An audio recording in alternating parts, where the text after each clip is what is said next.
Hello, everybody. How's it going? Bavork, thank you for the 1 bit. Ern, congratulations on your first. Grognak, congratulations on your first. Nemo, congratulations on your first. YGY, congratulations on your first. Dan Highland, congratulations on your first.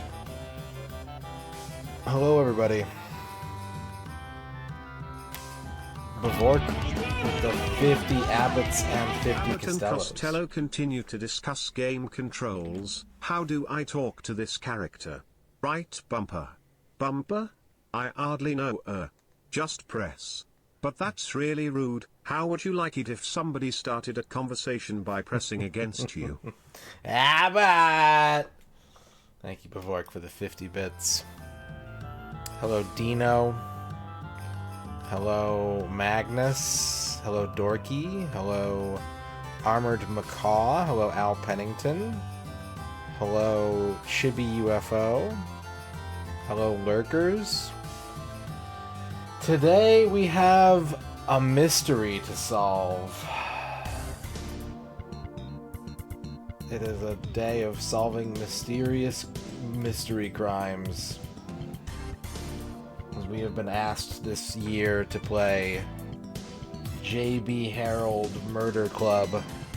I've never played a JB Harold game before. I've watched Macaw play Blue Chicago Blues, so I kind of know what it's going to be like, but I've never actually seen this game in action, so... Should be fun. Should be a nice, cozy stream. I might be a little slumped today. I might, like, you know... I might be leaning back in my chair a little bit. I might turn on the massage function. You never know. Anything could happen, really.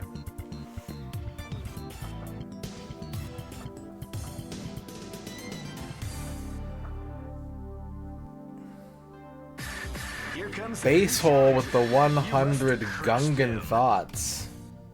Gungan thoughts. I wonder what Boss Nass is doing right now. Thank you, Basehole, for the 100 bits.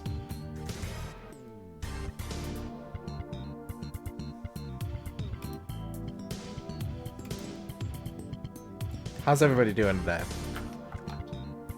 How's everybody doing today? Magnus is waiting for a pizza delivery. What's on the pizza? What kind of pizza did you get?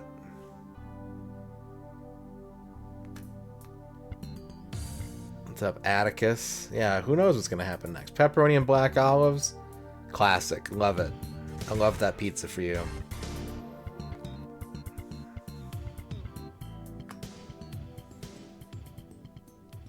It's a rainy, miserable day. Do you not like the rain, Grognak?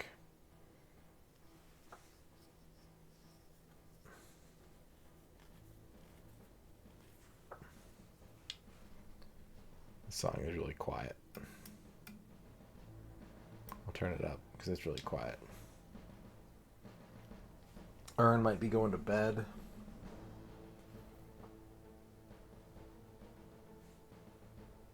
Gets the students all worked up. Oh, okay.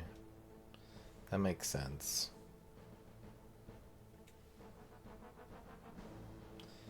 That makes sense.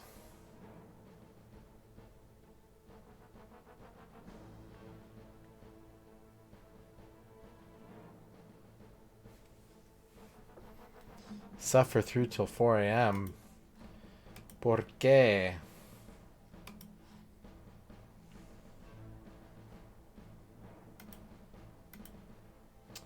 If you're looking for something to do while I play this JB Harold game, we are still sponsored by Monopoly Go for another 2 days.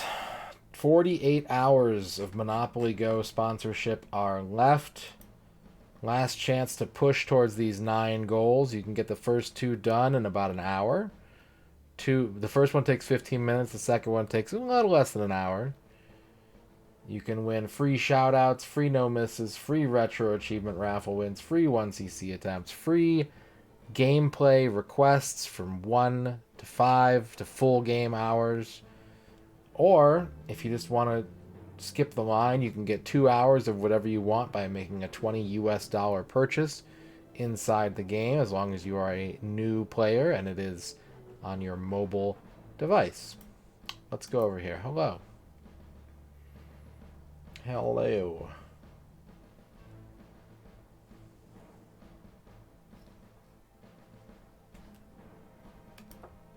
That's how your brain works. I mean, if you stay up, yeah, but like you also like to go to lie down, and when you go to lie down, then you fall asleep.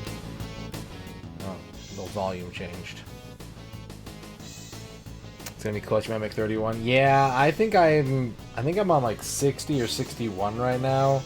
It's gonna take a minor miracle for me to reach 70.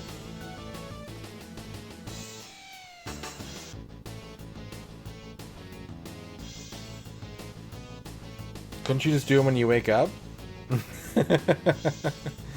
You could just start your day with a calm.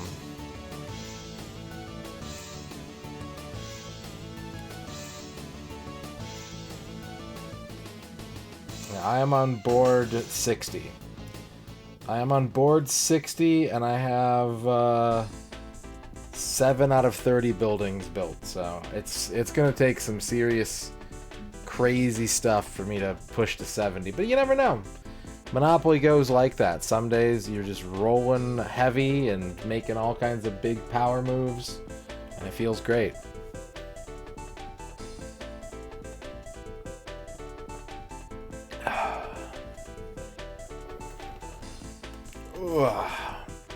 I'm excited for like a thinky game today. Just a pure thinky game. Just reading dialogue and thinking. It's been a while since we played a game like this, I want to say.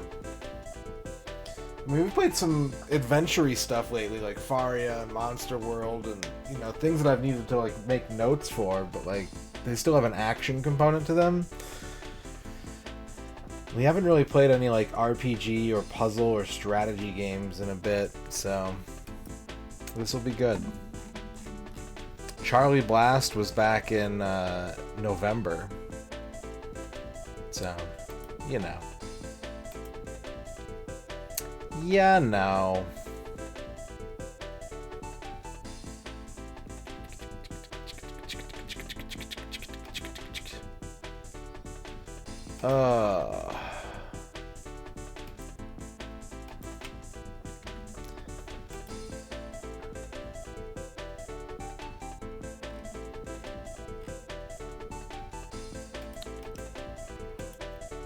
Mahjong was yeah, it was similar, but Mahjong was that was in July. Mahjong was even longer ago. I did go through all my spare monitors here in the house to try and replace the one that went haywire last night, and either they were too big to fit on my desk, or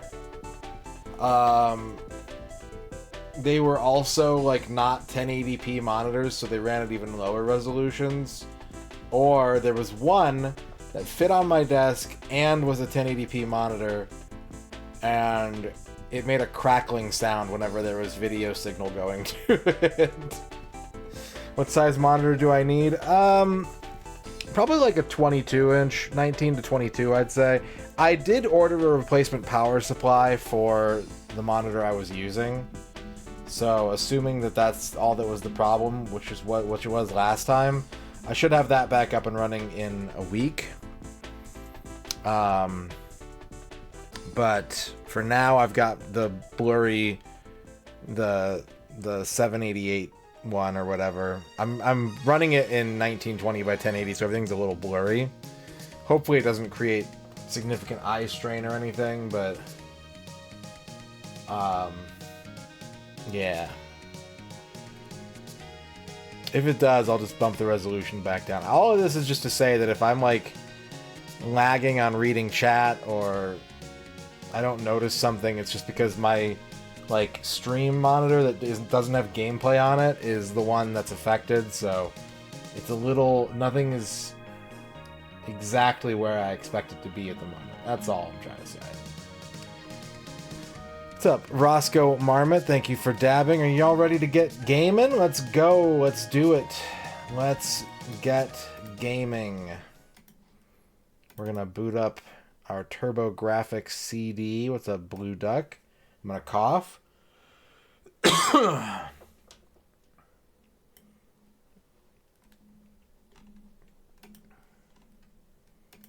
And it's time for some JB Harold. Moida Club. I'm going to make this look bigger on my screen. Beautiful. Excellent. Here we go. It's game time. From NEC Hudson Soft River Hill Soft Murder Club. Name Bill Robbins. Sex male. Age 34 years old. Cause of death excessive hemorrhaging caused by repeated stabbing to the back.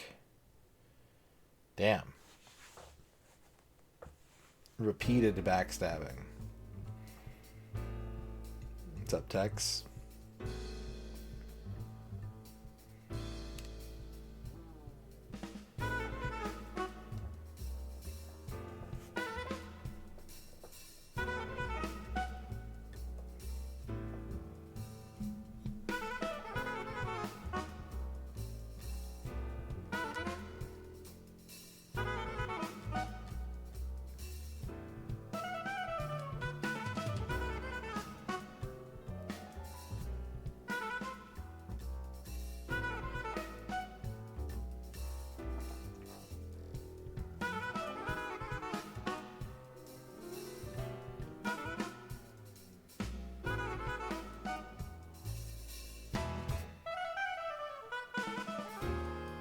Starring JB Harold.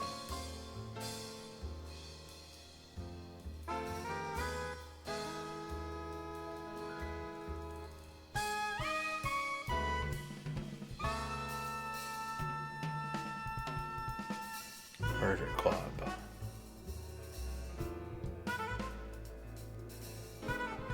Murder Club, Murder Club, Murder Club.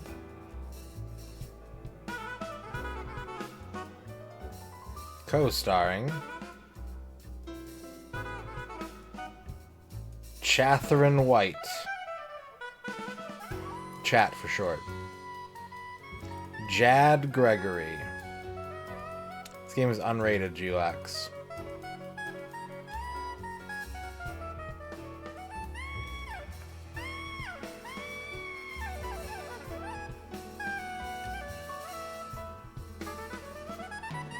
Oh, I was playing Counter-Strike.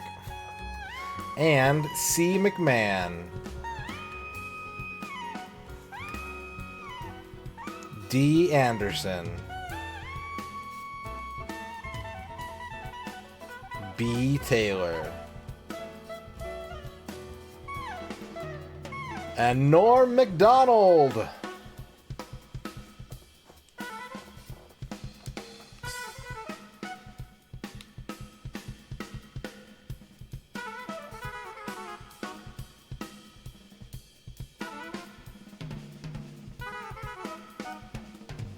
Murder Club.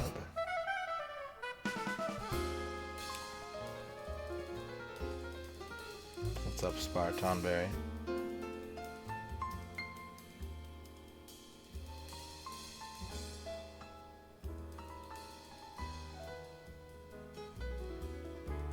This is a long intro. Not that I'm complaining. The Murder of Bill Robbins.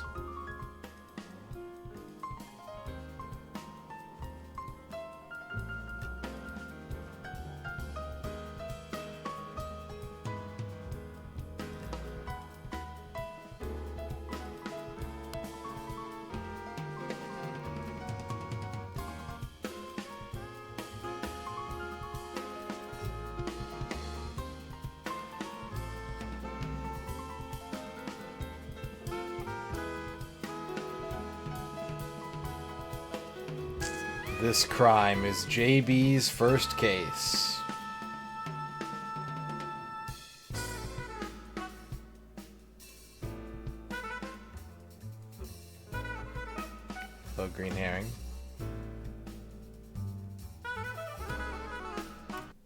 The capybara with the tier 2 67-month sub.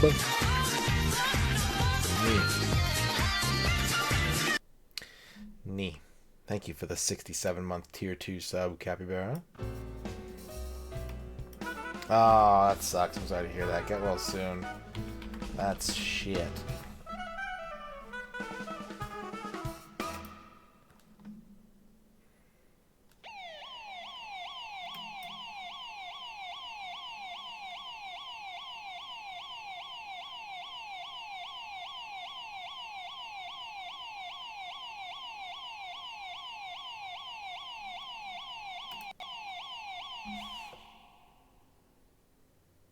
Time the victim was found.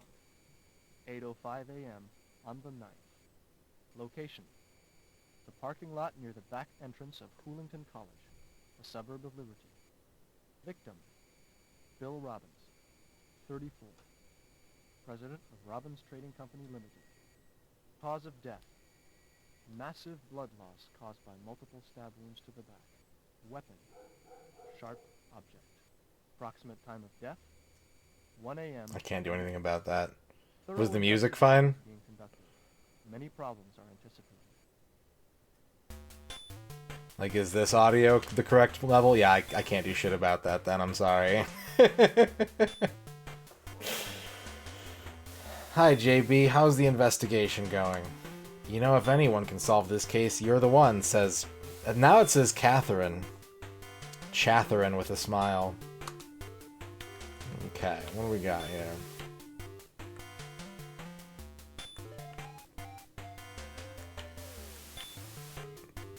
Is this saving?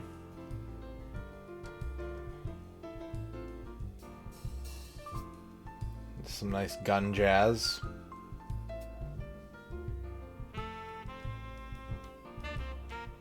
Ah, relaxing gun. What's up, Quicks? Snatcher is... They're close. These aren't really considered visual novels because of the amount of, like, action trees. But this is how... Snatcher and this are Japanese-style adventure games. So compared to, like, point-and-clicks, Japanese adventure games are usually, like, a list of verbs... And then you pick a verb and you get your list of nouns and you pick a noun and something happens. So like, as you know how Snatcher works.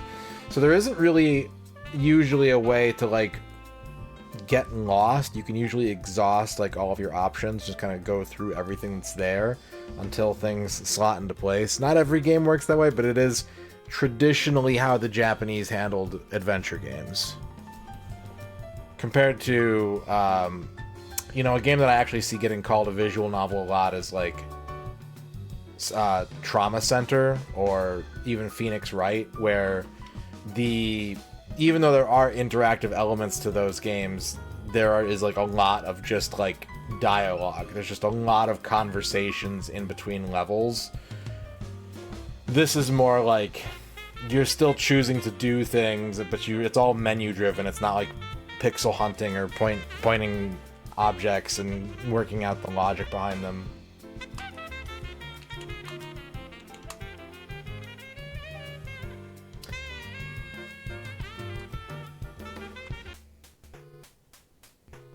Oh, big burger. Okay, that's my analysis board. Here's my investigation board. Message from Jad Gregory. Trust no one but yourself. Make as many contacts as possible.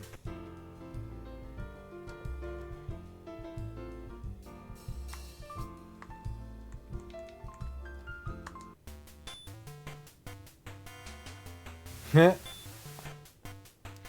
mean to tell me that you don't know who the murderer is yet? You know, if you keep working at this pace, people are going to lose confidence in us. Solve this case sooner, they're going to be angry folks knocking down our doors. Let's go to the... I guess we're probably got to go out, but let's go to identification. Any new leads? Okay, so this is where we take our evidence. Return cop room. Record room. Innumerable files are kept in this dimly lit room. You skim through them for information relating to the Robbins case. Look record. Unsolved cases. Rape at Downs Hill. The rape at the Downs Hill Cemetery. On April 23rd, 1983, at approximately 2:30 in the morning, a Miss Sarah Shields, age 21, was beaten and raped by an unknown assailant near the Downs Hill Cemetery. The aggressor fled when a security guard making his rounds came by. Miss Shields was found lying on the ground unconscious with severe wounds to her face and torso. Miss Shields could not give a description of her attacker, and he was never identified. Yeah, Trauma Center's main gameplay is more like a game, but it gets lumped in with visual novels a lot because, like, usually you spend more time listening to dialogue than you do actually performing surgery.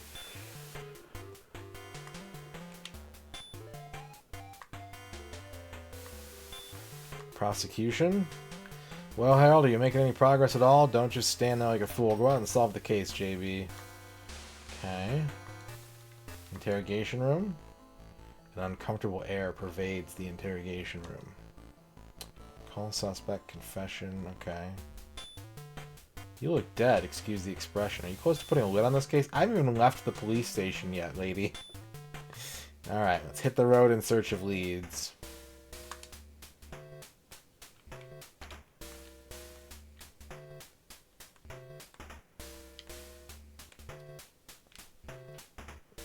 Go here. Police. Oh, we are there. The campus is where things happened.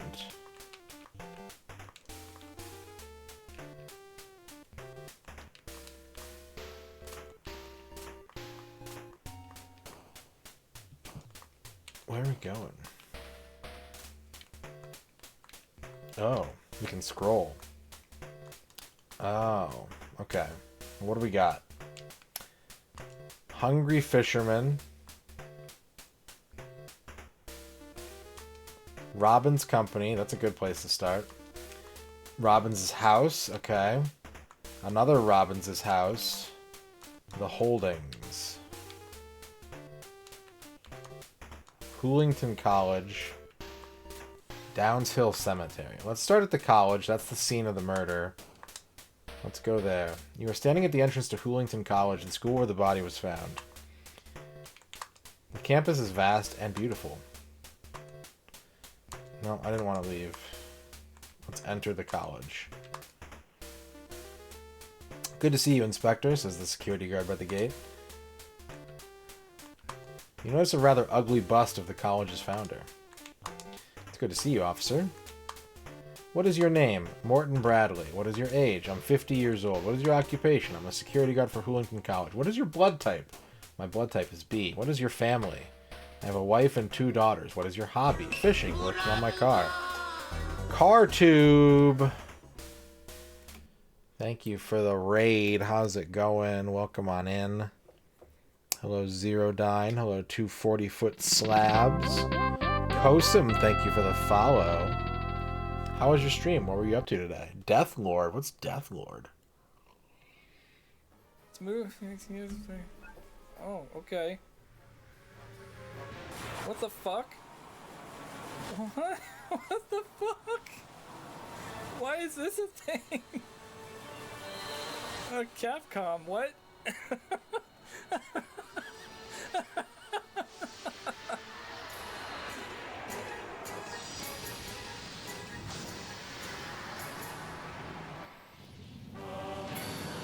That would have been, yeah, that would have been nice about an hour ago.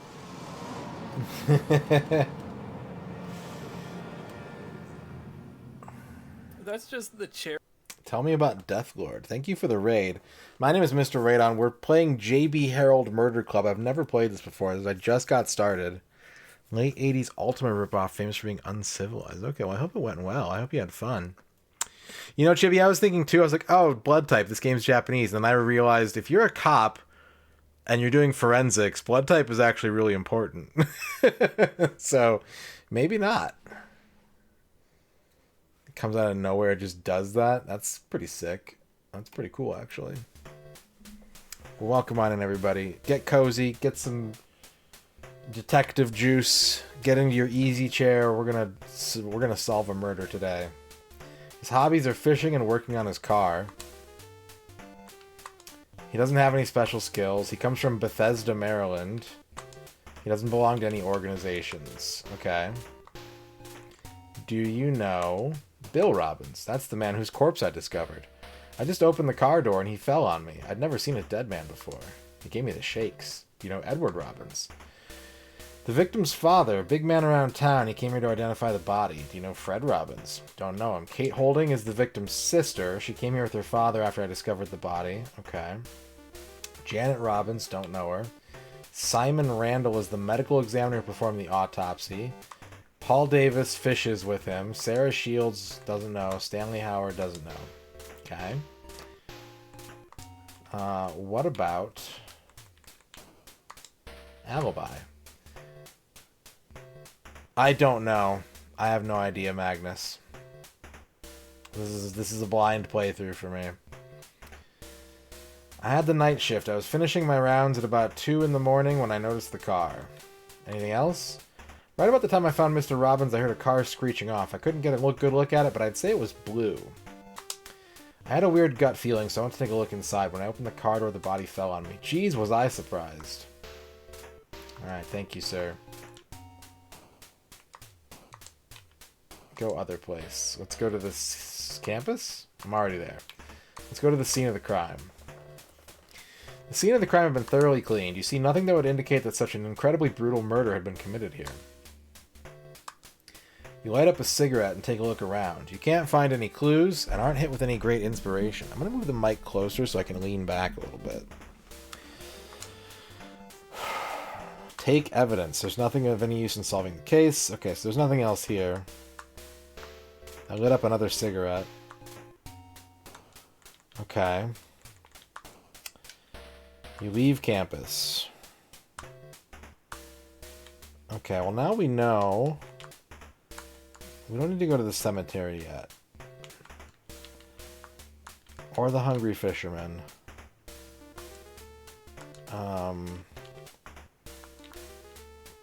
Let's investigate. Let's ask the family what's going on. We'll start at Bill Robbins' house. You arrive at the victim's house. It's clearly an expensive house. Can I help you? Asks the man who comes through the door. Hello. Have you taken over the case, Mr. Harold? What's your name? I'm Fred Robbins. After my brother died, his wife... Yeah, Monopoly has neighborhood. Hey, Monopoly Go, by the way. We're sponsored for 2 more days. After my brother died, his wife Janet went to stay with her parents. I'm house sitting for her. 30 years old. Works for the HH Company. Is A blood. My father Edward, my late brother Billy, my sister Kate, my brother-in-law Michael Holding, and Pamela, our housekeeper, who's just like family to us. He likes to play tennis. He's an expert marksman. He was born here, and he belongs to the White Hawk Club. Do you know Bill Robbins? I can't believe he's really dead. I guess it just hasn't sunk in yet. Why would anyone do this? My father is totally absorbed in his work. He cares more about the Robbins Trading Company than anything, including his family. She's great. I'm so glad that she and her husband Michael live right around the corner. Ever since the murder, she's been staying with her parents, the Carringtons. Her parents say she's in bad shape. Doesn't eat, doesn't sleep. They're really worried about her. He's an old friend of my father. He's known Bill and me since we were little. Doesn't know, doesn't know, doesn't know. Okay. What about alibi? The night it happened, I went out to a movie. It ended about 11, and I went right home. What theater? It was the Gaslight Theater.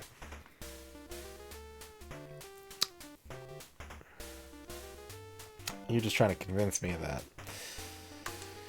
I have nothing to tell you. I hadn't talked to Bill in a while. White Hawk Club is a horse riding club. Why would I just ask him about this unrelated case? First I've heard of it. Yes, I drive a red Ford. The game is sponsored by Ford.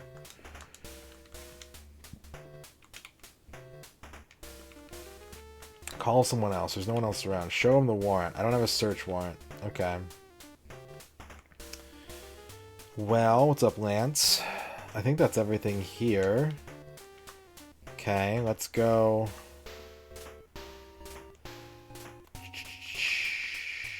Let's go to the dad's house. You're standing in front of Edward Robbins' mansion. You guessed that 20 people could live there comfortably. Who is it? What do you want? Asked the middle-aged woman before opening the door. Hello. Don't just stand there smoking that stinking cigarette. Go out and find the murderer. What's your name? Pamela Smith.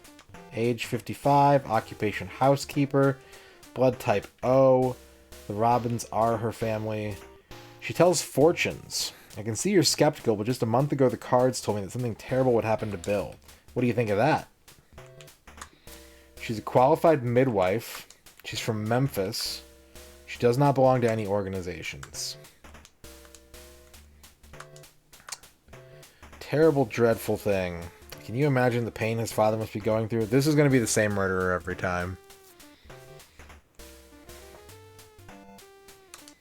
You don't see many men like Mr. Robbins these days. I always told the children they were lucky to have such a fine father.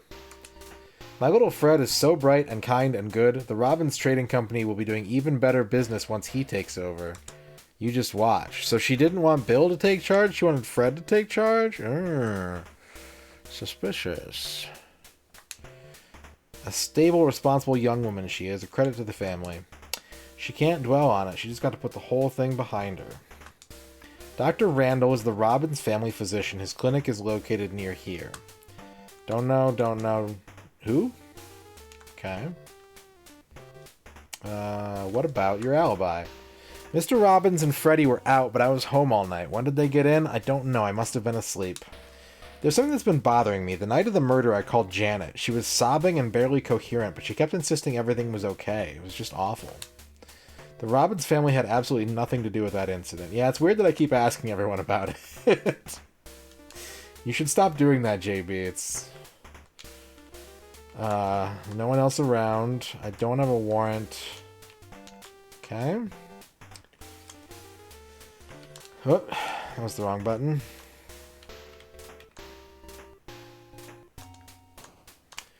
Let's try... the holdings. And that's the Okay, I don't think we had the Randall Clinic before. We got a new location. We got a couple new locations, maybe. Let's go to the holdings. You're standing in front of the holdings house. The lawn is lovingly maintained. What can I do for you? Asks the poised woman who answers the door. I'm glad you're on the case. Kate Holding, 24, computer consultant, blood type A, lives with her husband Michael and his parents. She enjoys sewing. At the moment, she's making a quilt. That's nice. I am proficient at both BASIC and Fortran. Oh, hell yeah. Good job, lady. She's bilingual. She's born in Liberty. She's a member of the Anemone Club. Okay.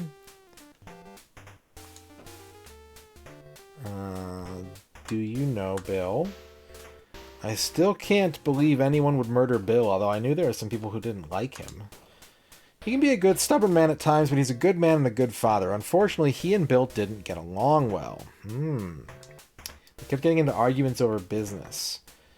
Fred works for the HH company. I think he's met someone that he really cares for. He's been hinting that he may get married soon. He has his weaknesses, but he's a good man and I love him. He's at the office today. It's been terrible for Janet. Wish there was something she could do to make her feel better. Dr. Randall is the family doctor. Pamela's been with the family as long as she can remember. She knows everything there is to know about the Robbins family. Don't know, can't place, don't know. What about your alibi? I was home the whole evening. Anything else? Well, there is something. The night Bill was murdered, I heard someone leave the house. I think it was around 10:30. Couldn't help but notice it. What's the Anemone Club? It's a local women's group that my mother-in-law organized. We raise money for charity. Okay. It's a cool name. Oh, I can talk to the kids. Oh my gosh. I don't have a warrant, right? Yeah. Alright, let's talk to the kids. Kate's standing in front of me. That's not a kid. That man sells popcorn for a living. Oh, you want to talk to me? Tony Holding, 58, president of the HH company. Blood type O. Wife, son, Michael, daughter-in-law, Kate. Hobby? What sort of question is that? I like to listen to classical music and nurse a good brandy. He's got a pilot's license. He was born in Ohio. Immediately suspicious. This is the murderer. Lived here almost 15 years. Member of the Chamber of Commerce. What a waste. He was brilliant. Quite a businessman. Edward Robbins is a remarkable man. He's contributed more to the business community than anyone in town. Fred works for him. He's nice, cheerful, hardworking, but he doesn't have his brother's business sense. So Pamela thinks that Fred's better at business than Bill is, but everyone else is like, Bill's better. Was better. Kate's very kind and considerate. She even manages to get along with that nagging wife of mine, which is no small feat. And maybe because his mother spoiled him, but Michael has no motivation. It would make me happy if he's got his act together. Don't know Janet. People say Simon's a good doctor. He has trouble dealing with Pamela. Never knows what to say. Don't know. Never met. Okay. Alibi. Was home all night. Didn't go anywhere. Anything else? I hate to say this, but Bill really flaunted his extramarital affairs. I wonder whether it had something to do with his death.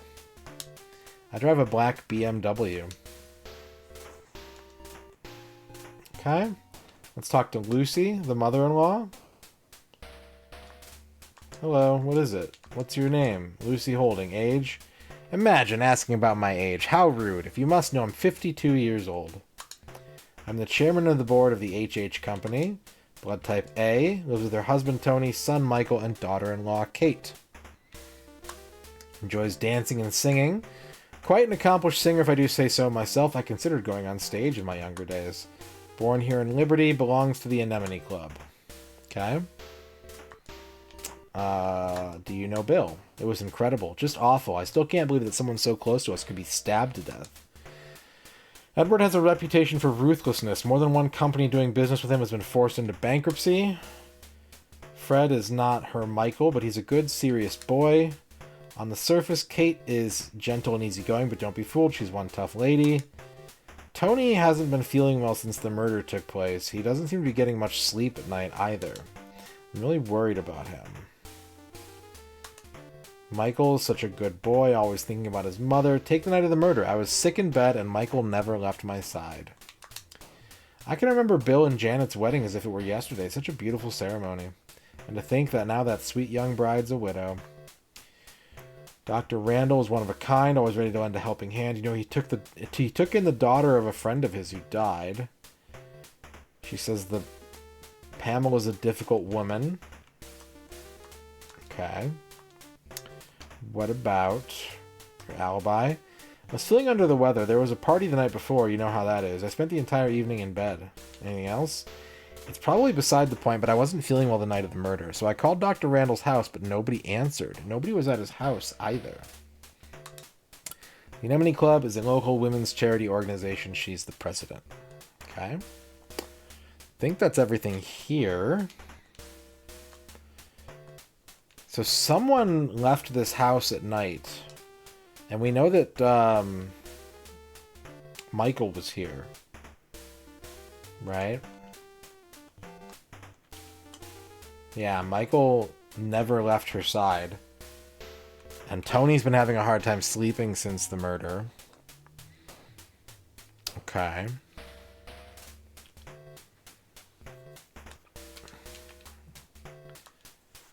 Let's go to the Randall Clinic. The light shining on the clinic gives the building a cold, antiseptic look. That's good.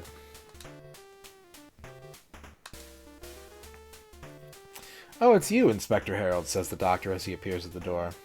Hello, what can I do for you? Simon Randall, 58 years old, physician. What is this, a paternity suit? Mysterious blood type. My wife died 5 years ago. I don't have any children, but my assistant Susie McNally lives with me. Like a daughter, I mean. But didn't he take in someone's daughter? Is that who he's talking about? Susie McNally? He collects art. He's a practicing doctor. That's certainly a skill. His from Boston. He's been living here for some 30 years now. He does not belong to any organizations.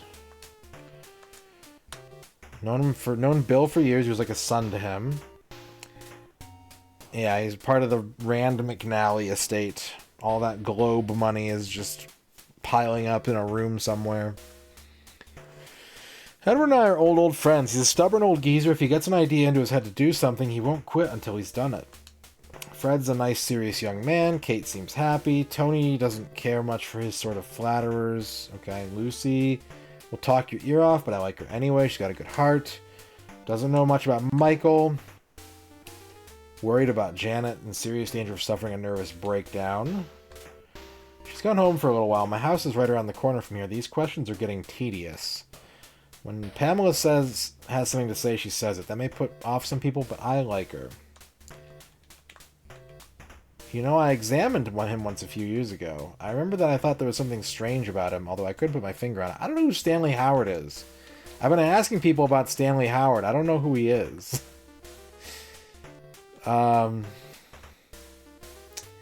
Okay. Let's talk alibi. I was here until late. I don't think I left the office until 1 o'clock in the morning.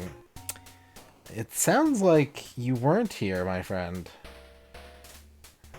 When I examined the body, I noticed that the wound was quite shallow. If I were to speculate, I'd say Bill was stabbed by a woman. I drive a blue Mercedes. Oh, a blue car. Okay. No one else around.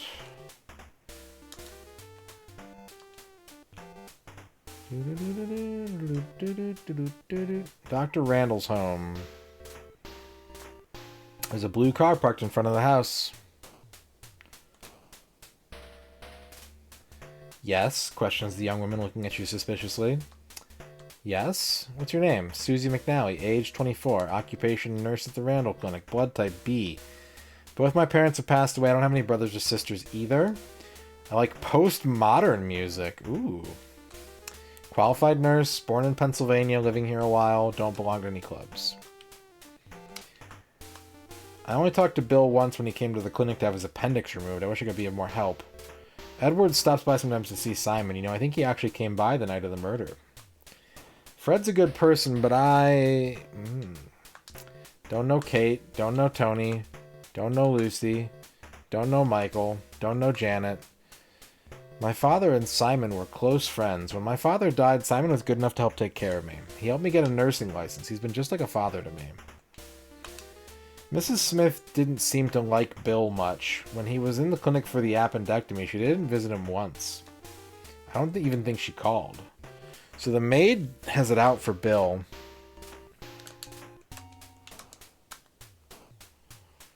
Wonder why. I was in my room, nothing in particular. I don't have a car. Okay. So there's some suspicious stuff with Randall. His car matches. His alibi doesn't match.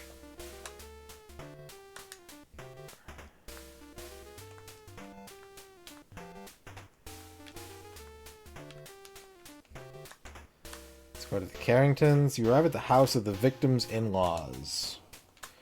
You're in typical suburbia. Come in, Officer Harold. Thank you for your efforts, says the graceful woman who answers the door. Is that the mom from Malcolm in the Middle? Is that like the 80s version of Lois?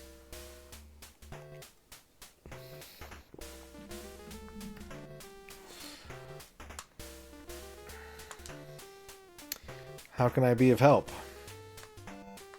Martha Carrington, 45, freelance interior designer. Blood type A, husband Joe, son Ralph, daughter Janet. Hobby is gardening. She has a rose garden. She has some artistic ability. Born in Boston, living here for 5 years. Living here for 5 years, but she's the mother-in-law.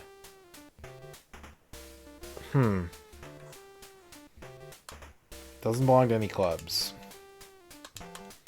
What can you say about a tragedy like Bill? Edward's a kind man, even though he's suffering through his own loss.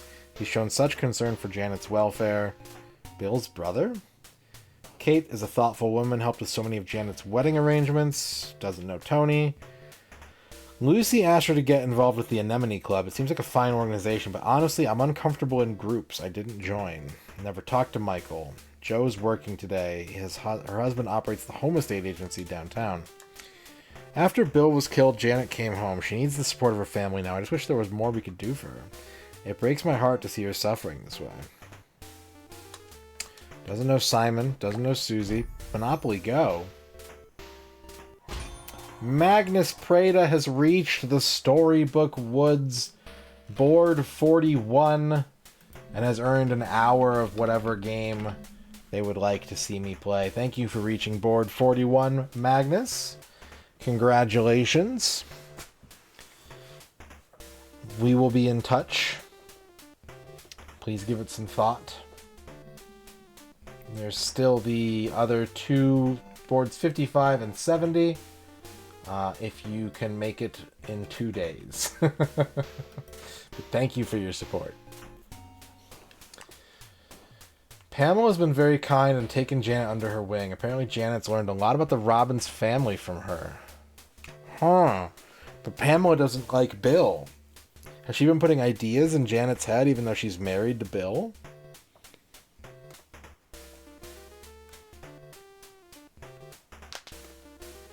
It was one landmark and it was already busted. That's not my fault.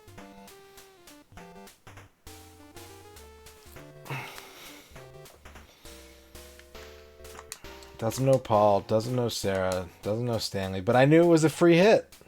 You left yourself open.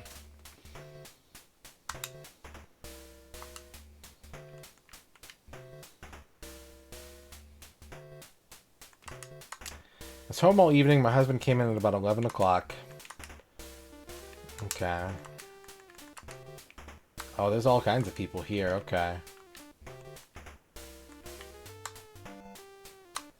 I'm talking to Martha. Let's talk to Ralph. Ooh. What's up, Ralph? Yeah, what's up? Ralph Carrington, 21 years old, Hoolington College, occupation, AB blood. I live with my parents. I have a sister, Janet.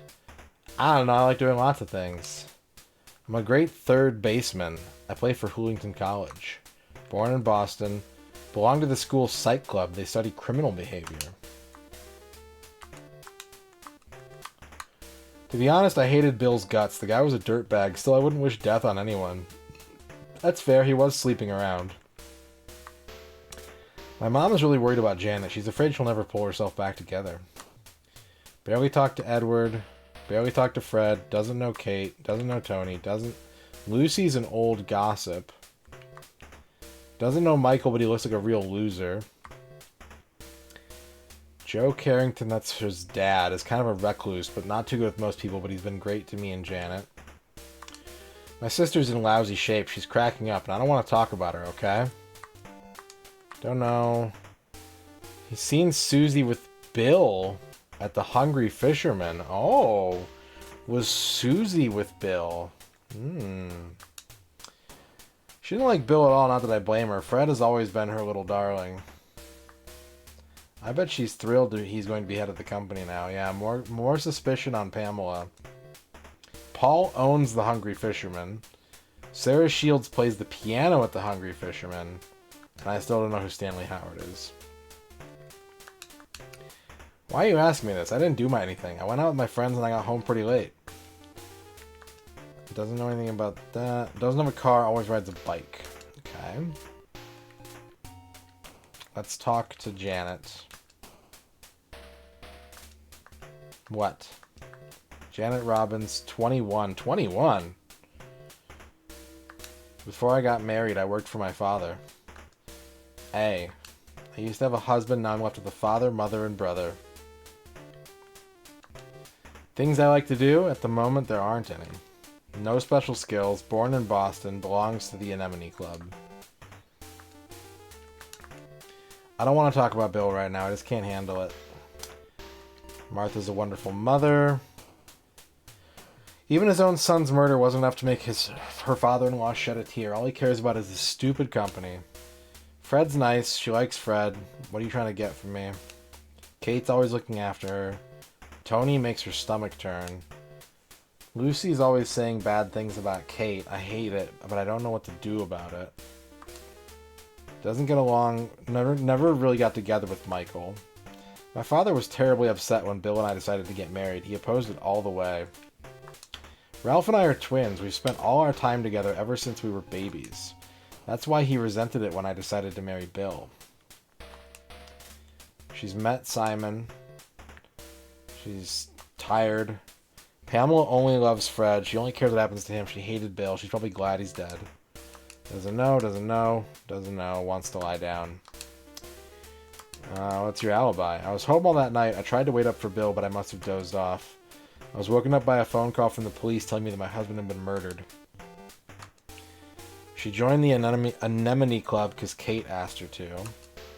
I met Bill at my father's office. He was so handsome and nice and mature.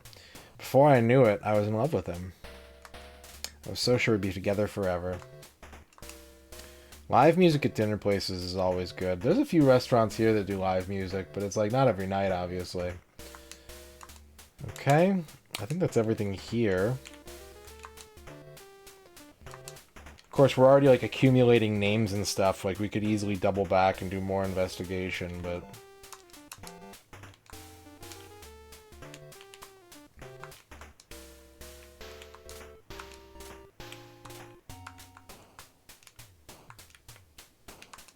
Been to the college.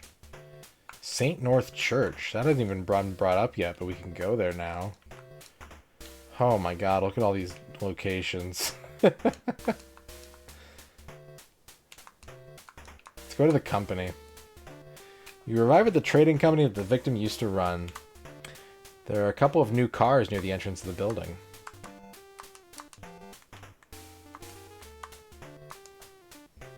An employee comes out and asks, "How can I help you?" Inside the office, the employees are going about their business as usual. If it's about the deceased CEO, you should ask the president. I couldn't even read all that. The employee leads you into the president's office. The president glares at you. What is it? Edward Robbins. Ah, okay. 60 years old, president of the Robbins Trading Company. Blood type, I don't remember. It rarely comes up in conversation. I have 3 children. My 2 sons, Bill and Fred, and my daughter, Kate. Work is my hobby. I have a private pilot's license with over 4,000 hours of flight time. Who else had the pilot's license? Was that Kate's father-in-law? Tony? I think that might have been Tony.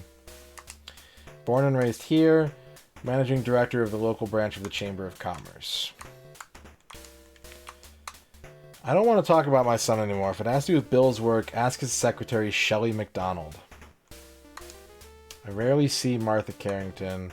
Now that Bill is gone, Fred is heir to the Robbins family business. He better shape up or we're in big trouble. Kate is wonderful. She seemed to be on good terms with Bill. Tony has no managerial skills. Doesn't know Lucy. Michael is weak and certainly no great businessman, but he seems to be good to Kate. Joe is odd. Haven't talked to him much since Bill's wedding. Janet's still young. She has to get over Bill's death and start a new life for herself. Family doctor and old friend. Nurse at Simon's. Ever since my wife Helen died, Pamela's been keeping house for him. Don't know who's that. Stanley Howard is just another lousy writer who can't sell any books. I think his work is a bad influence on the younger generation.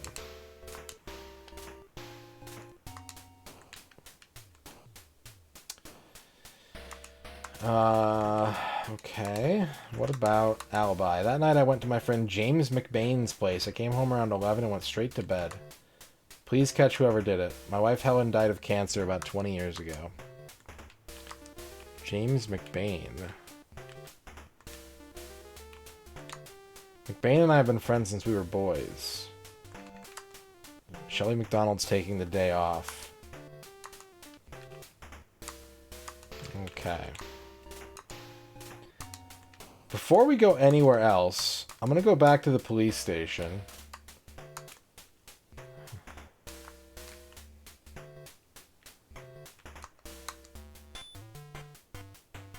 I think you spelled it right.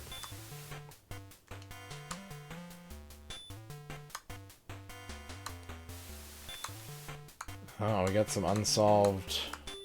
We got some stolen goods. Object stolen, automobile Ford, white in color, 1986 model, reported stolen by the Robbins Trading Company.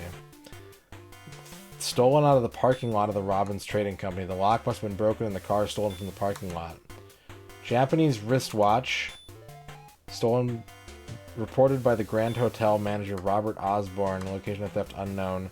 Watch disappeared from the personal effects of a hotel guest. Stolen butcher knife. Reported stolen by Biggers store, owner Danny Biggers. Inside the store, owner claims that the knife was stolen from a display rack. Okay.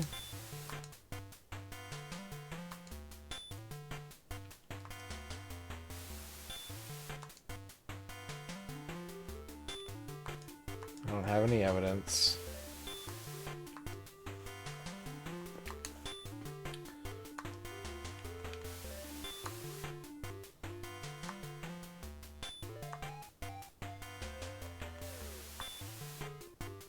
I don't have enough to justify a search. Okay, I got a search warrant for the victim's house.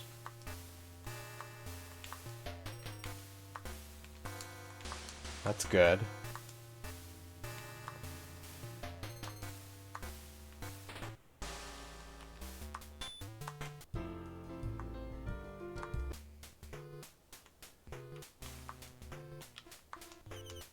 Well, there's Bill.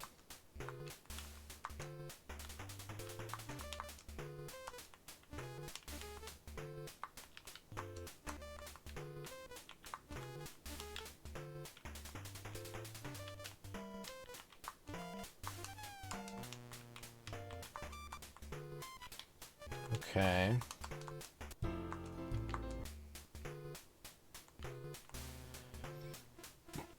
The investigation has just begun. JB, you must work hard. The investigation.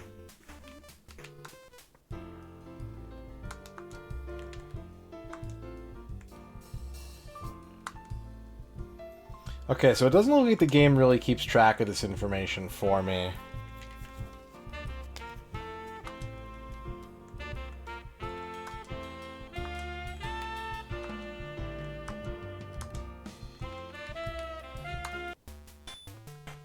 You mean to tell me that you don't know who the murderer is yet? You know, if you keep working at this pace, people are going to lose confidence in you. Solve this case soon, or there are going to be angry folks knocking down our doors. Okay. Hang on a second. Hi, JP. How's the investigation going? Okay, that's cool. So you're the one guy who can solve this case without all breaking loose? Did they just bleep out hell? Or shit? Or all fuck breaking loose? We're gonna turn that off. We're gonna turn the narration off just because it's gonna really slow the game down, and it was off by default.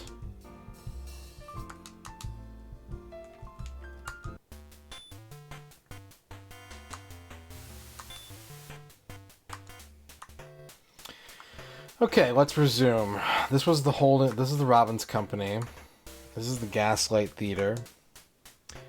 I arrived at a rundown theater on a busy corner. Actually, before we do that, we got the search warrant. We should go check out the victim's house.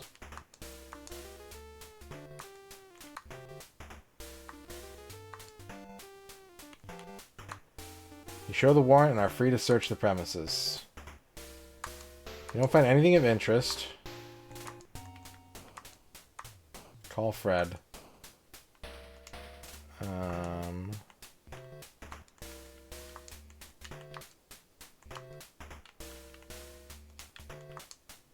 He's a friend of my father. He owns a movie theater downtown. Okay. Used to be my brother's secretary. Used to be.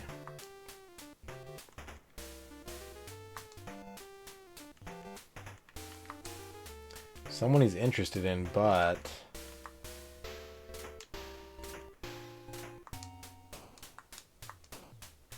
let's continue the search. Go to another room. We're in the living room right now. Let's check out the bedroom. It's Cozy. You reach under the bed and find a pair of small, shiny objects. They're silver earrings. Got the earrings in our pocket. Not an evidence bag, just right in the pocket. Through the study.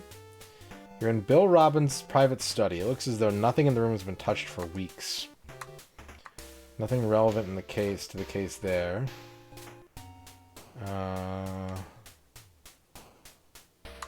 Go to the kitchen. It's sparkling clean. You open the door to the closet and a narrow blade knife falls on the floor. Take the knife.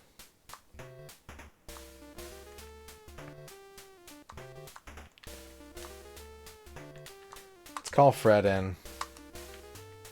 Tell me about these earrings. They must be Janet's. Tell me about this knife. Okay, let's go out. And instead of just blindly looking for leads, let's do a couple things here. Let's go to the Carringtons' house. And let's show Janet the earrings.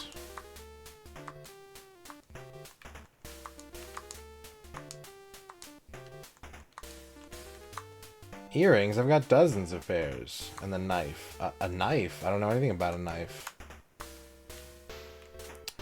Okay. Let's take the knife to the lab.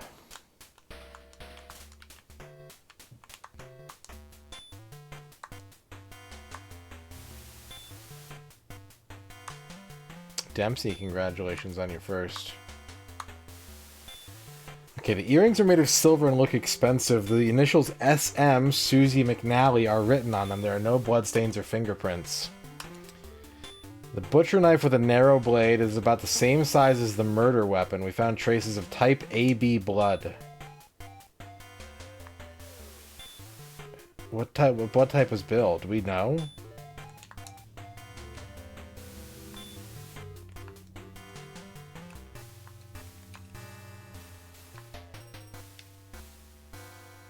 I don't know if we know what Bill's blood type is.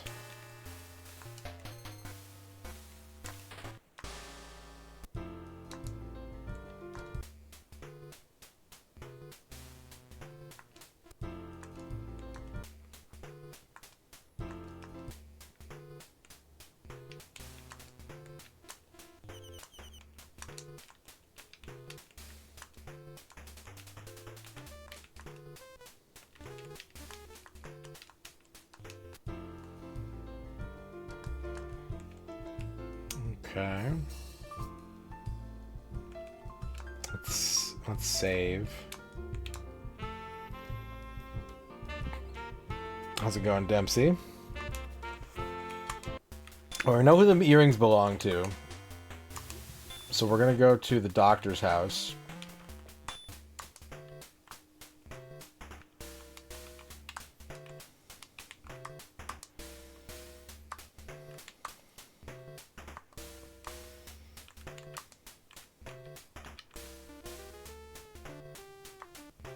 I'm not ready to get married yet. Besides, there's no one for me. Wait, do I have to get the earrings out of the lab? Did I blow it by not showing her the earrings?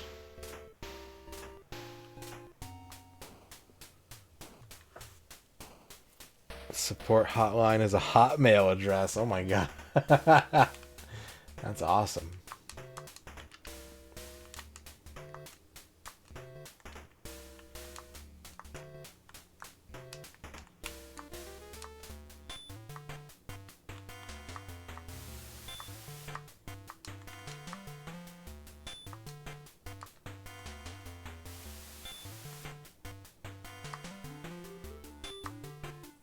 Can I get a search warrant for Dr. Randall's house? We got one, okay.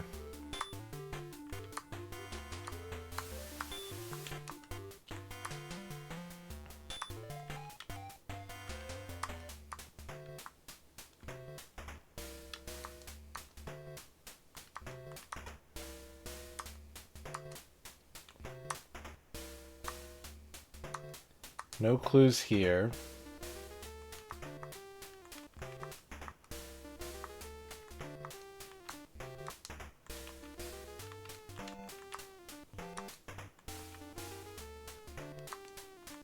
go to Simon's room. Filled with art, paintings, drawings, and sculptures. No new leads. Let's go to Susie's room. It looks more like the room of a little girl than a woman.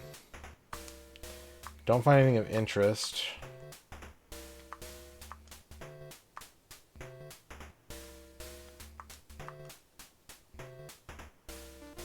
Only talked to him once when he came to the clinic to have his appendix removed. That's not true. Simon said he was going to Mr. McBain's house on the night of the murder. Wait, Shelley McDonald is SM. Who's Shelley McDonald again? Who is that? I thought Susie McNally, but it could be Shelley McDonald.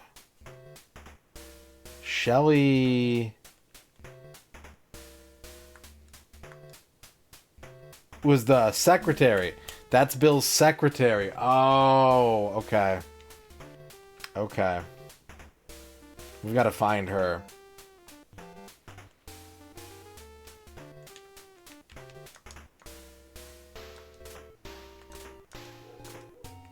Alright, new locations. The parking lot of the Robbins... A parking lot owned by the Robbins Trading Company. Enter parking lot. I need to see your ticket, sir, says the parking attendant. What is it? Gail Lyman. Parking lot attendant for the Robbins Trading Company. 38 years old. Blood type B. Wife and a son. Jogs every morning, rain or shine, never misses a day. No special skills. Born in Philadelphia. No organizations. Never met Bill Robbins, but I hear he was a tyrant. You quote me on that and I'll deny it. Don't know her. Edward Robbins is the president. We don't hang out. Doesn't know Fred. Joe Carrington is the real estate agent who sold the Robbins Trading Company this parking lot. Right?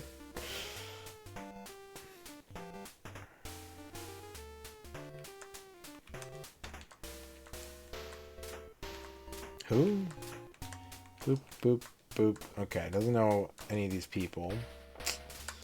Alibi. Finished my shift at 8 o'clock, changed clothes, went home. What can I tell you? I lead a dull life. Don't go saying this. Don't go saying I told you this, but Bill Robbins was a cutthroat businessman, made a lot of enemies. Matter of fact, he and the real estate agent had a nasty argument a couple of days before Mr. Robbins was killed. Isn't the real estate agent his father-in-law? The car that was stolen is still missing.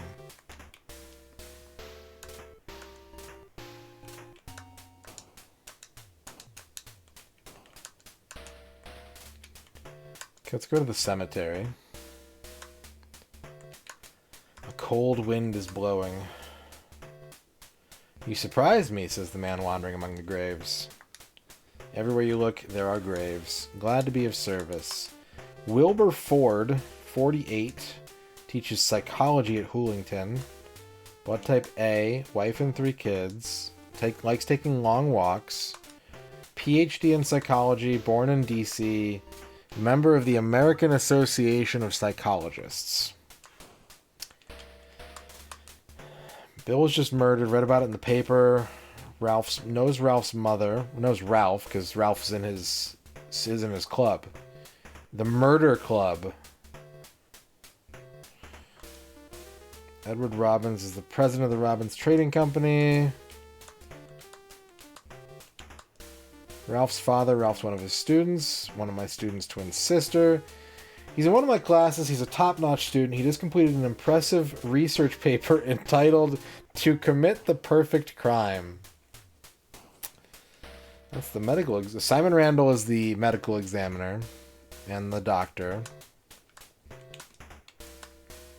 Owns the Hungry Fisherman. Works there. He goes there for drinks sometimes. I think he's a writer. I've come across him a couple of times over at the Hungry Fisherman. I didn't think he could commit such a big crime. I don't think he could commit such a big crime. Why? Because he's a wimp. That's why. Everyone hates Stanley Howard. I was in the psych department study room preparing for a discussion group. There were a lot of people in the room with me who can back up my story. As they say, there's more to this case than meets the eye. And the rape hasn't been solved yet. Okay.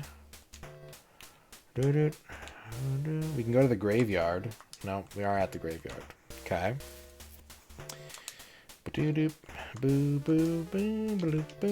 go to the church. This is the college. Let's go to the church. Few people in the area. I'm sorry, my son, you just missed the service. It says the priest who approaches you. A peaceful aura fills the chapel. If there's something troubling you, my son, feel free to talk about it. Castany Brown, 58, pastor of this church, blood type A. God is my life's companion. I give love to those. This hobby is giving love to those who need it.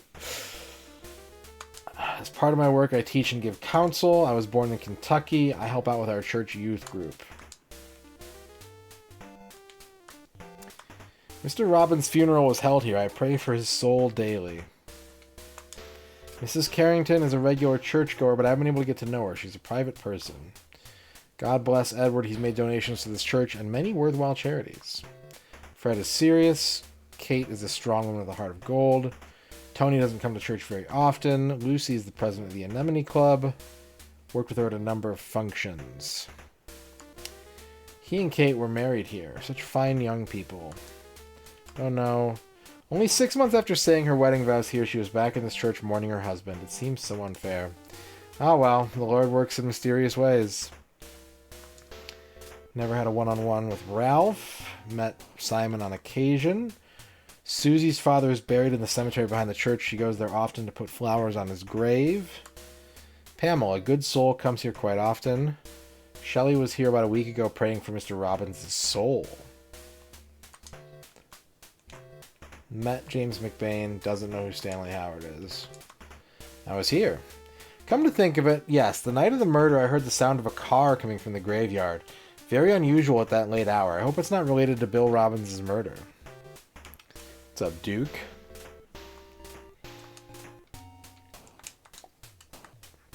Okay, that's the church.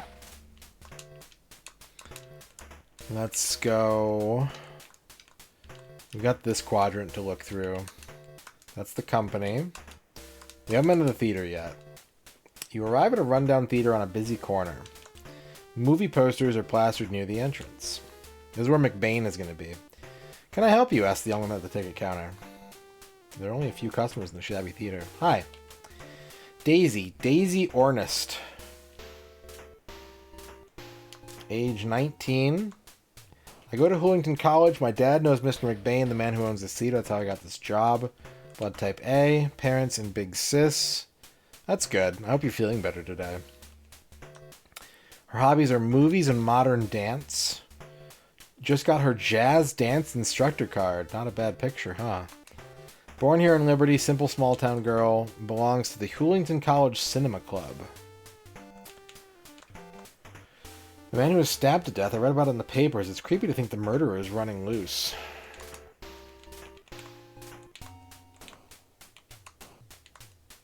She's not going to know a lot of people. Went to the same high school as Janet, but she was a couple years ahead of her. Sure, I know Ralph. He's a friend of my boyfriend, Nick. As a matter of fact, the night of the crime, the three of us were out driving around. He's really cute. That's true, Dorky. If we hear jazz every time we pause the game.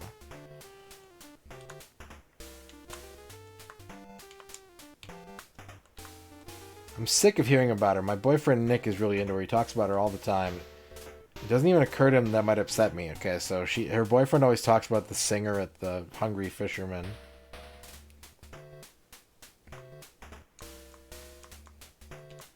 Mr. McBain is never here. His home? I think he lives near the college. The writer, right? He came to see a movie here not too long ago. He said he was going to write a book about me. Yeah, sure. I think my shift ended around 7 o'clock that night. Nick picked me up and we went for a drive. The only thing I want to add is, you're really cute, Mr. Harold. Sure, I wear earrings. Okay. So now we can probably find Mr. McBain's house. Yes. The McBain residence. Yep.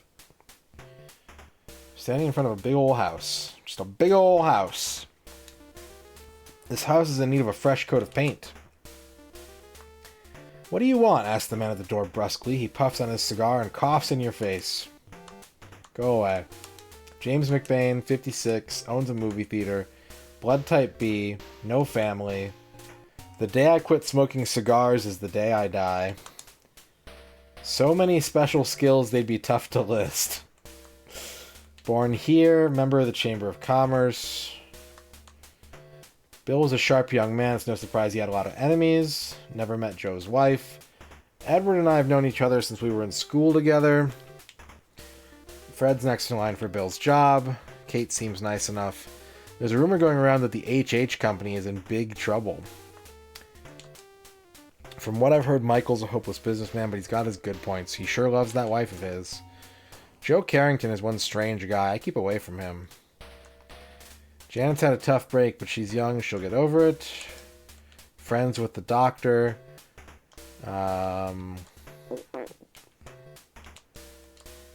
Okay. The night Bill was murdered, I met Edward and we had a few drinks. That's it, the whole story. It's none of my business, but I'll tell you what I know. You must have heard about Bill having affairs. Well, he was fooling around a lot. Yeah. Michael's a real wife guy. Marriage? Never.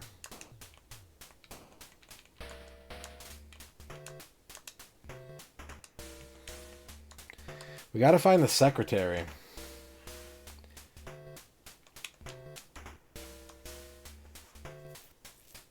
They do look like Vegas Stakes characters. You're standing in front of a small real estate firm. You notice a few posters advertising houses for sale. Can I help you? Oh, look at this guy. Asks the owner in a low voice. What do you want with me, Inspector? Joe Carrington, 52. Works in real estate. Blood type AB. Wife Martha, daughter Janet, son Ralph. He reads mysteries. He's a certified real estate appraiser. Born in Philadelphia, lived in Boston, moved here 5 years ago. I don't like groups. I don't belong to any clubs. Bill was a selfish man. I hate to say this about my daughter's husband, but he had it coming. Martha's a treasure. She takes very good care of me and the kids. Can't stand arrogant people like Edward. Heard that things have been hard for the HH company since larger competitors have moved to the area. I was opposed to their marriage from the start. Janet was mesmerized by that sweet-talking SOB and just wouldn't listen to reason. Ralph's at a difficult age. Still, I think we have a good relationship. He tells me everything. Fortunately, I'm a very healthy man. I haven't been to a doctor in years. Twee baby goat man. You gonna get him? Do, do, do, do, do, do.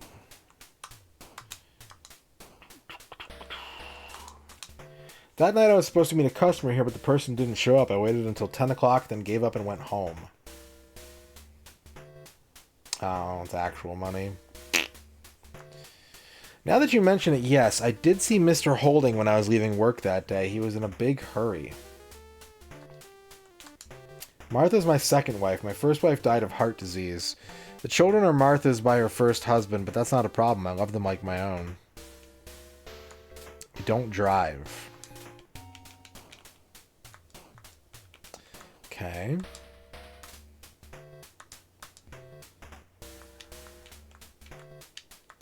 The Hungry Fisherman. Fresh Fish E-Food Pub. The cafe where the victim was last seen. Across the road from the cafe is the Liberty River. Oh, it's you, Inspector. Anything I can do for you? The owner asks as he comes out of the back room. Exactly, John Matrix. How's it going, John Matrix? Cafe is dark and quiet, looks closed. Paul Davis, 38. Had this place for 10 years now. Blood type O. Wife and daughter. Likes to fish, that's why I named this place the Hungry Fisherman. I have a degree from the Roberts School of Cuisine. From New Orleans. Member of the Association of Restaurant Owners. Bill was in a very good mood that night. What? Oh, he was all alone. I still can't believe he was killed. Bill's relationship with Edward was pretty bad. Once when he was drunk, I heard Bill muttering about how much he hated his father. Fred was here at least twice, not with his brother, but by himself.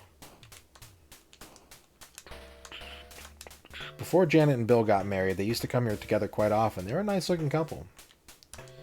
Sure, I know him. Before his sister's wedding, Ralph had a quarrel with Bill right here in the restaurant. He seemed convinced that Bill would hurt Janet somehow. Sarah's a good girl, not big on compliments, but she works real hard. James McBain's a big man in town. He only owns a crummy theater, but apparently he's quite wealthy. Stanley's not a bad guy, but he has a tendency to get on people's nerves. He and Mr. Robbins were always fighting about something. What? Stanley left here about around midnight the night Bill was killed. What's up, epileptic fish? Yeah, I don't believe cars exist. I'm, V8 theist.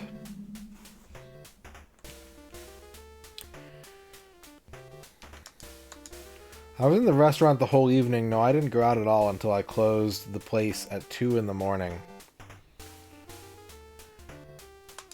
I went straight home after work. Now that you mention it, that night when I was closing up, I saw Stanley in front of the restaurant. I was kind of surprised. I wonder what he was doing there so late. The rape happened. Sarah doesn't like to talk about it, so please don't bring it up unless... Oh, that's why I knew her name. She was the rape victim. Oh. So don't bring it up. I'm sure I won't just methodically go down the menus. Regular married couple. My car, I don't have one. My wife always picks me up after the restaurant closes. Her car is yellow. What kind of car does your wife drive? Yellow. Let's call Sarah over. What do you want to talk about? Sarah Shields. How old do I look? Wrong. I'm 24 years old. I play the piano for all the drunks who come to this place. Today it's type B, but who knows what it'll be tomorrow. Boop, boop, boop, boop. What's up, Gamer J? There's no one. I'm all alone. I like to be by myself. I don't like to talk with cops. Apart from playing the piano, no special skills. Born in California. Doesn't belong to any organizations. Bill's murder goes to show that you can't predict anyone's fate. The night he was killed, he came here alone, but he often came with a woman with long blonde hair. Fred's been here a couple times. Janet's been here before. She looks like a gentle person, the kind of person who wouldn't hurt a fly, but trust me, beneath the surface, a woman is a woman capable of anything.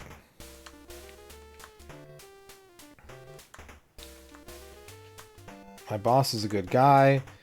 James owns the Gaslight Theater. He's easy to recognize because he always has a big cigar sticking out of his mouth. Hey, wait a minute. I saw Mr. McBain near the college when I was going home from work the night of the murder. He might have been coming from the church. Stanley's always putting on an act. That's probably why he gets upset whenever somebody upstages him. I hate him. The night the murder took place, he was here trying to pick a fight with Bill Robbins. I think he mentioned he lives uptown. Okay. I was in the restaurant all evening, up to about 2 in the morning. That night I heard Bill mumble Liberty something or other. Maybe he was referring to the bank. Do we do it? I try not to think about it. It happened a long time ago and I'd rather not discuss it. Thank you. I don't usually drop earrings in married men's bedrooms. Not planning to get married right now. What business is it of yours? Drives a white Mustang. That's the second Ford in the game. Have you driven a Ford lately, chat? Where on earth did Bill Robbins go after he left here, you ask yourself on the way out. Liberty something. We also can now go to Stanley's house. Liberty Bank. Oh.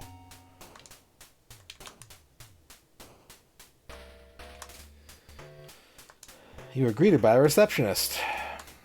I understand, Mr. Harold. The president's office is right this way. She leads you to a large but nondescript office. Bank president appears annoyed by your sudden visit. Our bank's business does not concern the police. Gregory Raymond. 50 years old, president of Liberty Bank, blood type O. Wife and 3 kids. Likes to play golf. Certified accountant. Comes from Nevada. Belongs to a bankers association. Had business dealings with Bill. He was young but highly skilled. You know, only a few days ago, the construction of his company's new parking lot was completed. Known Edward Robbins for a long time. He's a shrewd businessman. I doubt the Robbins Trading Company would be where it is today if it weren't for him. Fred wonders if he'll replace Bill as the CEO. Excuse my bluntness, but the director of the HH Company is a servile flatterer, and it appears to me that his company is financially unsound. Lucy's long-winded. Michael is serious but doesn't have what it takes to run a corporation. Bill Robbins' father-in-law, Joe, you know that the land the new parking lot was built on used to belong to him? Apparently he sold it to Bill at a very reasonable price. What's up, Ewitch? Simon Randall is an excellent doctor. I've gone to him on a number of occasions. She used to be Bill Robbins' secretary. She seems like a very capable woman. Mr. Robbins must have liked and respected her because he took her everywhere with him. Yeah, something like that. Mr. McBain's been doing business with our bank for a long time. Okay. I wasn't here the day it happened. I was in New York on business. At the risk of being indiscreet, the HH Company is in dire financial straits. They spelled straits wrong. I've heard that Mr. Holding has turned to some questionable sources for monetary support.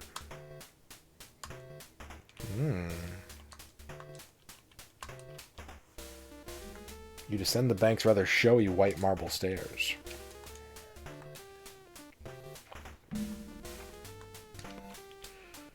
Where does Stanley live?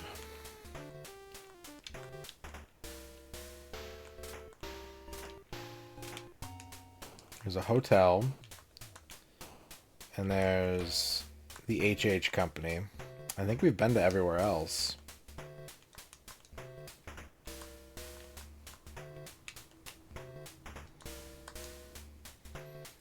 You arrive at the cosmetics company headed by Tony Holding. On the window next to the entrance is a huge promotional poster. The woman in the poster seems to be staring straight at you.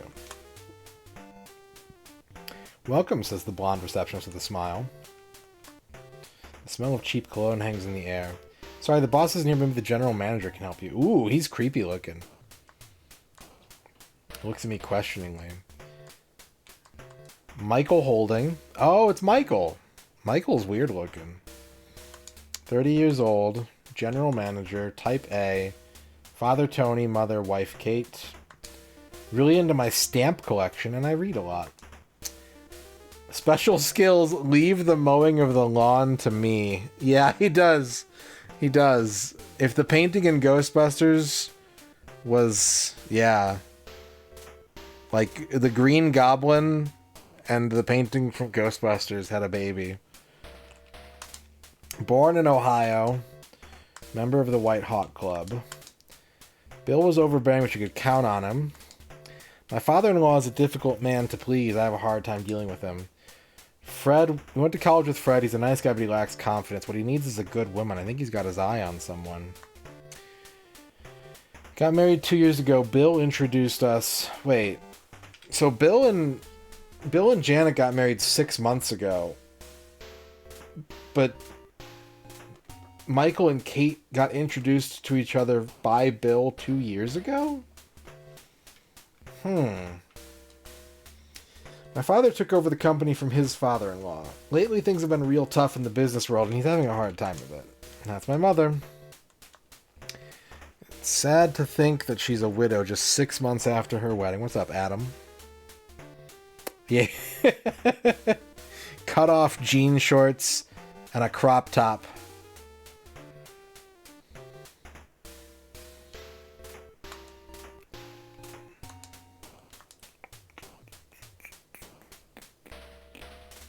What's up, Neuro Gabu? Pamela's a substitute mother for Fred.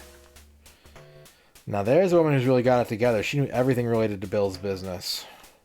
Where can I find her? I was at home. As soon as I finish work, I always go straight home to my wife, who I love very much. Do your best. Kate's been upset. White Hawk Club is a horse riding club. Bill used to be president. We were going to call it the Red Rum Club. But we didn't want people to confuse it with the old Red Tie Club. You mean the Murder Club? It was a terrible case. Speaking of which, Bill once told me he knew who committed the rape. He was really strange about it. He wouldn't say anything else and sort of laughed it off. I didn't take him seriously.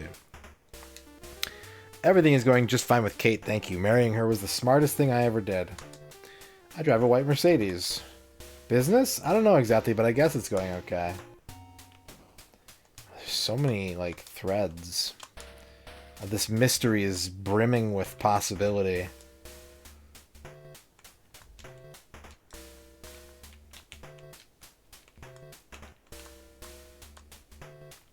Take a minute to stare at the luxurious hotel on the bank of the Liberty River. Front of the building is all windows. Welcome to the Hotel Grand. What can we do for you? Asked the manager. You can make some pasta. We got pasta.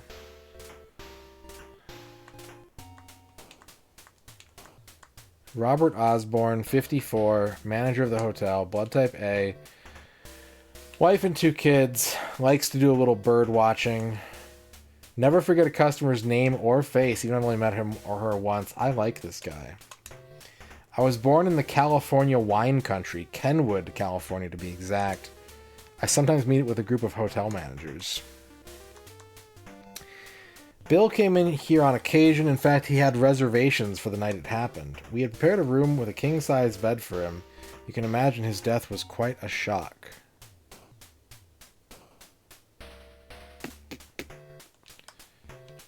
Edward Robbins is one of Liberty's most prominent and respected citizens. He stops in from time to time. Seen discussing business with Bill, Tony, that is. Charity benefit hosted by the Anemone Club was held here. Nose of the doctor. I remember Shelley's name. I think I've seen her with Bill Robbins a few times. She got long blonde hair, doesn't she? Sarah Shields used to play piano in the bar downstairs at the hotel. Mr. McBain is one of our shareholders. About 20 years ago, his father died and left him in the movie theater. Okay. The night of the murder, I was here working. Yes, all night. This is probably unrelated, but the night of the murder, one of our guests stayed out past 2 in the morning, a nervous man. His name is Manuel Barclay. The Red Tie Club, I've heard the name somewhere, but I can't quite remember. Sarah Shields stopped working here soon after the case. One of our guests did report a missing watch. It was thankfully a false alarm. We were able to find it ourselves. Thank you for asking. Ah! I'm stuck.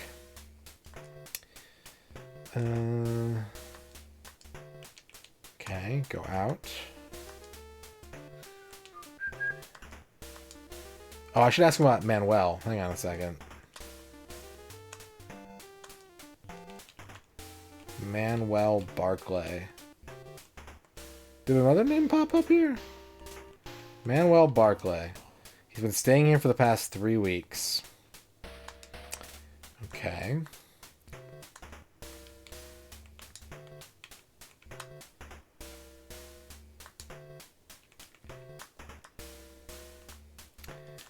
I think that's everywhere. We'd have to start doubling back and like... Oh, the store.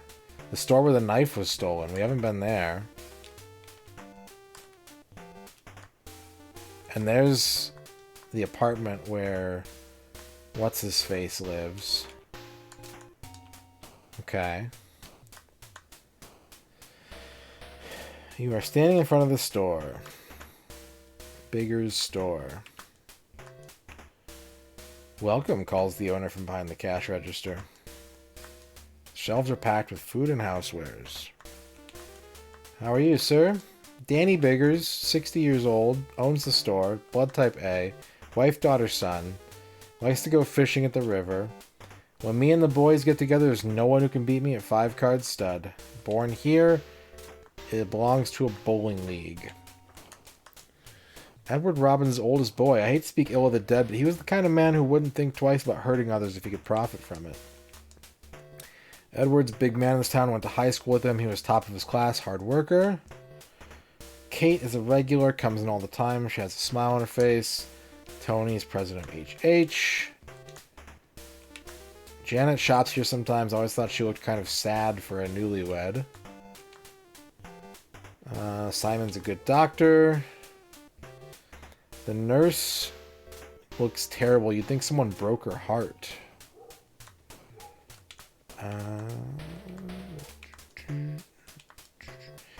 That's the struggling writer who lives in an apartment building down the street. He's always boasting about this and that, but never seems to be doing anything. Look, that's just how writers are, okay? Leave us alone. I guess things are looking up for him, though. He's been buying like there's no tomorrow. I closed the store at 8 o'clock, as always, and did some scrubbing up. I was home by 9. Red Tie Club is mystery novel fanatics, wasn't it? They wore red ties to their meetings for no reason I could figure out. Must have been 20 years ago. There's a brown station wagon. The knife disappeared 2 or 3 days before the murder. Then when I heard that Bill Robbins was stabbed, I got real worried.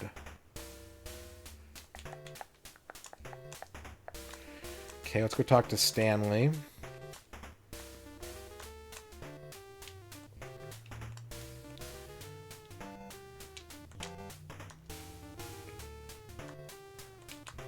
It's an attractive neighborhood. Who are you? What do you want? Asks the shifty-eyed man who answers the door. What's this all about? Stanley Howard, 34.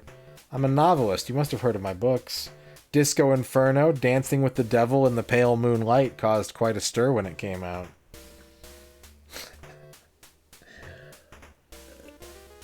Chad, have you ever danced with the devil in the pale moonlight?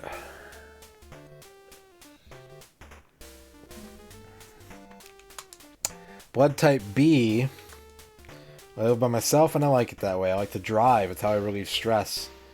Special skills, the ability to meet my deadlines no matter what I have to do to get the job done. I was born in New York, but I didn't like it. Too noisy, too crowded. It's easier for me to write here. Been living in Liberty for 3 years now. Yeah, that's from the first Batman movie. I belong to the American Writers Guild. I would have nothing to say about Bill that would be worth your time or mine. Yes, it's true that we've talked a couple times over at the Hungry Fisherman, but that's about it.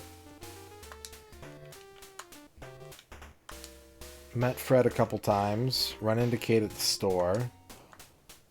Lucy's a busybody and uncultured. I have no interest in loudmouthed women with no understanding of literature. Joe's the real estate agent who helped him find this apartment. Joe is very suspicious. Like, right now, it kind of seems like Joe hired Stanley to kill Bill. Kill Bill? Is that where that came from?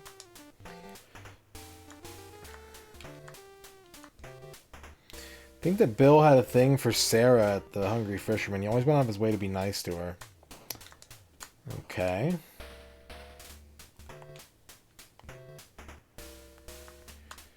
Went to the Hungry Fisherman for a few drinks, then I went straight home to my apartment. I'm telling you the truth, I was a bit drunk, so I went to bed immediately. I don't know anything about Bill Robbins' murder. It's not really something I'm proud of, but my wife ran out on me. With my being an artist, you know, our lifestyles just didn't match. I'm not proud of... By the way, I'm not proud of this, but my wife left me. I didn't steal any car. Come on. Oh, yeah, it's very, very nice. A knife? Yeah, not to brag.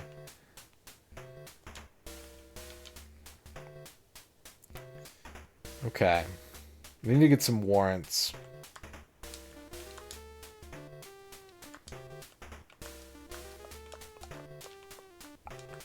We need to get warrants. Let's go talk to the DA. Let's save. Let's enjoy some nice save jazz.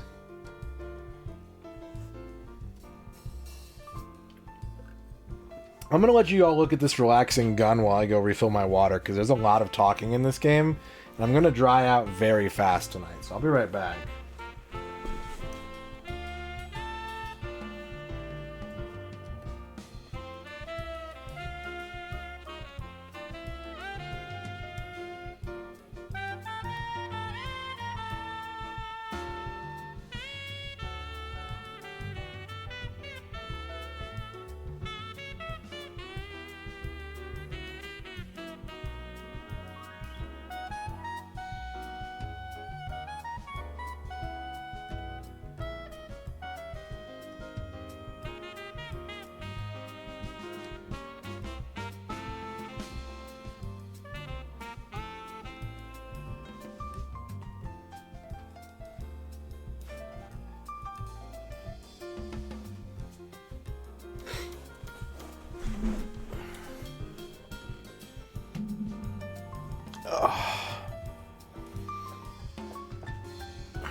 Okay.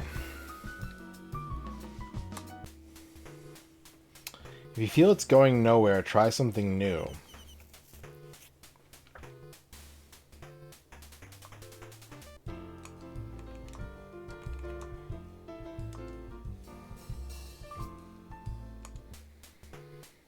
Oh. There's only 4 people we haven't, like, heard of yet. Linda Thompson. G. Raymond. We haven't met Manuel. That's this box. I don't know what Heart Safe is. I don't know where Big Burger is.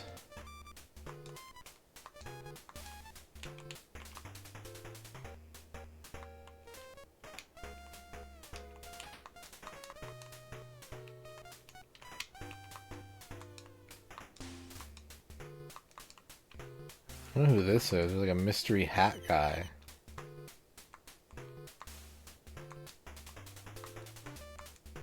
Okay. Okay. Continue. Let's go to the prosecutor. Let's get some search warrants.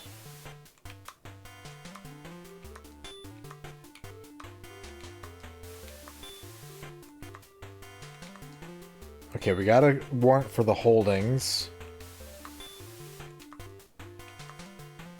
And for Stanley.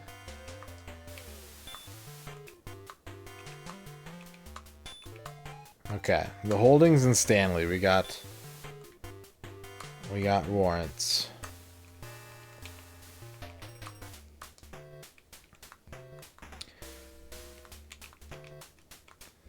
Catherine, it's gone. The evidence that links the murderer to Bill Robbins, it's gone. I've been working on it for 30 years and now it's gone. Who will help me find the murderer of Bill Robbins?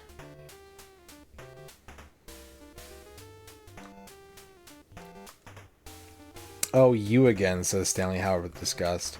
Yeah, suck this warrant, bitch. You notice that the television set and the VCR are brand new. Isn't this guy supposed to be a starving writer, you ask yourself?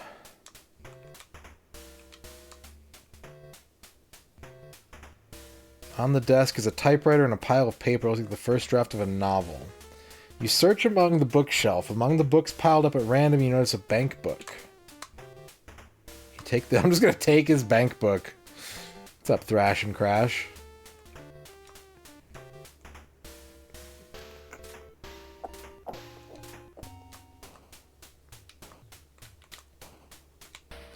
Everybody has a bank book. Why shouldn't I have one too? Are you implying there's something wrong with it?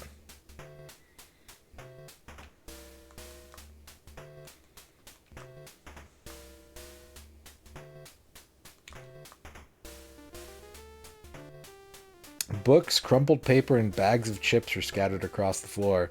You glance over and see a black velvet painting of Elvis above the couch. Nice painting, pal, you chuckle. Damn, JB's throwing shade.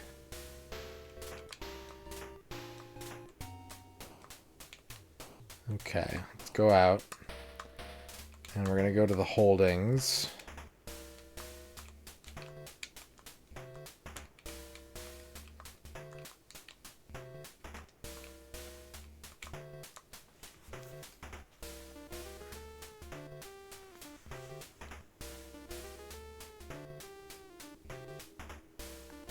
In the game audio or me?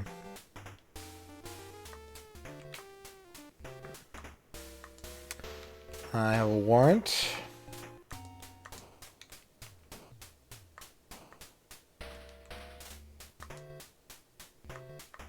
Got a lot of rooms to look at. Let's go to Tony and Lucy's room. In the middle of the bedroom is a huge bed covered with white satin sheets. In the closet are heaps of dresses, tacky dresses. You spot nothing suspicious. Let's go to Mike and Kate's room. Michael and Kate's bedroom is simply and tastefully decorated. Nothing of interest here. Go to the guest room. It is a plain room with 2 single beds. Search every nook and cranny and find nothing. Let's go to the kitchen. The smell of freshly baked cake pervades the kitchen. Can't find any leads in the kitchen. So this was a dead end. This warrant got me nothing. So we've got the bank book.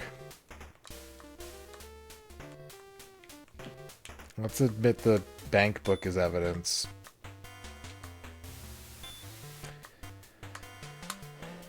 This is a Liberty Bank bank book in the name of a Mr. Stanley Howard. The account was practically empty until Mr. Howard deposited a huge chunk of money this month. Okay, so let's go to the bank.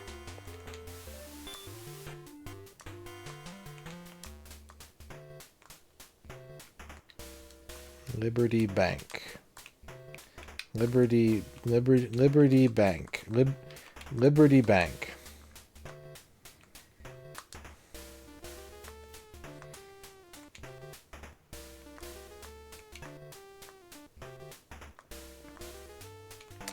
Let's talk about the Red Tie Club. No, I don't know, but Liberty Bank is on sound financial footing. Let's talk about Stanley. The name's not familiar, but then I don't know the name of all our customers. Don't know Manuel. Okay, this is rough. Because we're probably going to have to, like, retrace our steps and, like, talk to someone about one of the things that we found out about later. Let's try and use deduction, though. Let's not just be brute forcey. Stadium golfing? Like golfing inside of a big dome?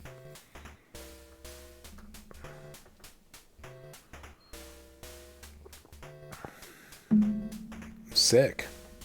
Is it mini putt? Let's go talk to Tony. We got a lot of people talking about Tony being a weirdo.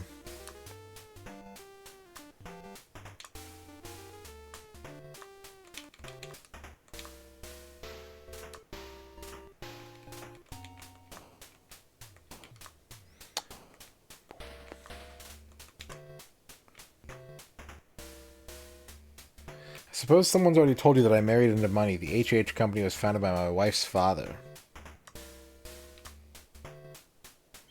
I did go out that night. I guess I forgot. I had promised to meet someone. Who was I supposed to meet? Well, I press him.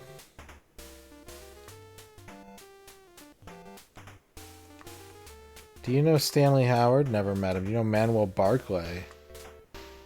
James McBain.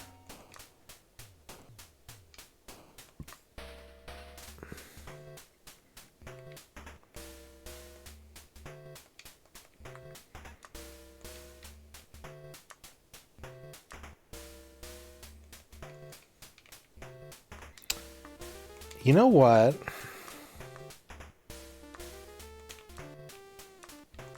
Let's talk to Susie again real quick. Whoops.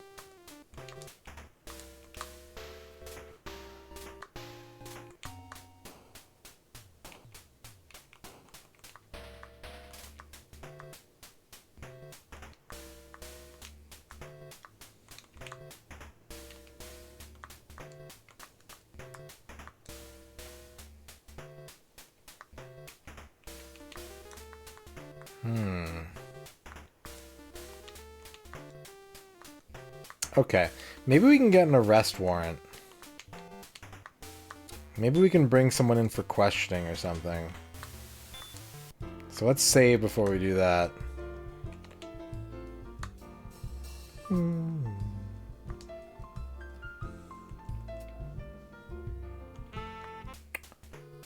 Yeah, try something new. Like, we haven't tried interrogating anybody.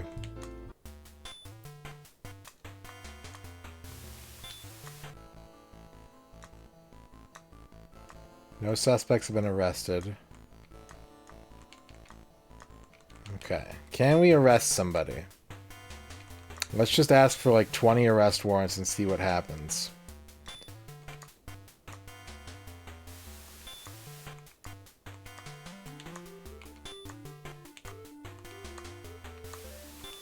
Nope. Alright, we can't get an arrest warrant yet.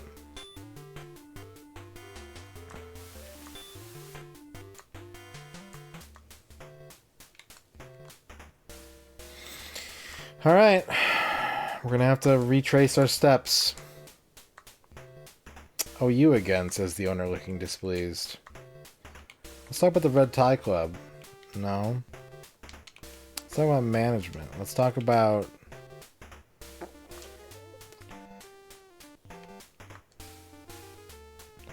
I went to 10, maybe it was 11.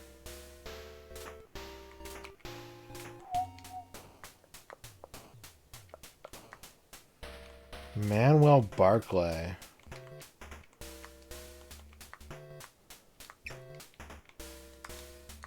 I don't want to just go through every single, like, option.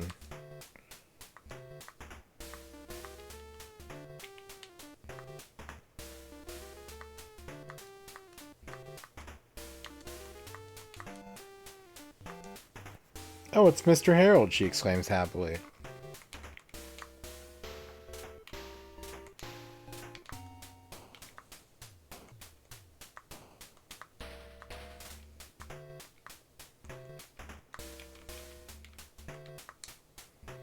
No one knows Manuel Barclay.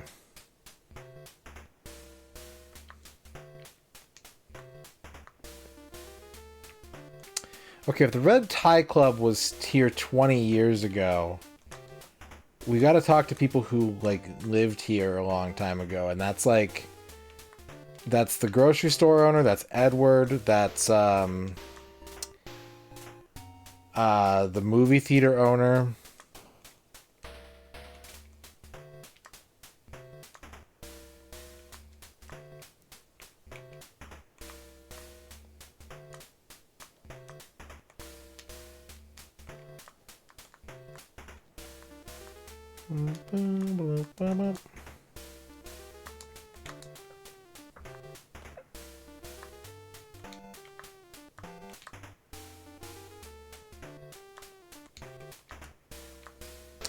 Well, I forgot about the Red Tie Club. It's sort of hard to remember that sort of thing.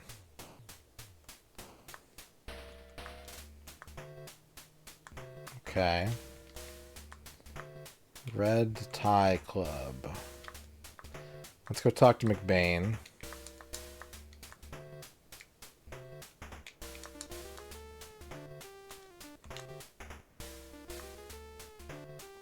You again. Swell, you detect a note of sarcasm. Business at the movie theater is going great. Wonderful. Couldn't be better.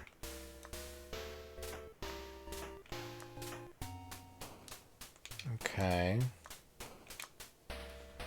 It's weird that I got a warrant for the holdings and there was nothing there. We got the bank book. Shows that somebody paid Carrington. Wait, I already talked to Carrington. Carrington is this guy, right? At the Home Estate Agency. Oh, you know who might know about it is the professor.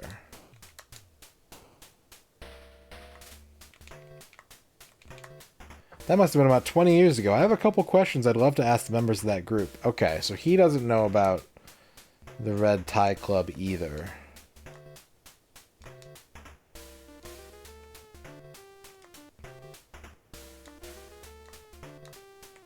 Maybe the priest does.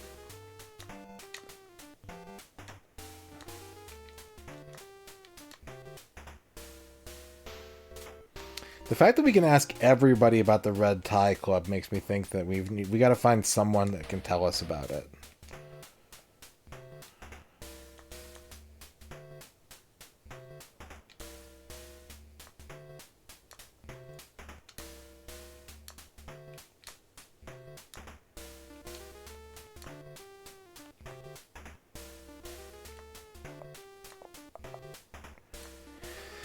Seems that Mr. Robbins was killed somewhere else, then dumped in that car. That's what the coroner was saying. The victim was a big man. I don't know if one person could handle that alone. Maybe the doctor knows?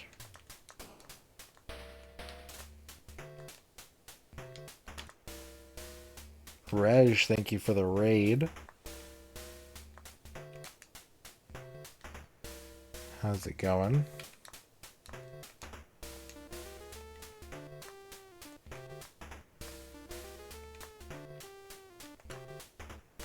My first husband was a member of the Red Tie Club. Okay. Interesting.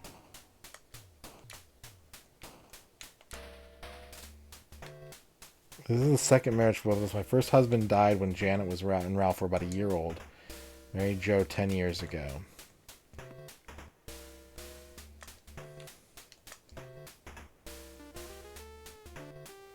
But she's only been living here for 5 years. It's so weird. Let's give Reg a shout out. Thank you for the raid. Blah.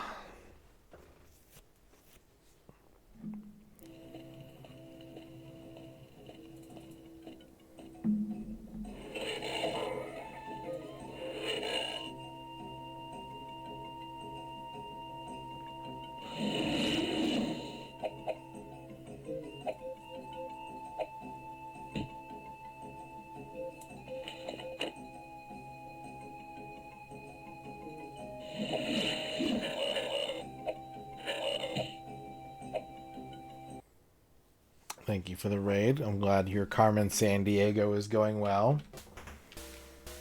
Let's talk to you about the Red Tie Club. We can't. My real father died when I was a baby. As far as I'm concerned, my stepdad is my real father.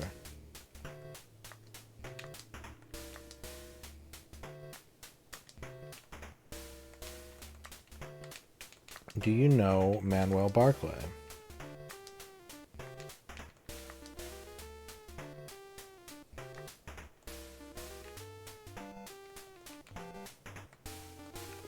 Let's talk to Janet.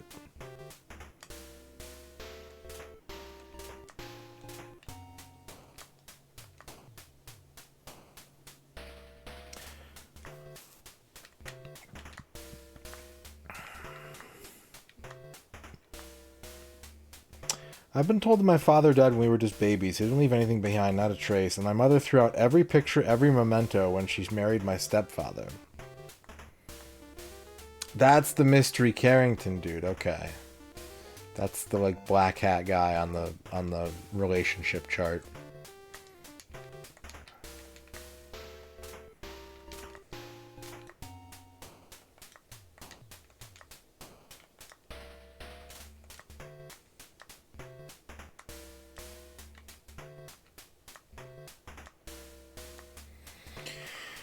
Okay, let's try the doctor.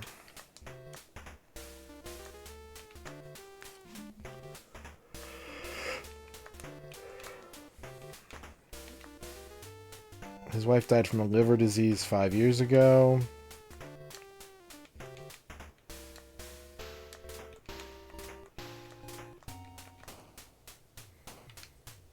I examined Stanley once a few years ago. Remember that? I thought there was something strange about him. Couldn't put my finger on it. Right, okay. It's going pretty well. We're still in the early phases of the investigation.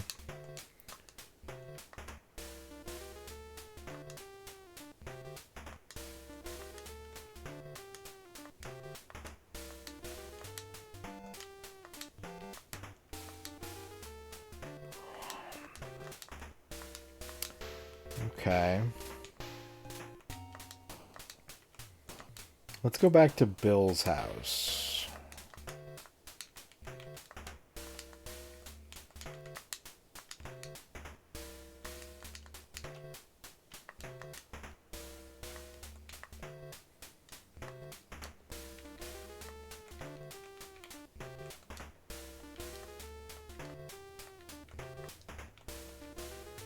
Earrings, they must be Janet's. No, they're not Janet's. I guess I didn't go straight home after the movie. I drove around for a little while, about an hour, I guess. Good alibi. I drove around town. No reason. Just driving. Do you know Manuel Barclay?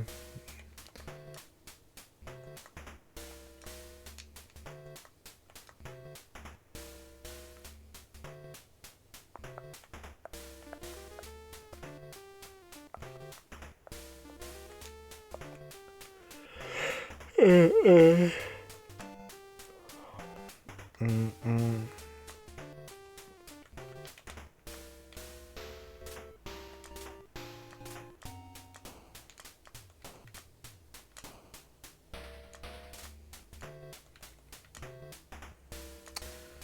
can talk to Pamela again.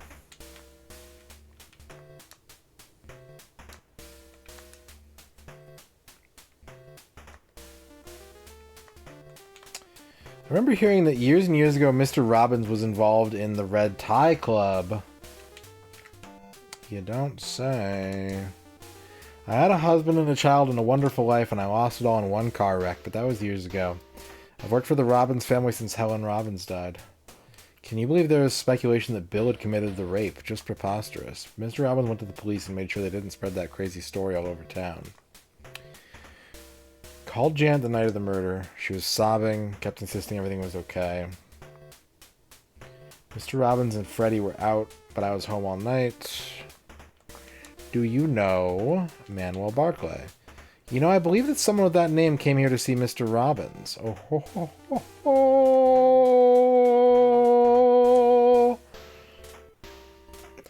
Shelley McDonald's a saint to work for a difficult boss like Bill. You probably know whose fault it was that her little sister died. Magnus Prada with the 100 bits. You're a loose cannon, JB. The commish wants me to axe you from this case.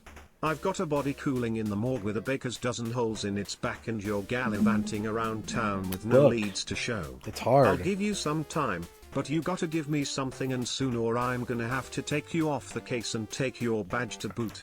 I got this, Chief. Thank you for the 100 bits, Chief Magnus. Shelley McDonald has a little sister who died. And she's saying that Bill's responsible.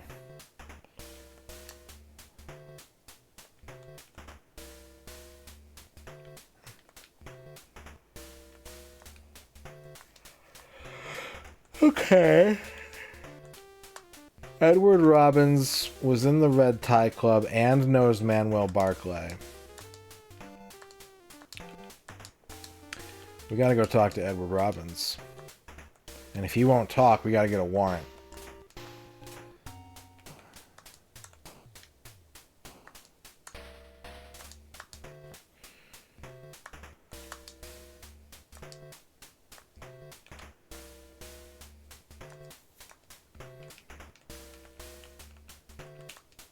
Never met him. Liar. Liar. What happened?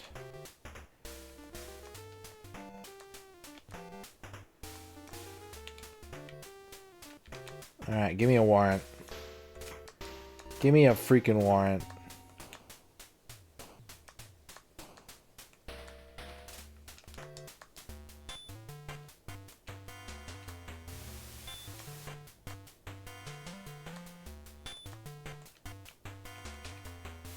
I got a warrant for Edward's house. Can I arrest him? No. Okay. That's fair. That's fine. It's okay. Eitder. Let's get some gun jazz. Gun.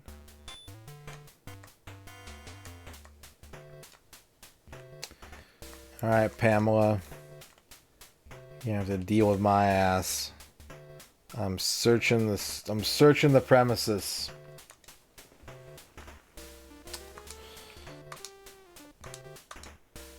Find nothing. Nothing in the living room. Let's go to Edward's room. Nondescript. Let's go to Fred's room. Apart from a few posters, the walls are bare. You notice a white envelope on the bed near the pillow. It looks like a personal letter. Take it. Take that shit. Let's go to Pamela's room. Small but homey. Yeah, this is a Japanese style adventure game. This is like, if you've played Snatcher, this is like the template that they use for their adventure games. It's kind of more about navigating the story A Portopia clone. Yeah, yeah, yeah. Yeah, that's a good way of putting it. On the shelf is a deck of tarot cards. On the top of the deck is the death card, face up.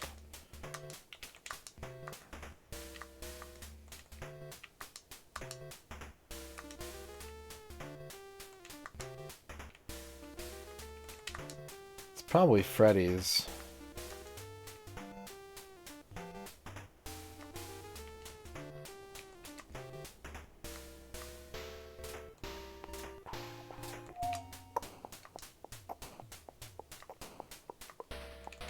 Go to the guest room.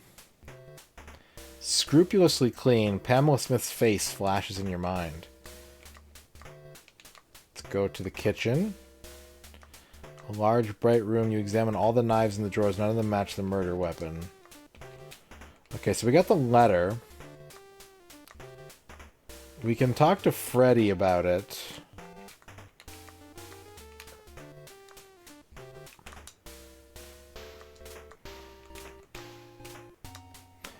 I don't know, maybe. It could be mine. Yes, I wrote the letter, but what does it have to do with the murder? Well, let's get the letter analyzed, and then we'll find out.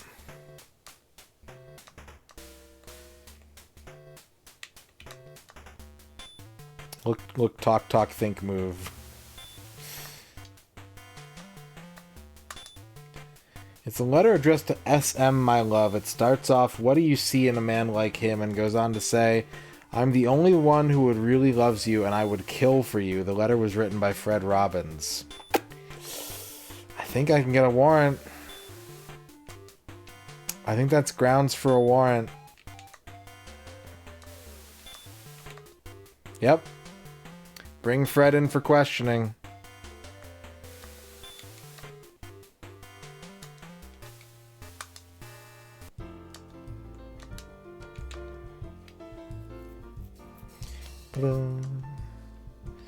Bake them away, toys. Before I do that, though, I want to make sure we're talking about the same SM here. Let's go talk to Susie.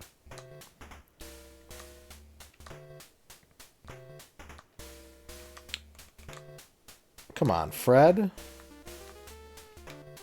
I can't ask her about the letter. Okay.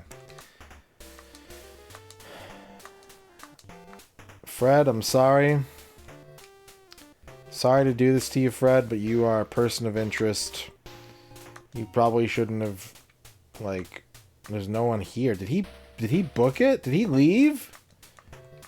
Or is he already at the police station?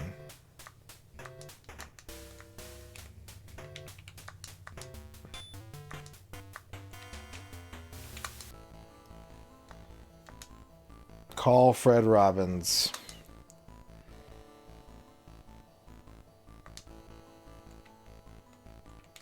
Let's show him the letter. Yes, the initials SM stand for Susie McNally. Show him the earrings. They're a present I gave someone. Okay, it was Susie McNally. Show him the knife. Show him the bank book. Alright. Let's do some questioning. He didn't murder his brother.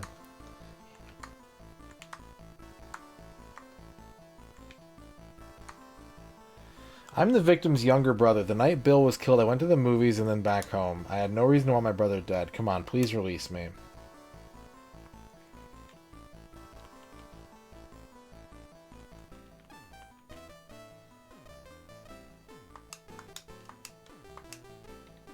Okay, so I didn't go right home. After the movie, I waited for Bill in front of the Hungry Fisherman. I threatened to tell Janet about his affair with Susie, but he just shrugged and said to go ahead and tell Janet. He said he couldn't care less. That made me really angry, so I grabbed him and we fought. And then what could I do? I just went home. It's true, I'm not lying. Please believe me.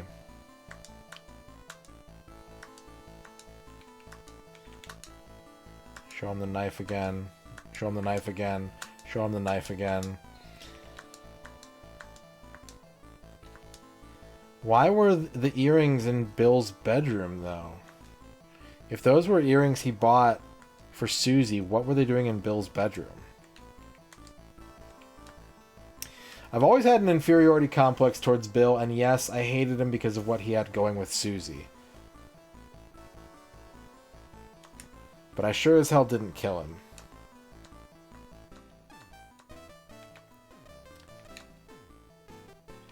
There's no point in yelling. I told you a million times I could never have hurt Bill.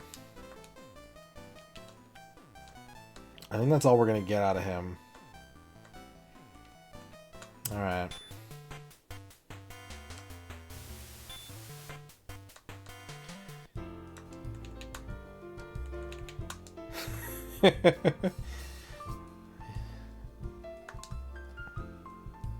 What's up, Gibby? Ba-doo-doo. Who's this? Oh, that's Pamela. How's it going, Shaboy J? I don't think I said hi to you yet. Marilyn Dennis. Where is the secretary? What's my favorite gun jazz band? Herbie Hancock.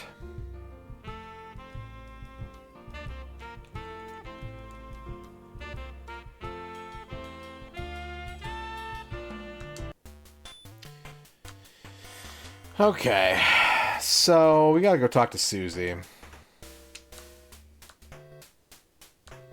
And if she doesn't want to talk to us, we're gonna get a warrant.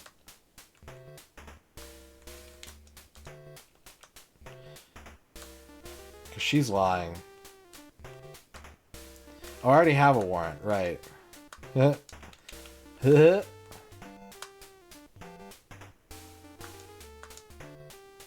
You take your time searching the room. In a desk drawer, you notice a long, narrow object wrapped in cloth. It's a gleaming scalpel. Take it. John Cliptrain, Black Velvet Revolver, Dave Bruglock, Bleeding Guns Murphy.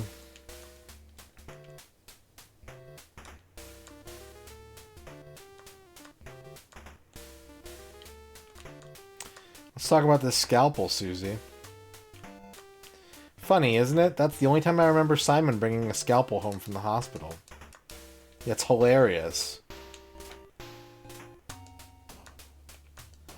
Let's go talk to the doctor.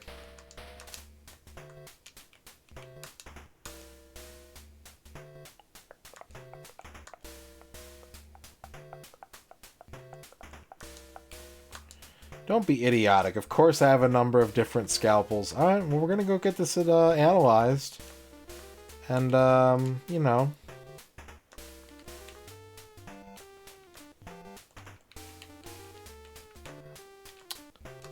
Let's hope it doesn't come back to bite you in the ass, buddy. What's up, Heffenpfeffer?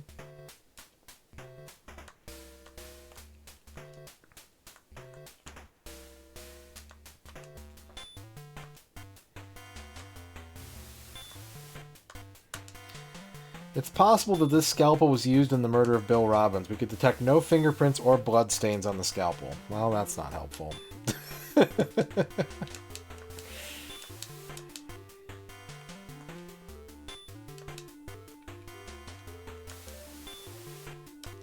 Can we get a warrant for Simon? Can we get a search warrant for the hospital? Yes. Can we get an arrest warrant for Simon? I can! Whoa! Alright. Well, let's go search his place first so we can ask him about whatever we find.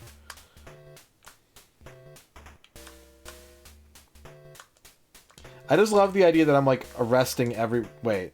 Yeah, I'm arresting, like, everybody in this town. Like, no one's here anymore. They're just all, at, like, they're all in the detention center just waiting for me one by one. Nothing but People magazines in here.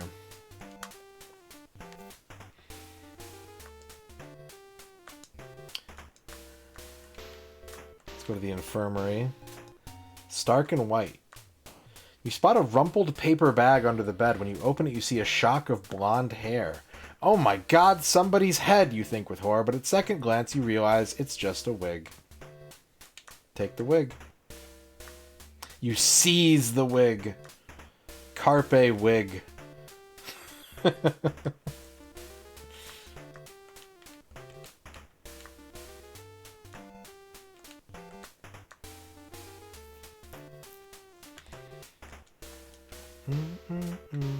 Let's get the wig analyzed.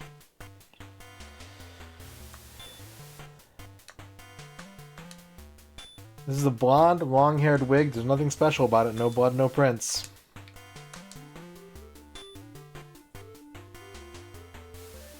Alright. We need to interrogate the doctor. We need to save before we interrogate the doctor. Bring the gun back.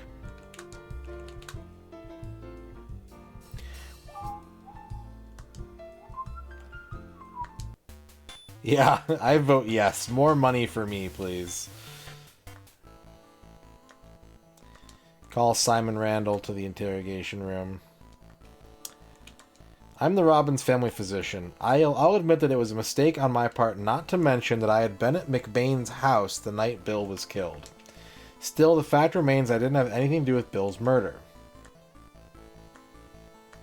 Well... Okay. Let's, tell me about this wig. I don't know anything but... Tell me about the scalpel. Nothing, huh? You don't know nothing, huh? He knows nothing.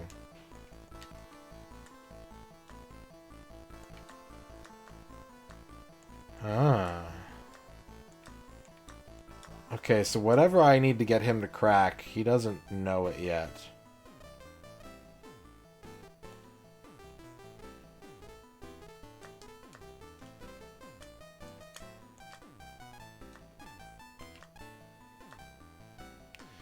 Alright, bring Fred back in.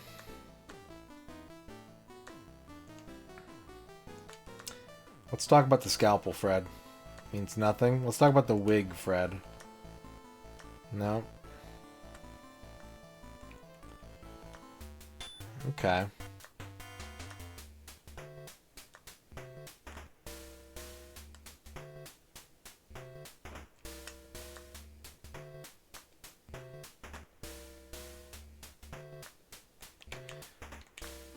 She doesn't know about the wig.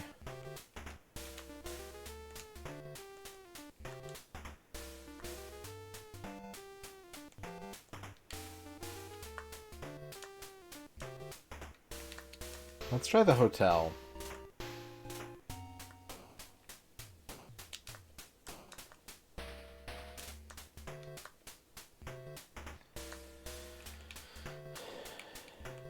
Manuel Barclay has been staying here for the past 3 weeks. I've got it. Now I remember. A long time ago, a group of mystery novel enthusiasts would get together, the Red Tie Club, sometimes at this hotel. Mr. McBain and Dr. Randall were the organizers. The Red Tie Club, I'm pretty sure that was the name. I knew this guy was good. Mr. McBain, you better tell me about the Red Tie Club or I'm gonna get a warrant.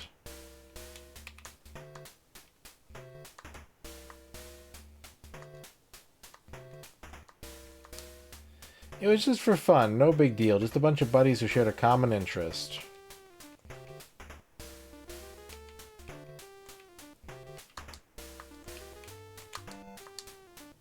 I mean, the Red Tie Club isn't really tied to this case at all, I don't think, so I doubt they'll give me a warrant. And I can't really ask the doctor about it because he's in jail.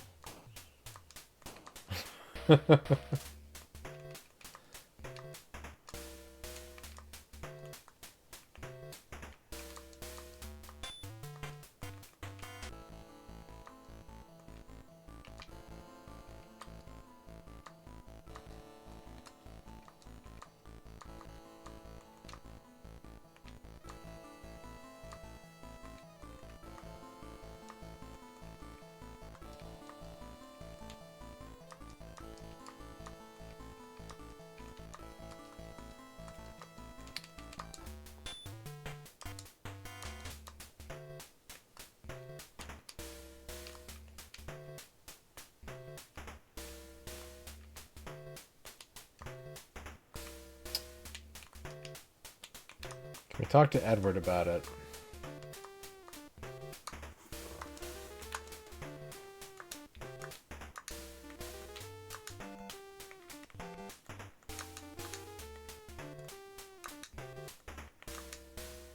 Shelly's got the day off.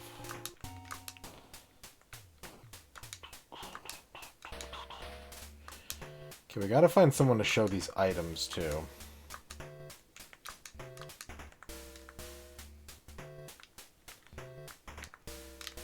Let's try the Hungry Fisherman.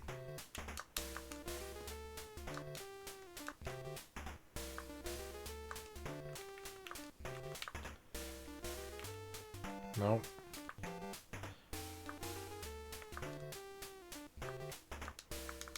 Maybe we can maybe we can talk to Sarah about it.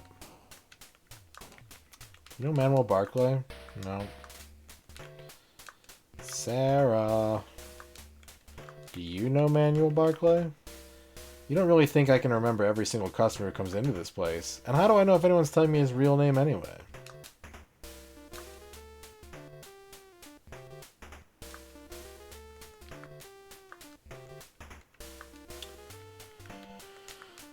Okay.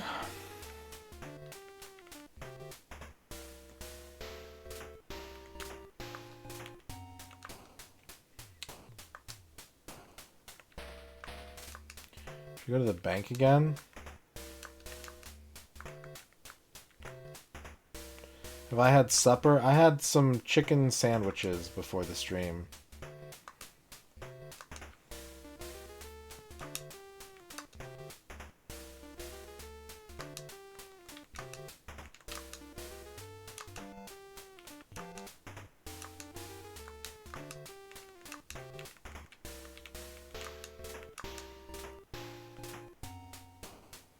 No, I did not solve the crime. I didn't even start the crime by dinner time.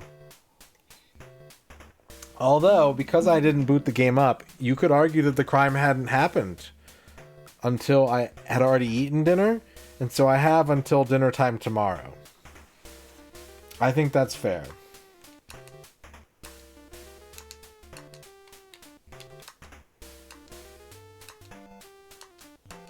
Let's talk to Ralph. Ralph's a little weirdo.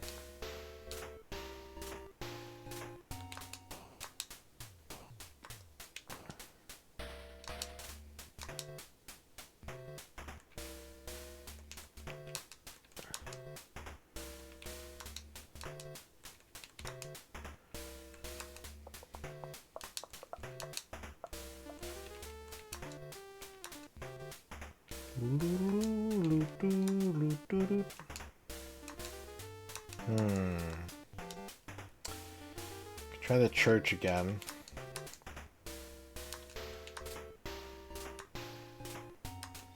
Ask him about McBain. Met him. Doesn't know Barclay.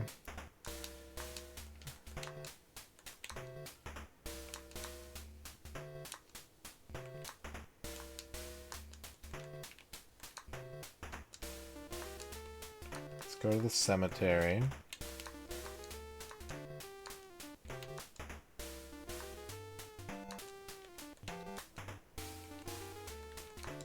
Never heard of Manuel Barclay.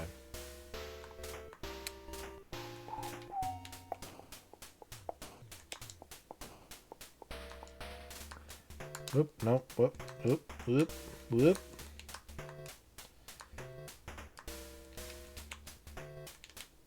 Yeah. If only there were a membership list of the Red Tie Club. Which I am weirdly fixated on, despite the fact that they have no relevance to this case whatsoever.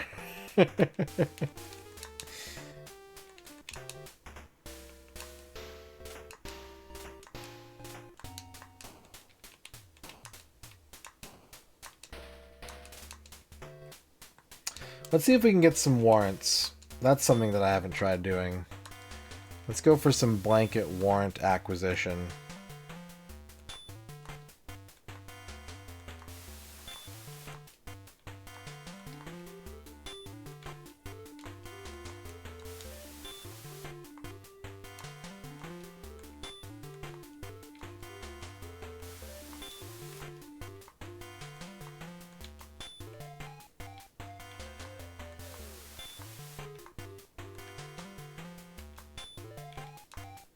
Okay, we got a search warrant for McBain. There we go. We got something. McBain warrant. Smug motherfucker. This is one of those games where everyone's such a piece of shit that you're just like, yeah, I'm just gonna I'm gonna arrest them all for murdering this guy. It was a 30-person conspiracy. Some of the people in this game are nice, and I don't want to get warrants for them. Bam, warrant. Your instincts tell you that there's something hidden in the fireplace. Your instincts are wrong. Now you're covered with soot and no closer to solving the case.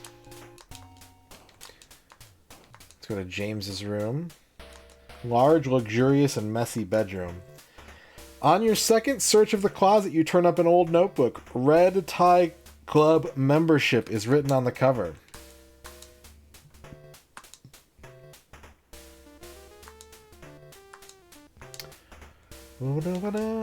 James, would you like to tell me about this notebook?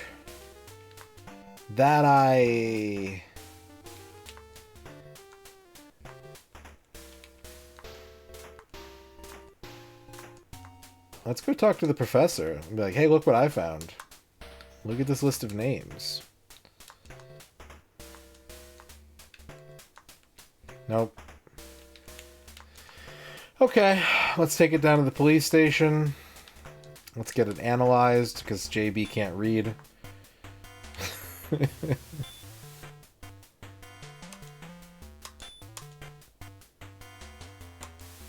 Only 4 names listed.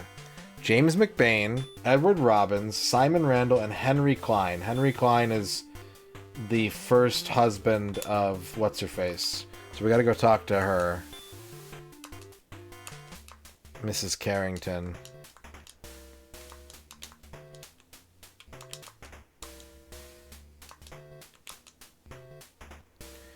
What's up, Retro Space Jack? How you doing? Do you know Henry Clinton? Okay, they're not gonna let me do that, I guess.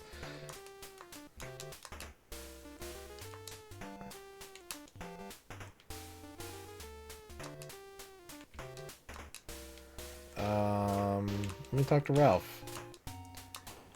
Do you know? I can't just ask people about Henry Klein, huh? But I could interrogate the doctor, because his name is in the book.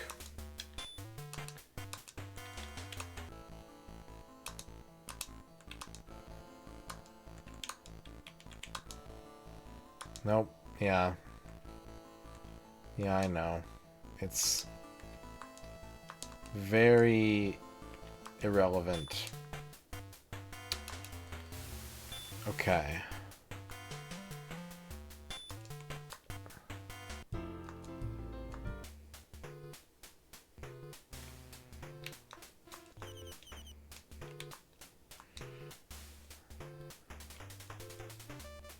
I have to show this book to somebody. I could show it to Edward Robbins. I could show it to... That's pretty much it. I could show it to Edward.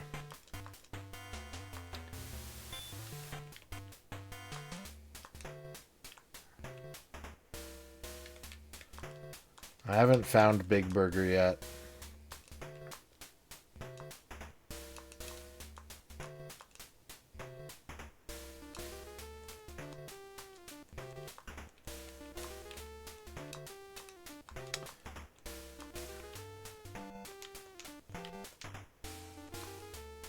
Trachea, congratulations on your first. Okay, so it's McBain, Edward, Randall, and Henry Klein.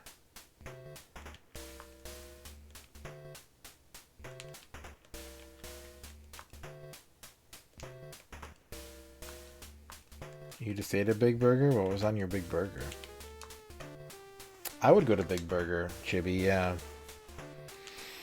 I would eat a Big Burger. I like a Big Burger.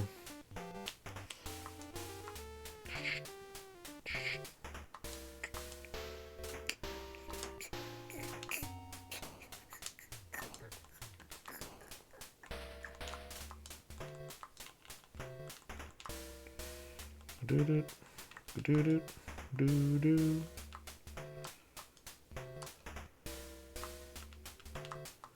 Let's talk to Michael. We haven't talked to Michael in a while. Or maybe we talked to Ralph or Joe. This is Joe.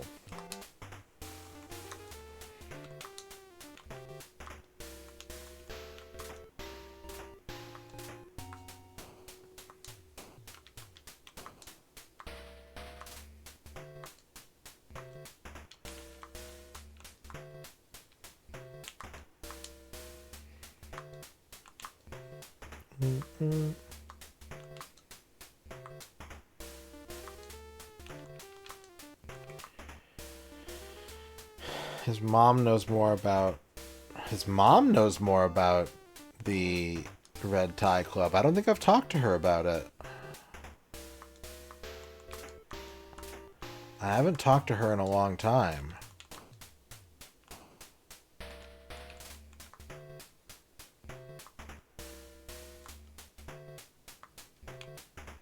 Yeah, I know how that goes, Flygon. Thankfully, I was able to make a more substantial purchase on this chair, and with the 5-year warranty I bought, even if it just like snaps in half under me, I'll get my money back. Most of it, anyways.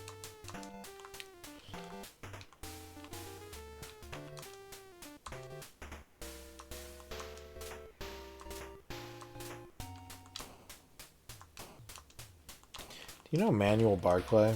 No.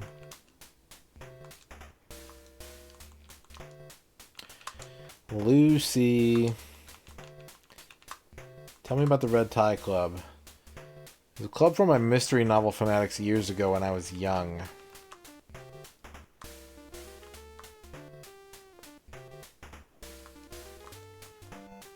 Do you know Manuel Barclay? Do you know James McBain? Do you know Shelley MacDonald? Do you know... Martha didn't join the Anemone Club. She's a little too good for them. Let's talk to Tony. What up, Tony? What up, Tony? Do you know Manuel Barclay? Manuel?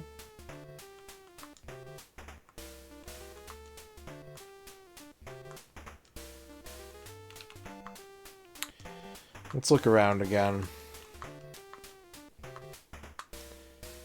Was this the house where I didn't find anything?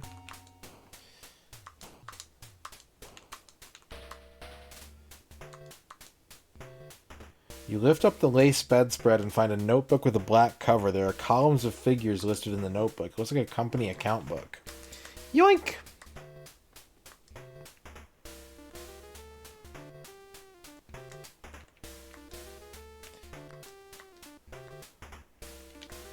Oh, Tony. The account book? What about it? Are you implying that there's something funny with our company's account book? Yeah. Yeah, I am. I'm gonna take it straight to Michael, who probably doesn't know what a number is.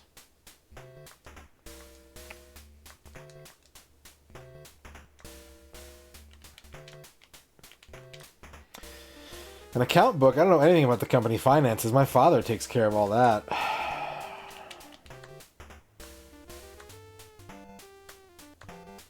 Let's take it to my friend at the police station who knows how to read.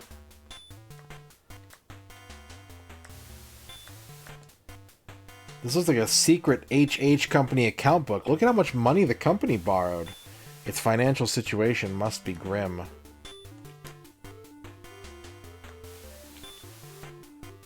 Oops. I didn't mean to do that.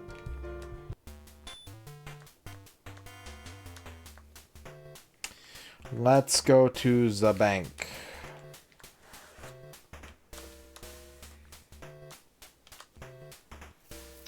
What's up, young Billiam?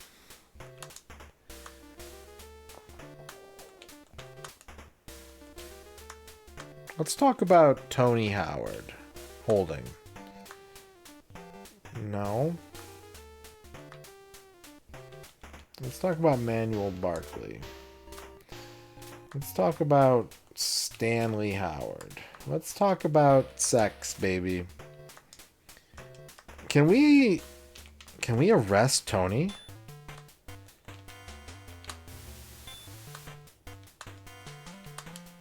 Nope.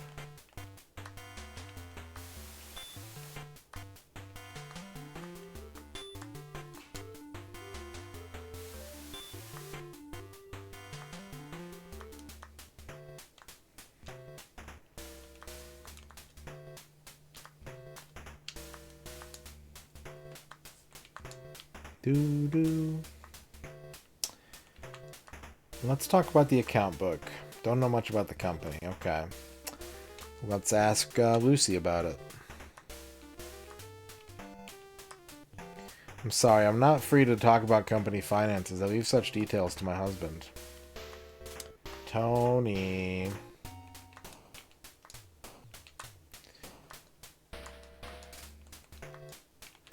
Do you know Stanley Howard? You never met him. Do you know... Do you know your wife? I shouldn't say this because she's my wife, but she's a busybody and a gossip.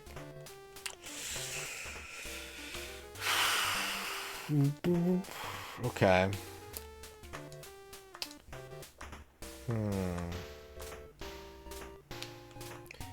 Let's look through the clinic again.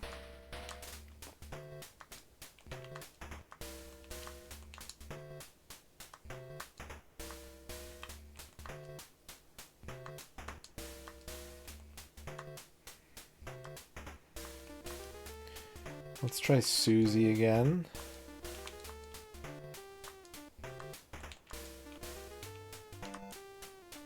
Don't ask me that. I just know Simon isn't the killer.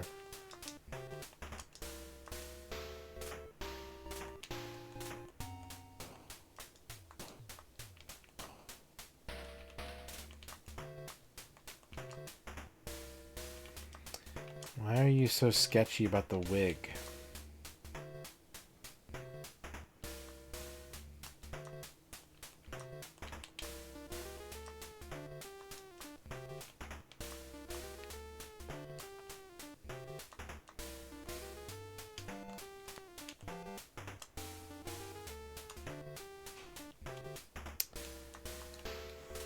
Let's talk to Janet.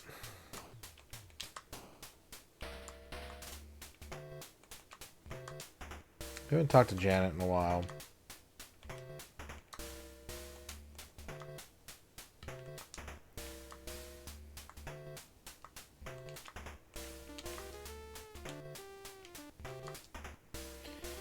Tony holding makes her stomach turn.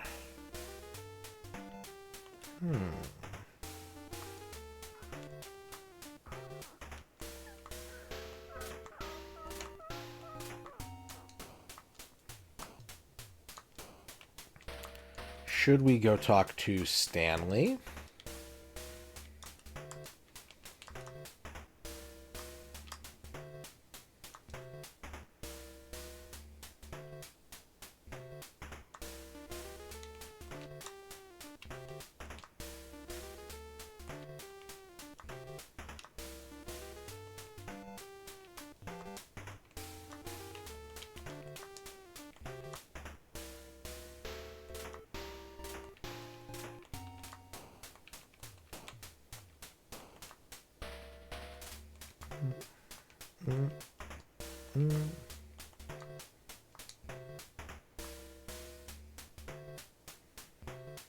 You need to use your mouth to operate the Allen key.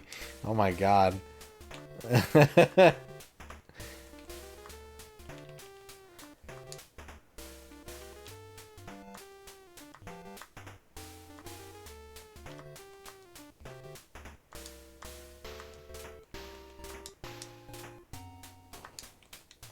Okay, nothing there. Let's talk to Biggers.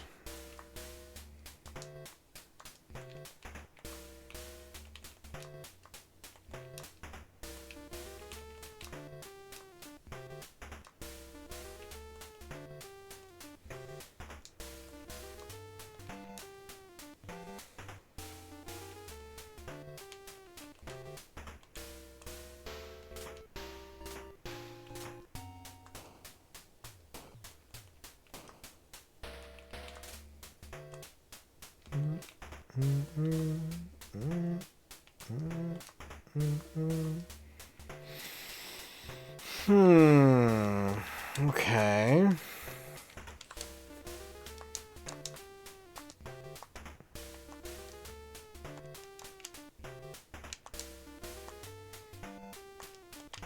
Let's look through the victims' things again.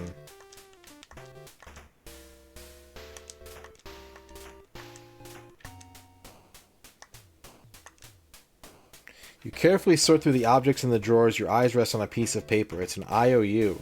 An IOU for a lot of money.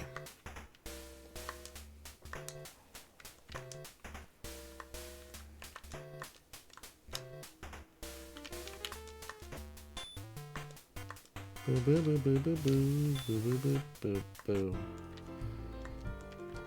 Gun. Gun.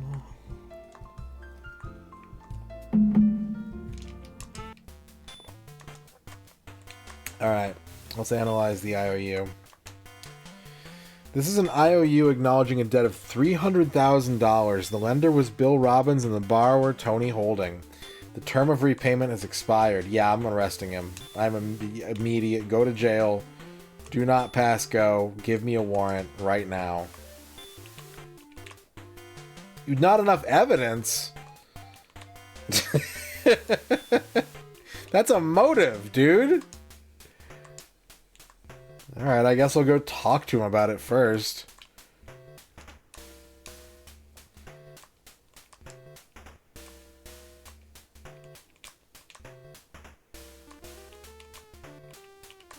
I've never borrowed any money. I don't know. I didn't borrow money from anyone. Is that clear?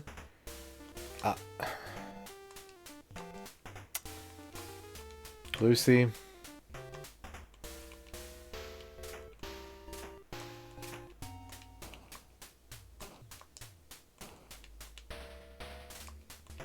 Kate.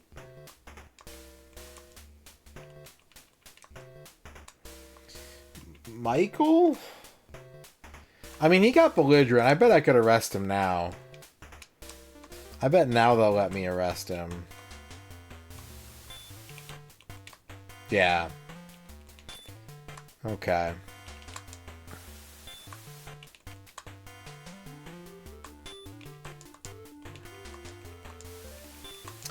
Let's talk to Tony. Tony, have a seat. I'm the president of the HH company. I don't know anything about the murder. I'm of no use to you. Well, we've got this IOU. I tried to reimburse the money, but... we got your account book. Yes, this is the HH company account book. We've got your bank book. We've got a earrings, wig, letter, knife, scalpel. Okay. Murder motive. Wasn't me. I didn't, I swear. That night I saw Carrington at the graveyard. Okay. Tell me more. You saw Carrington, huh? I borrowed money from Bill. I had no choice. The company was falling apart. We had lots of debts. I worked my butt off, but things just kept getting worse. The day Bill was killed, I called him to ask for an extension on the payment. He said no. I asked him if we could discuss it in person. He made me beg, but finally agreed. I waited at our designated meeting place for over an hour. He never showed.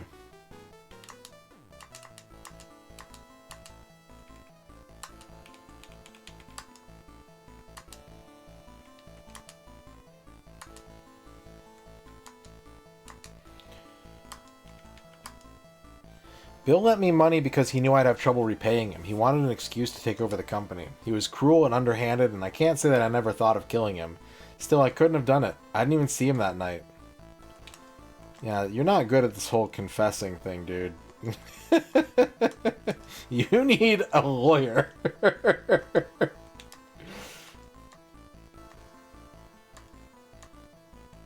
Okay, so Carrington... he ran into Carrington, but not Bill. Can we get an arrest warrant for Carrington? We can.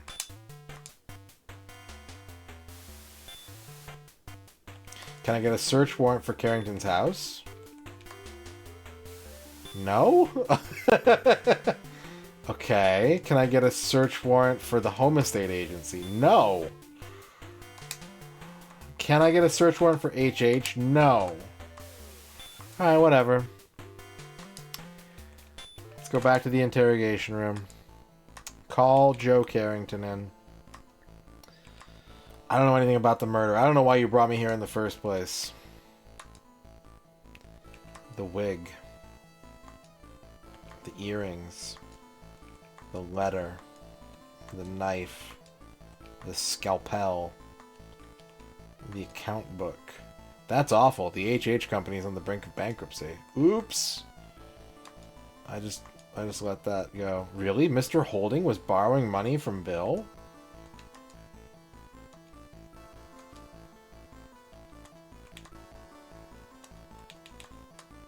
I didn't kill him, and that's the truth. No motive, no method. Okay, so I can arrest him, but I have nothing to, like, show him.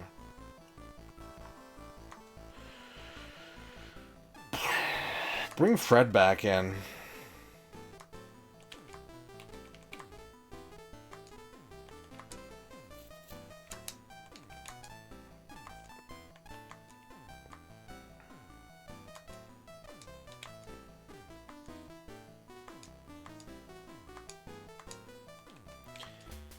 Okay. So I was able to arrest Joe.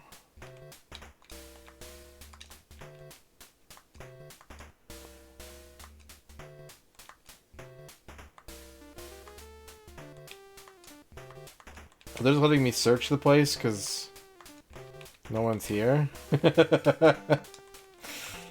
That's not how you do. Alright, whatever. Did I just crash the game? I think I just crashed the game.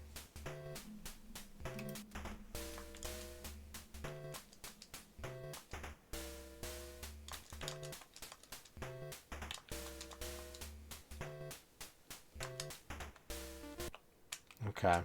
Let's load our save.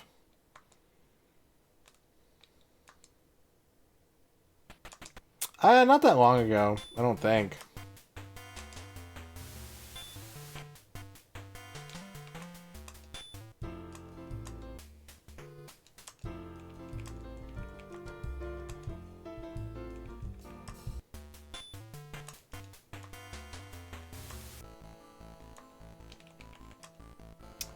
Okay, I don't have an arrest warrant for... What's his face? Tony.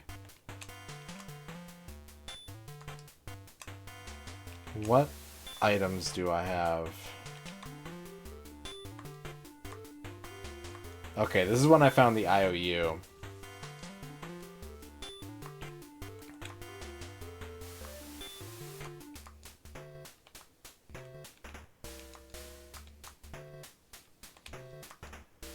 So, we didn't lose that much progress.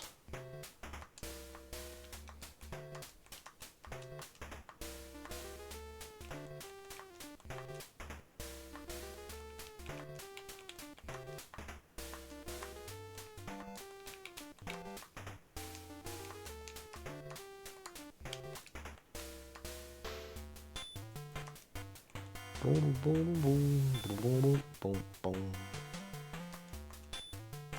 An arrest warrant for Tony. Let's go talk to him.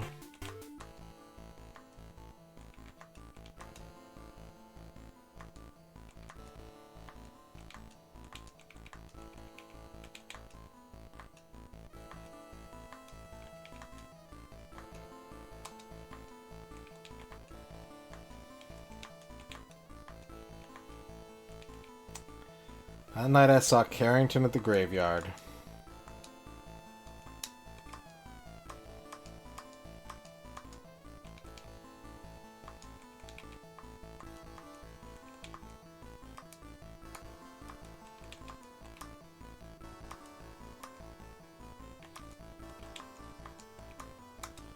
Okay.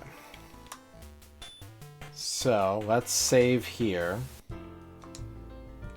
Let's save on file 4.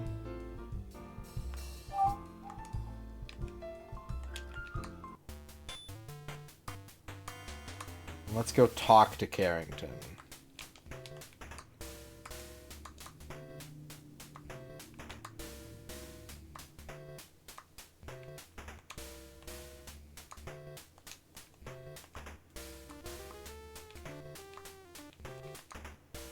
I know that he's been arrested.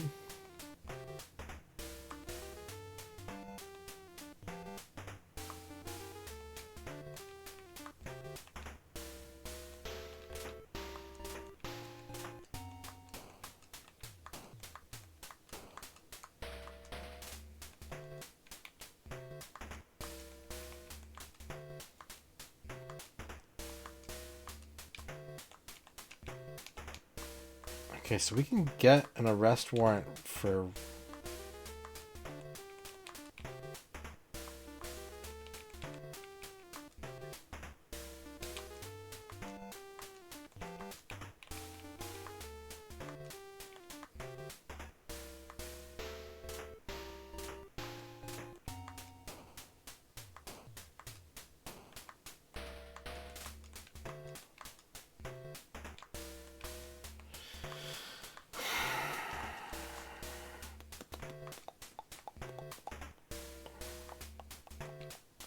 He often came with a woman with long blonde hair. So Susie would wear the wig to come here with Bill. I need to find a way to talk to her about the wig.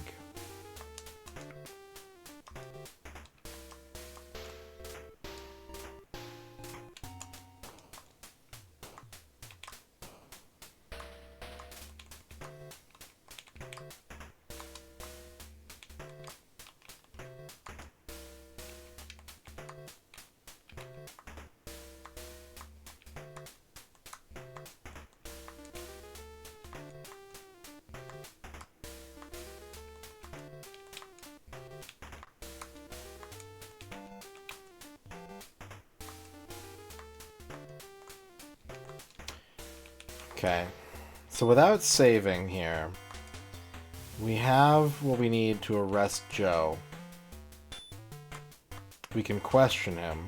We can't really get anything out of him.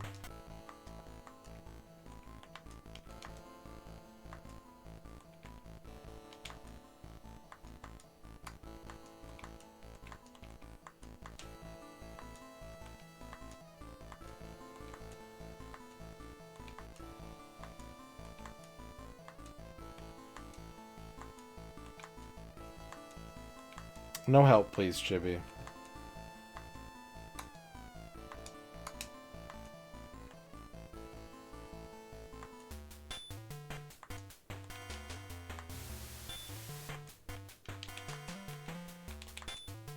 Yeah, I don't have enough evidence.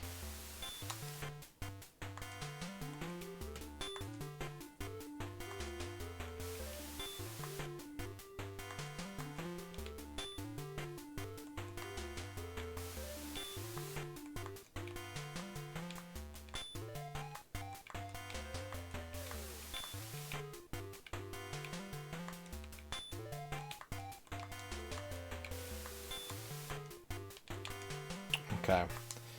I have nothing else. I bet Ralph's pissed at me.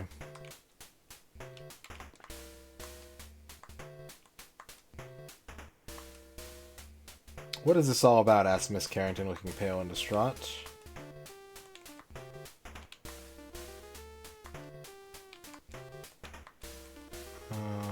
Do you know Tony Holding? Is he the killer? My husband is not the murderer.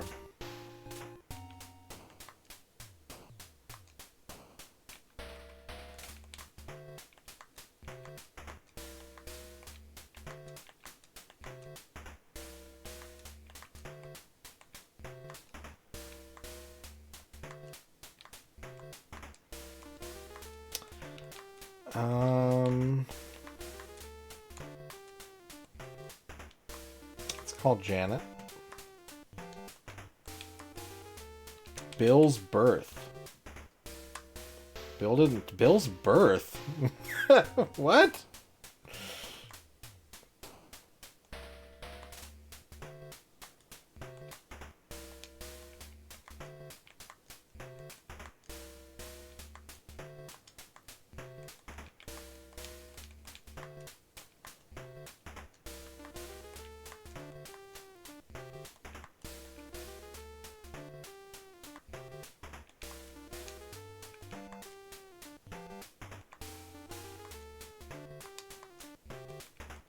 Let's talk to Ralph.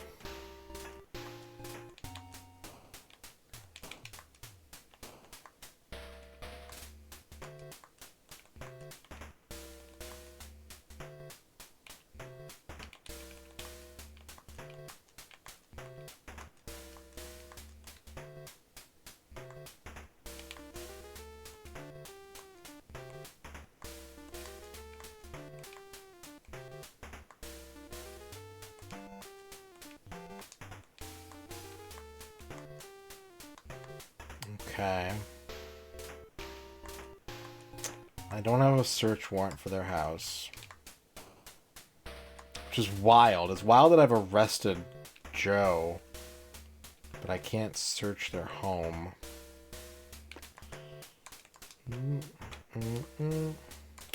We could talk to the priest.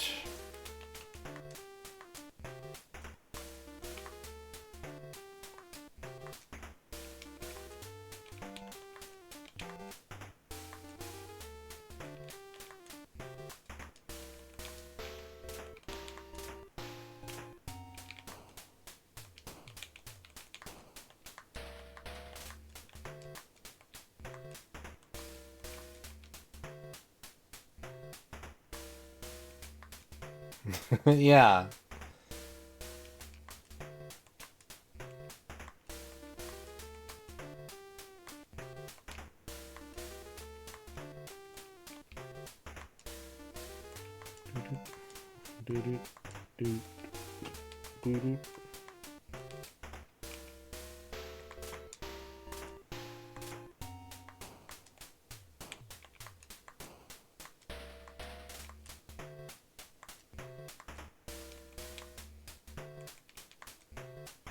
You know, I talked to Sarah Shields about the rape. I got the strongest feeling that she knew the assailant was for some reason keeping his identity to herself. Okay. That's new.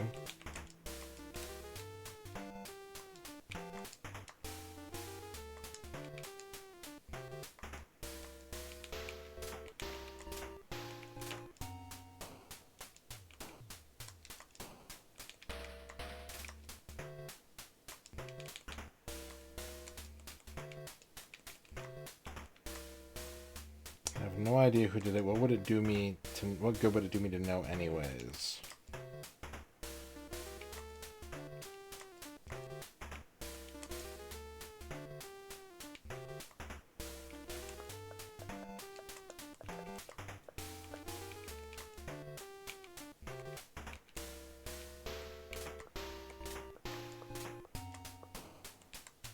Okay.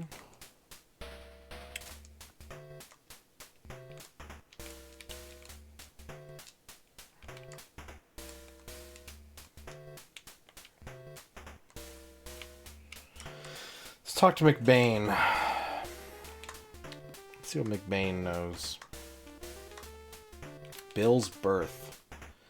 Okay. Now that I can talk to people about Bill's birth, I should go talk to Edward. But, like, I don't know why I can talk to people about Bill's birth. I don't know where that prompt came from. Bill's bull. Several Bill's bull.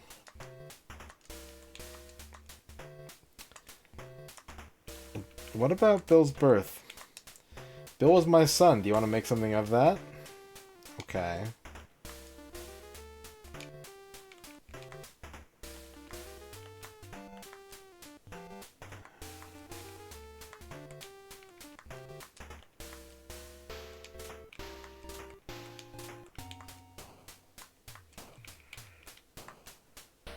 Who else would know about Bill's birth? Pamela?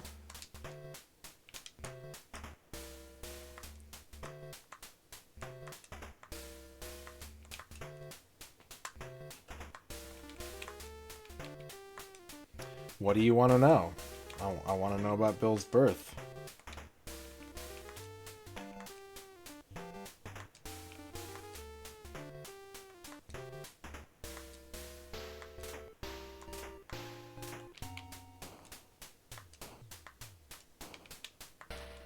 Let's have a look around while we're here.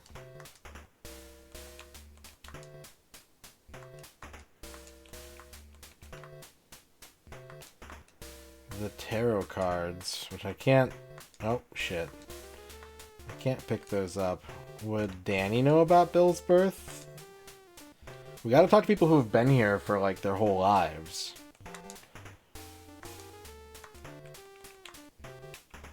Nope, he doesn't know about it.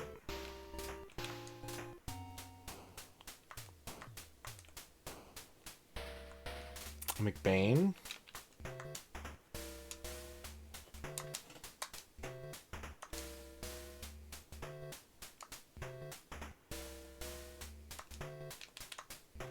Don't know anything about Bill's birth.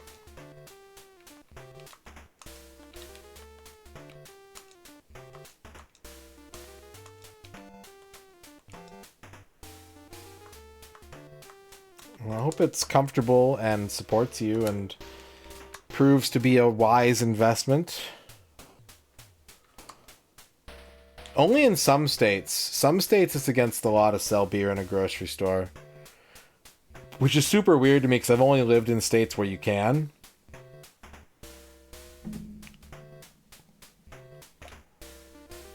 You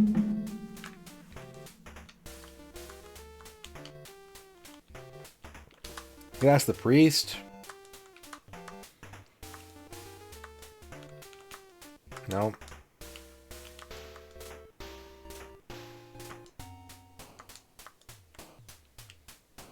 Professor, the security guard. McBain doesn't know anything. The Carringtons didn't live here long enough. The doctor's in jail.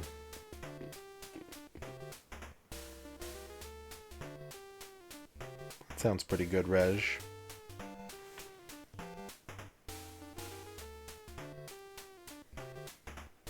Yeah, that's a super common thing, too.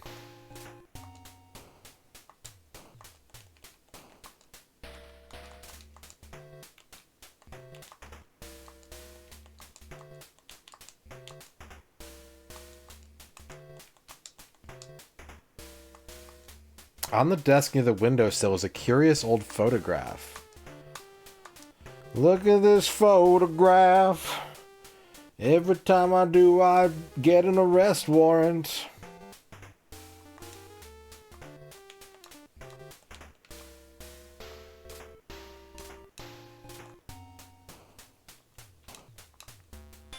It's probably her parents. It's probably a photo of her parents.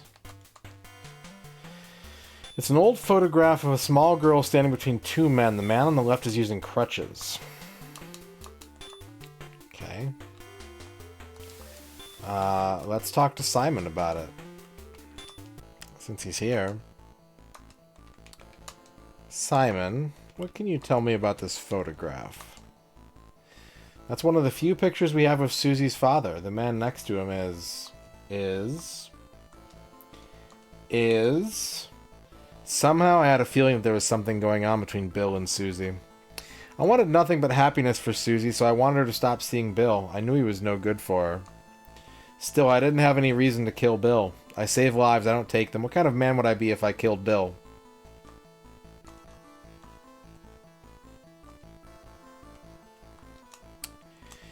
Motive? He was killed with a scalpel, but I didn't do it. Henry? The murder method was Henry? Henry Klein. That's the other member of the Book of Red Ties.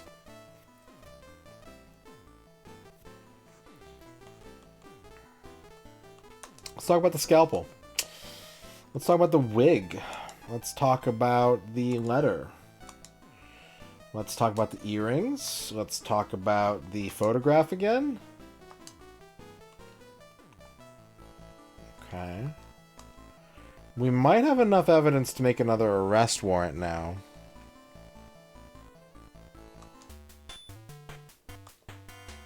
I'm going to save on file 1.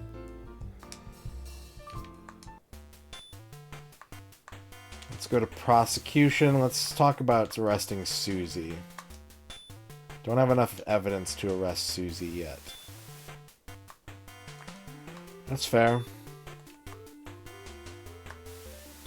Probably got to talk to her about this photograph first. Sweater looks like meat. It's a picture from when I was little. It's the only picture I have with my father. Wait a minute. Does that mean that she's like a half sister to the Carrington twins?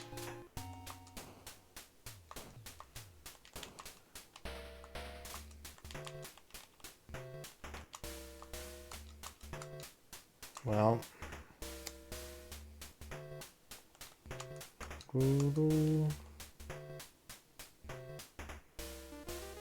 unless Henry Klein. I mean, Henry Klein's gotta be her first husband.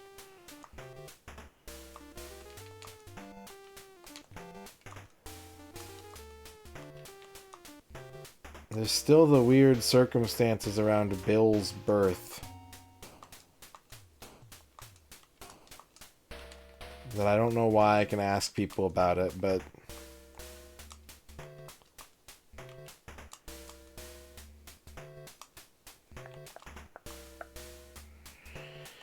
okay, let's see if we can arrest Susie now. Enjoy your Gungan song.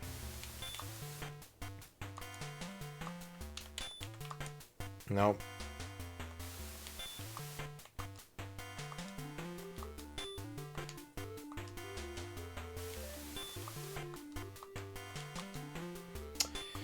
The hotel guy never forgets a face. If we show him the photo, he'll tell us who's in it.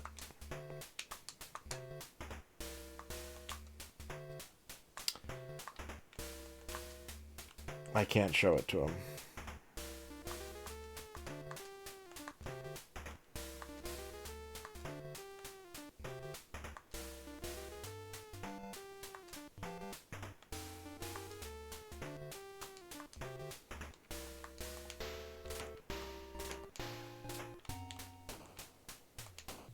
Do you know Martha Carrington?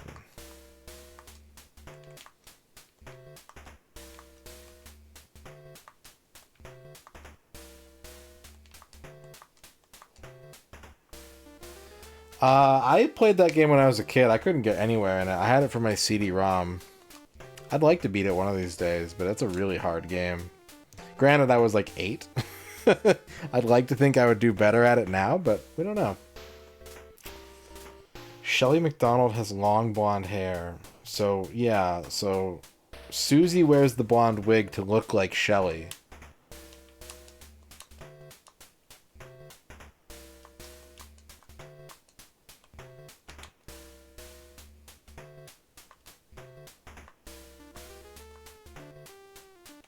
Let's talk to McBain about the photo. Someone's got to be able to look at this photograph.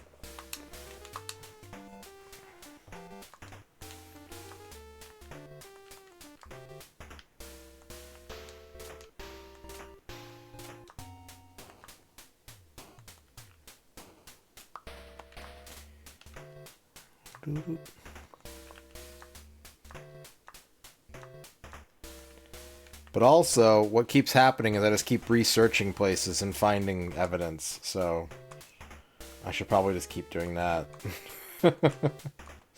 Just go to all the places I have warrants and just kind of give them the once over.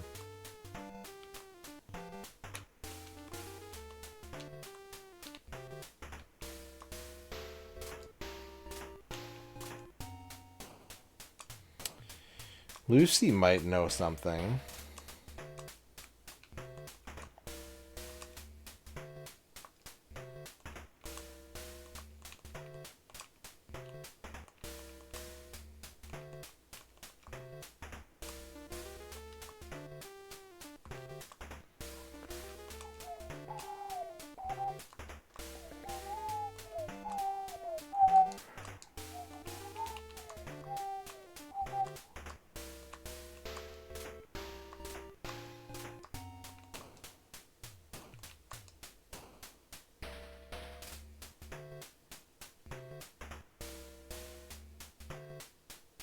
Weird.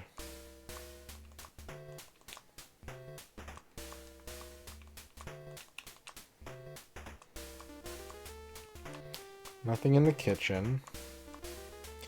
Maybe we can talk to Pamela.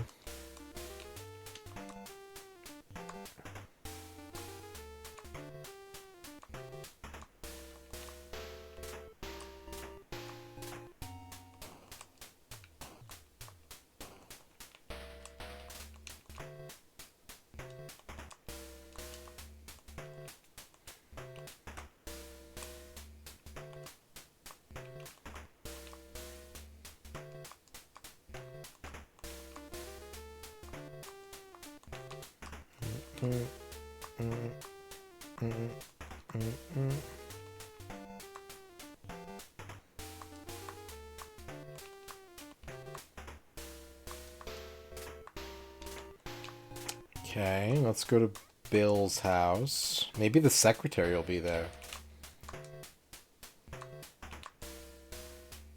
No one's here.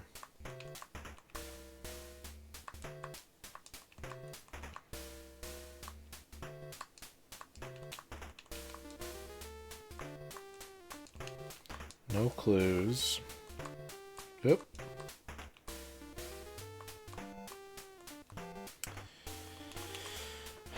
The store. I could ask. Maybe I can show him the photo.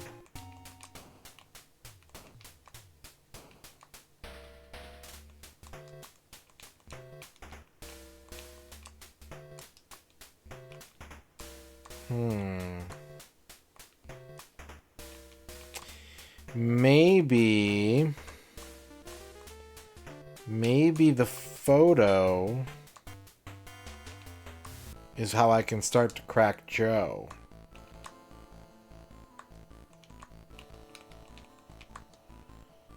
Are you saying there's something wrong here? Is there?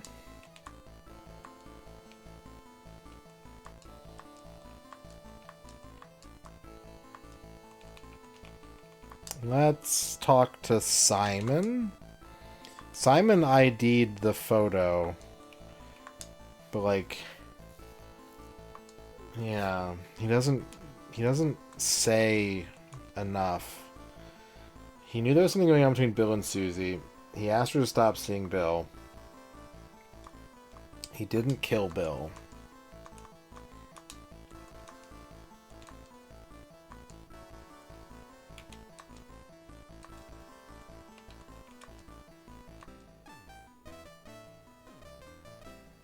Yeah, me too. I wonder if we got the same CD-ROM.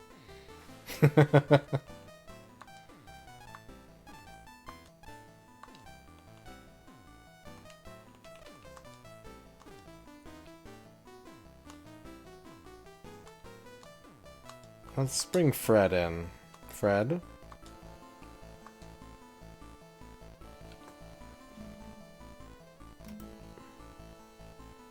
Oh, no. That is not the one that I had. $100 in coupons. How was Rock, Rap, and Roll?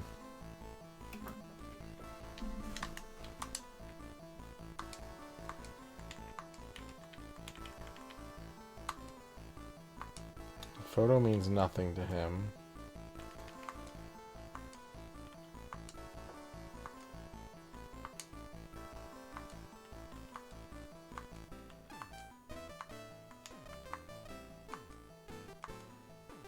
So he says he got the earrings for Susie McNally. Oh, now I get it. I'm dense. He got the earrings for Susie. They were under Bill's bed because she went to Bill's house and banged him.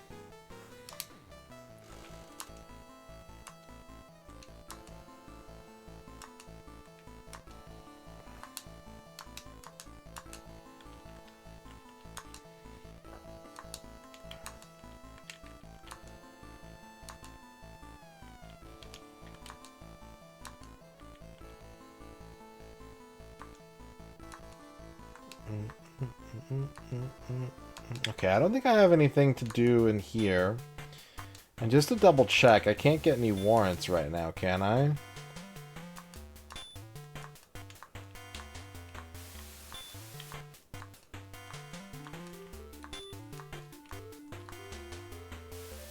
Okay, I have warrants for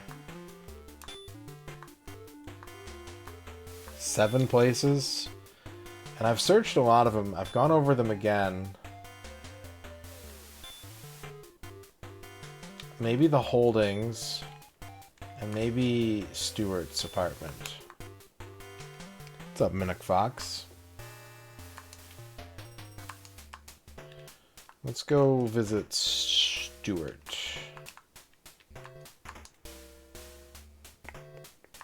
Stanley, whatever.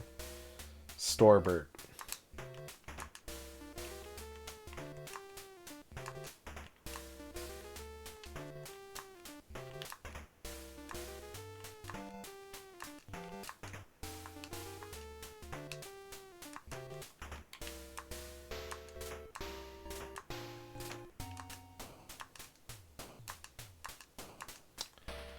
No clues.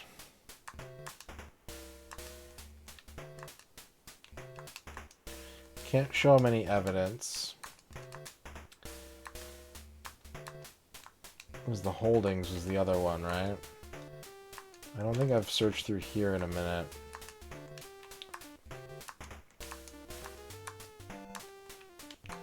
Maybe I have.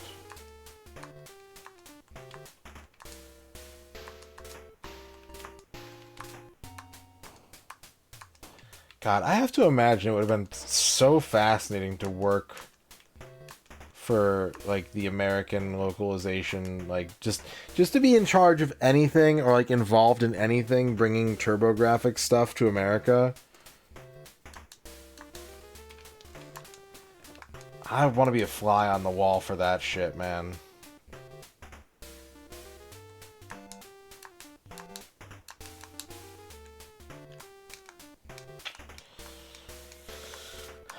Let's try the bank. We haven't been to the bank in a while.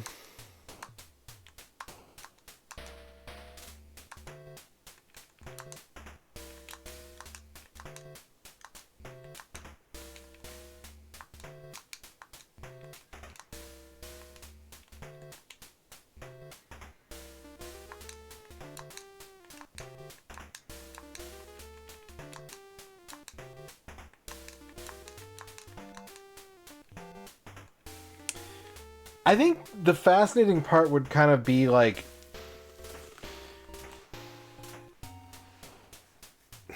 just like understand like what they thought their customer base was interested in and like how they viewed themselves in the marketplace.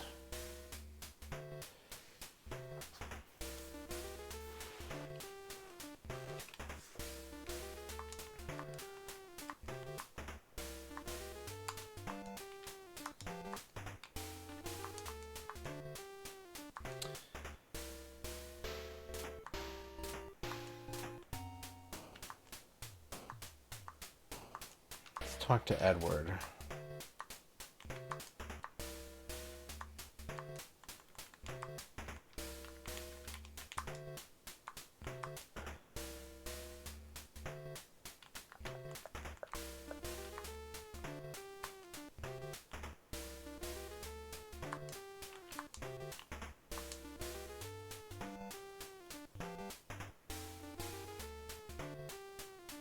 I'm less interested in the executive position, I suppose. More just like the rank and file employee. or people who are in a position to make decisions but not like spend the money. Do something fun. Whoa!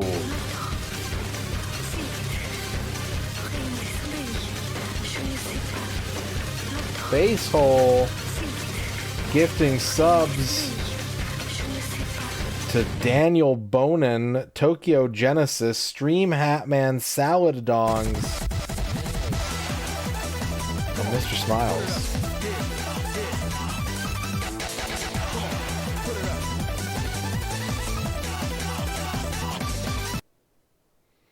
Thank you, Basehole, for the 5 gift subs.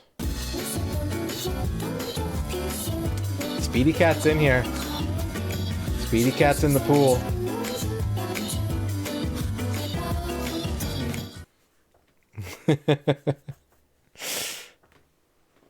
Thank you, Basehole. You've unlocked the streamer beverage, which I will consume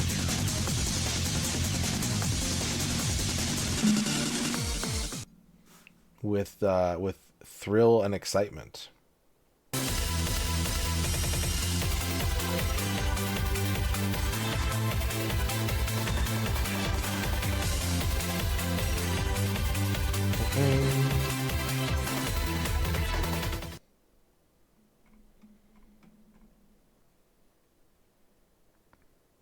Was that 5? I always lose count. Thank you so much, Basehole, for the 5 gift subs and the streamer beverage unlock.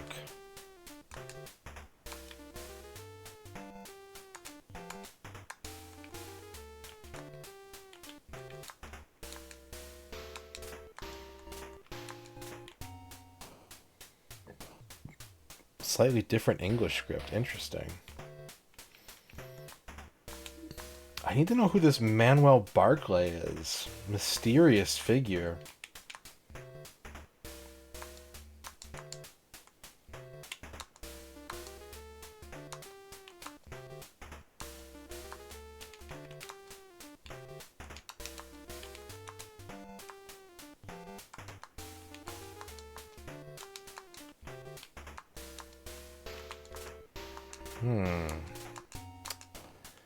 I'm a little stuck. What's up, Marcus? It's going good. How are you? I'm gonna put a save down and try to investigate the... see if it crashes the game again.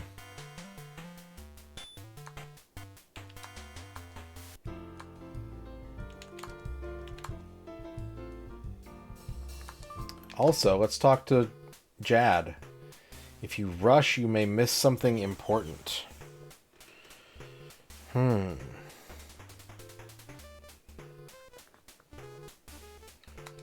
Okay.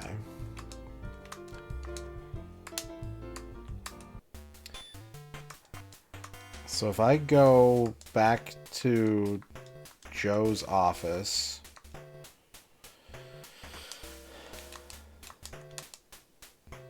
no one's here.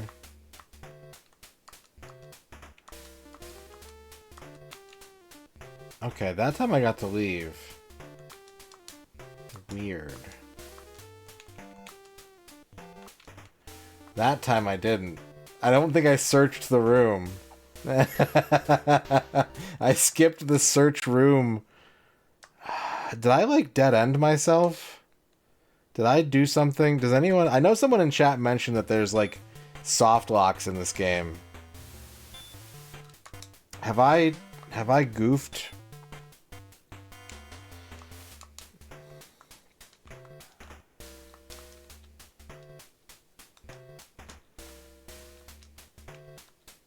Oh, I was like, where are all my dots?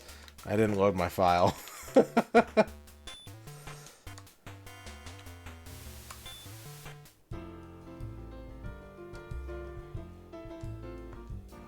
Yeah, like late 80s, 1990. In Japan, I think it launched in like 88 or something like that, I want to say.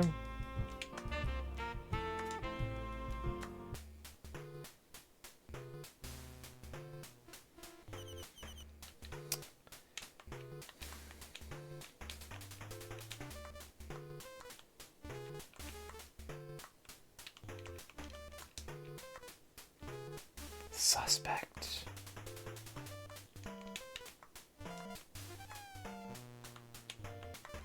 Kate's stepmother.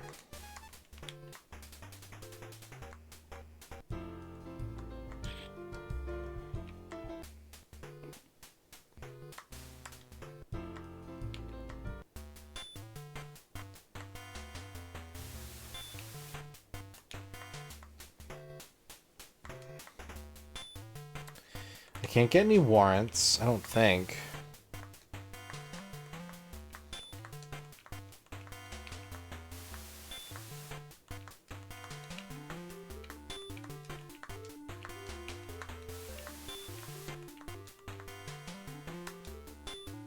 I'm trying, Beatles. I'm trying.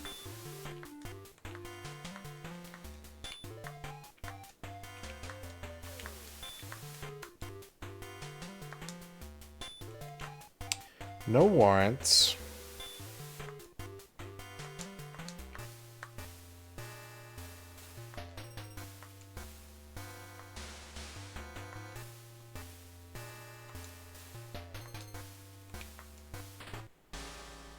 Traces of AB blood on the butcher knife.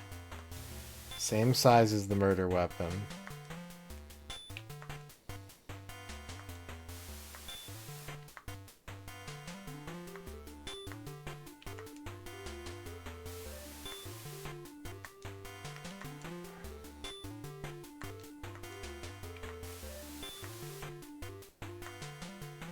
Henry Klein. Let's look at the record room. There's got to be something here, you tell yourself, staring at the dishearteningly large pile of documents.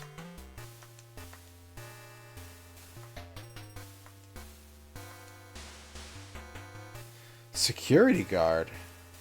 Maybe I should ask the security guard at the university about the rape.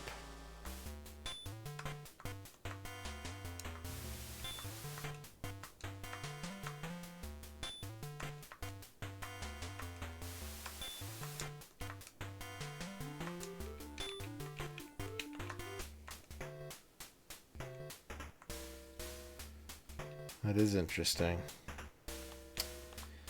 Let's go to the college.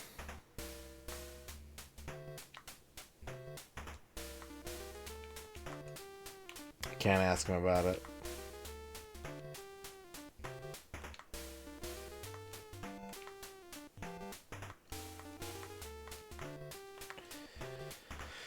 Victim was a big man. Don't know if one person could handle that alone. Yeah. Do you know Manuel Barclay? Do you know James McBain? Do you know Sarah? Do you know... You fish with Paul Davis sometimes. He's in Professor Ford's class. He was hanging around here after the murder took place. When I asked him what he was doing, he said he was researching a paper.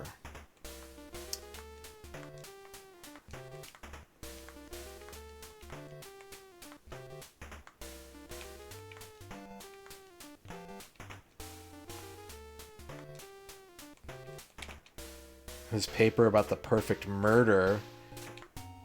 Let's go back to the scene of the crime. No clues, no inspiration. Just a cigarette every time I push this button.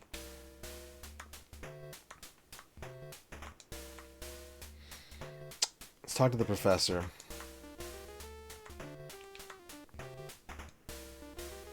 He was just always at the graveyard for some reason.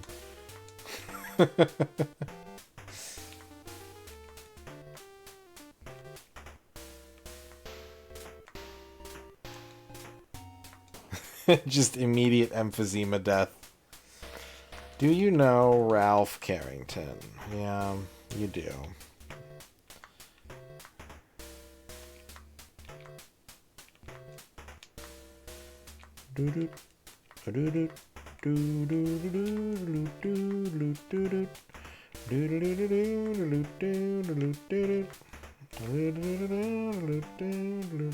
His gut feeling is that Fred could have killed Bill.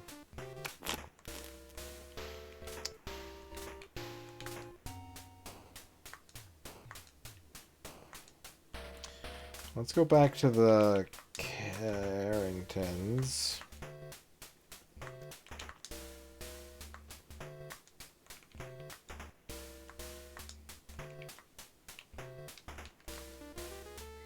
Lately I've been worried about Ralph. He's been keeping to himself a lot, locking himself in his room. I have no idea what's going on in his head.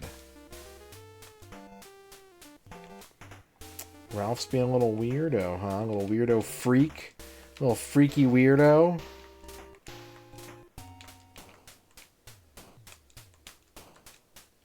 Let me talk to him. Let me talk to Ralph.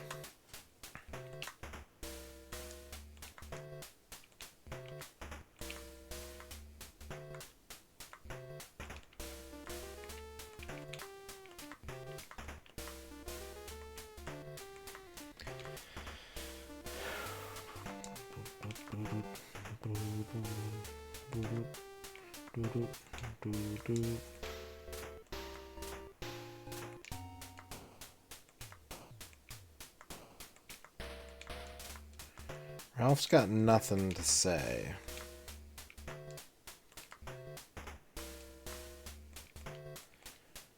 Let's talk to Janet again.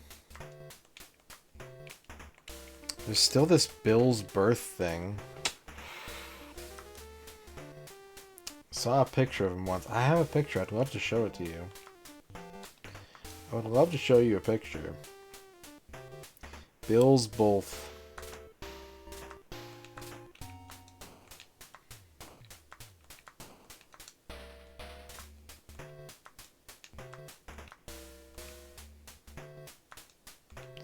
Maybe I should talk to Kate.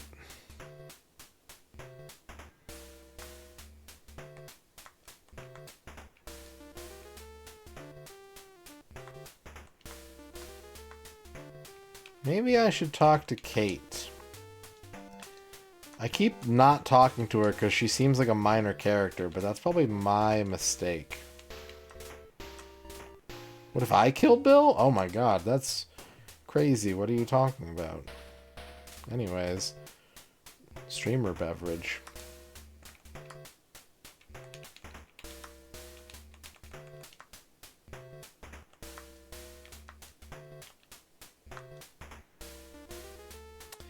The night Bill was murdered, he heard someone leave the house around 10:30.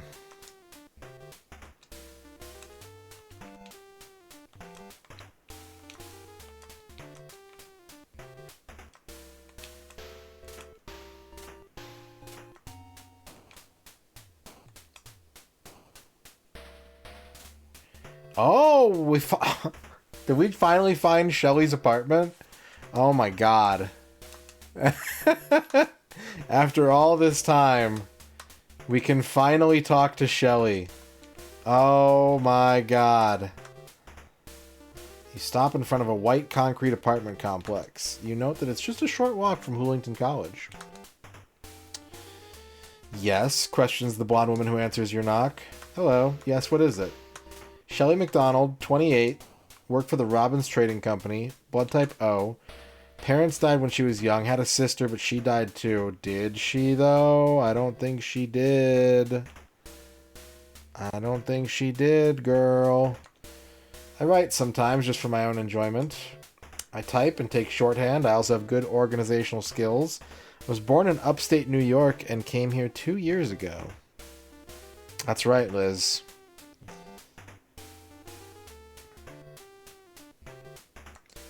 I belong to the Amateur Writing Society. Don't we all, sweetheart? Don't we all? Do you know Bill Robbins? It was a shock. One day he's here, the next he's gone. Martha, no. Edward is a tremendously demanding man. In fact, he expects work to get done at any cost. Fred and Bill did not get along. She's run into Kate a few times. She seems nice. Tony comes by the office to see Bill, doesn't know why. Michael and Bill would get together to plan White Hawk Club meetings. Wouldn't want to switch places with Janet. What a miserable thing to happen. It's not fair, is it? You built a new PC tonight. How is it? Are you enjoying your new PC experience? I hope you are. I couldn't think of a nicer goblin to get a new PC. Hell yeah. Ralph and Janet are twins. Simon is a friend of Edward. Yeah. Yeah. Yeah. Stanley has a bad reputation with the Amateur Writers Society. He's conceited, but it's not just that. Apparently he was involved in some shady deals in New York. Manuel's called the office to talk to Bill. Okay. Let's talk evidence. What's your alibi? I can relate to that. I took the day off work and went shopping. At about 6 o'clock, I stopped by Big Burger. We're going to Big Burger next. And then headed home. That was my evening. It's probably unrelated, but about a week before Bill was killed, a man I'd never seen before came by the office looking for him. After Bill talked to him, he seemed really distracted. I don't wear a wig. I don't want to marry anybody. If you knew about my sister's marriage, you'd understand. My car is silver. Okay. Not super helpful, but we're getting somewhere. We're following a thread. Where is the biggest burger? Show me the burger. Locate. There it is. There's the big burger. We were standing in front of a back alley hamburger joint.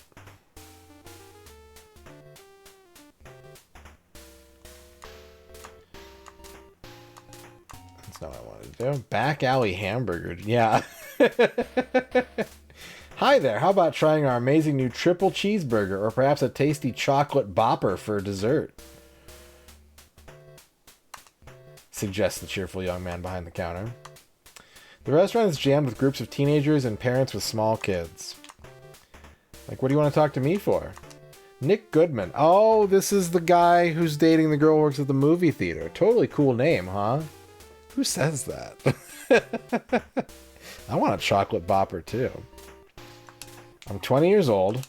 I'm, like, in college. I only work here part-time. Blood type A. Live with my parents and my older sister.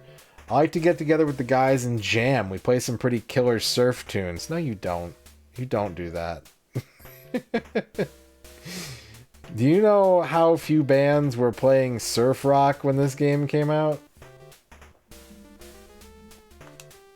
I'm an excellent bass player, dude.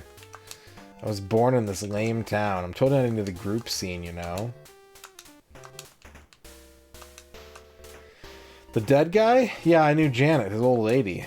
Like, you should call out the SWAT team to catch the lowlife who killed him, man.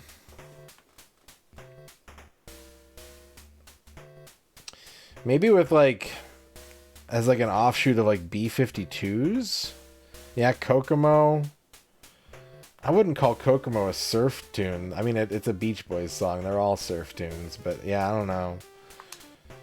Met Martha when we went to Ralph's house. She seemed pretty okay for a mom. Knows Tony, president of HH. That company's really bogus. Like, this friend of mine worked there part-time, you know, and he was complaining that he totally had problems getting his dinero. Joe is Ralph's old man. Janet is Ralph's sister. We're pretty good friends. He's in Professor Ford's criminal psych class with me. Sometimes we go cruising together. As a matter of fact, we went out a couple of weeks ago.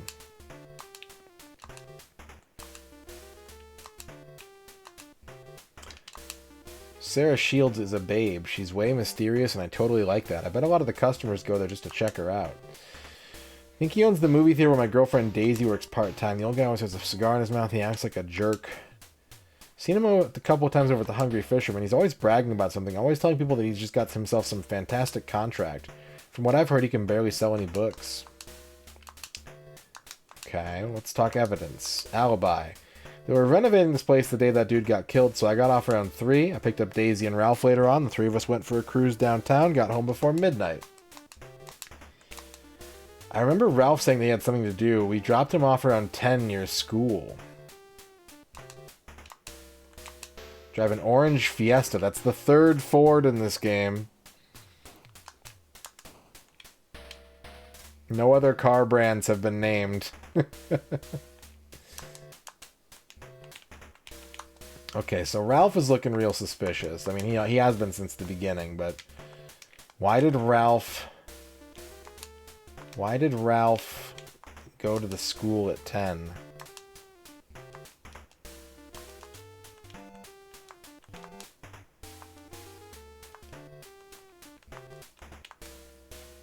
Oh, you're right. You're right, Walrus Custard. Someone did mention a BMW. My mistake. about your alibi. Okay, I kind of forgot. I left Nick and his girlfriend at about 10 o'clock. After that, I just took a walk and then headed back home. No, you didn't. You fucking liar.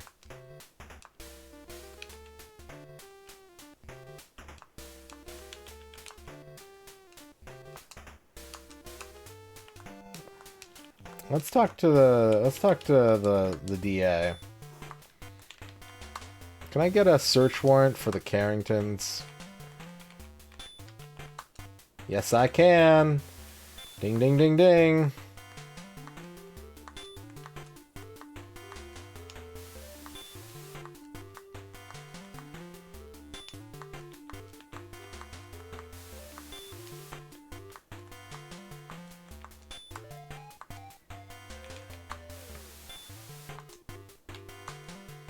Alright, I'm gonna put the gun on the screen. We can all relax for a minute. I'm gonna go get the streamer beverage of the night, since we hit our first sub goal.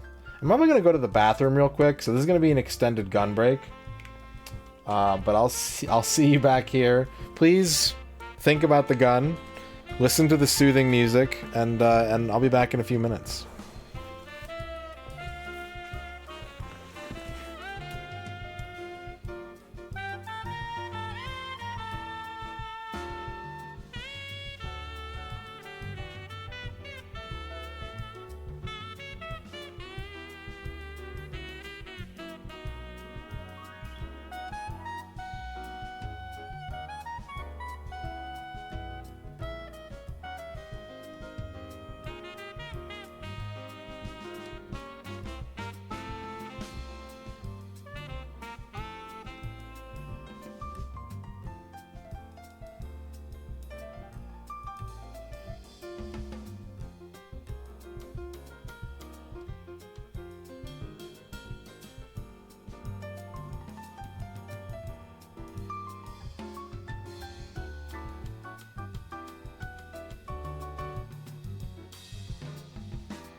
JB Harold : Murder Club. Oh, good timing.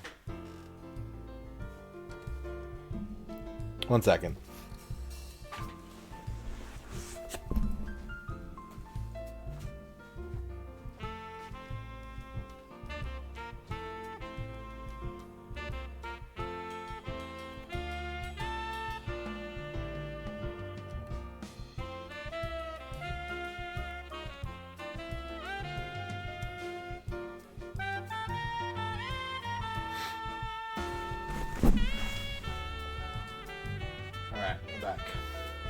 Yeah, JB Harold's : Murder Club. Yep. That's good, Chibi. I like that. I also like this grape Faygo that I just pulled out of the fridge. Grape exclamation point.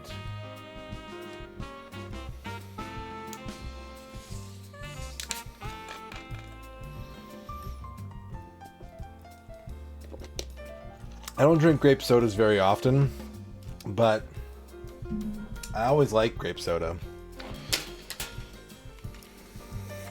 Okay. Back to the game.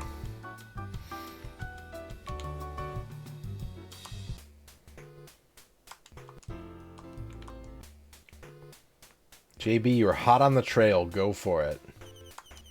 I'm hot on the trail. Okay. We have a warrant to search the Carrington home. Now we're going to do that. We're going to find all kinds of weird shit in here, probably.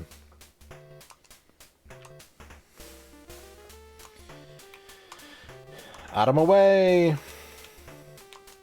Joe and Martha's room. On the couple's beds are two handsome handmade quilts. No leads, just quilts. The living room is large but dark. It has a formal, uncomfortable feel to it. Ralph's room. Ralph's room is suspiciously clean. You don't remember your room ever being this clean when you were young. Searching through the closet, you are shocked at what you find. A gun! Take the gun. You pick up the pistol carefully with a handkerchief so you won't blur the fingerprints.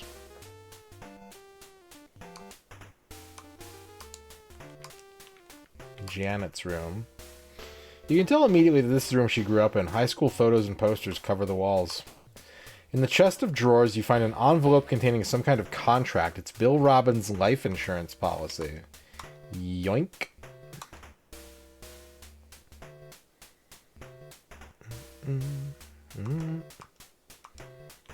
Okay. Let's go to the guest room. You give it a good look. No luck. The kitchen is a kitchen. Nothing distinctive about it. Besides a few dirty dishes, you find nothing. Let's talk to Ralph about this gun we found, buddy. Lots of people have guns to protect themselves, so... Okay, fine. If you want to be belligerent, we can be belligerent. That's cool. Let's talk to your mom about it.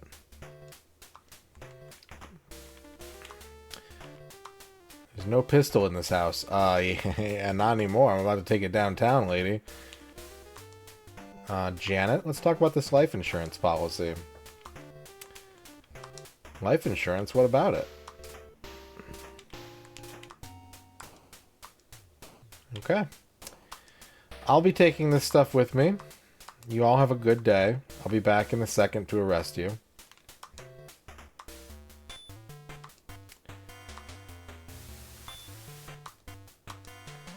It's a life insurance policy issued by the Heart Safe Insurance Company. The policyholder was Bill Robbins and the beneficiary is his wife Janet. It entitles her to $10 million. Wouldn't I love a part of that? It's a .22 caliber Derringer pistol, the type of gun generally used for personal protection. Shots have been fired from it. The fingerprints found on it belong to Shelley McDonald and Ralph Carrington. What? What do you mean? And where's this insurance company? You're standing in front of a shabby building at the end of a dark, narrow alley. The filthy sign on the door reads Heart Safe.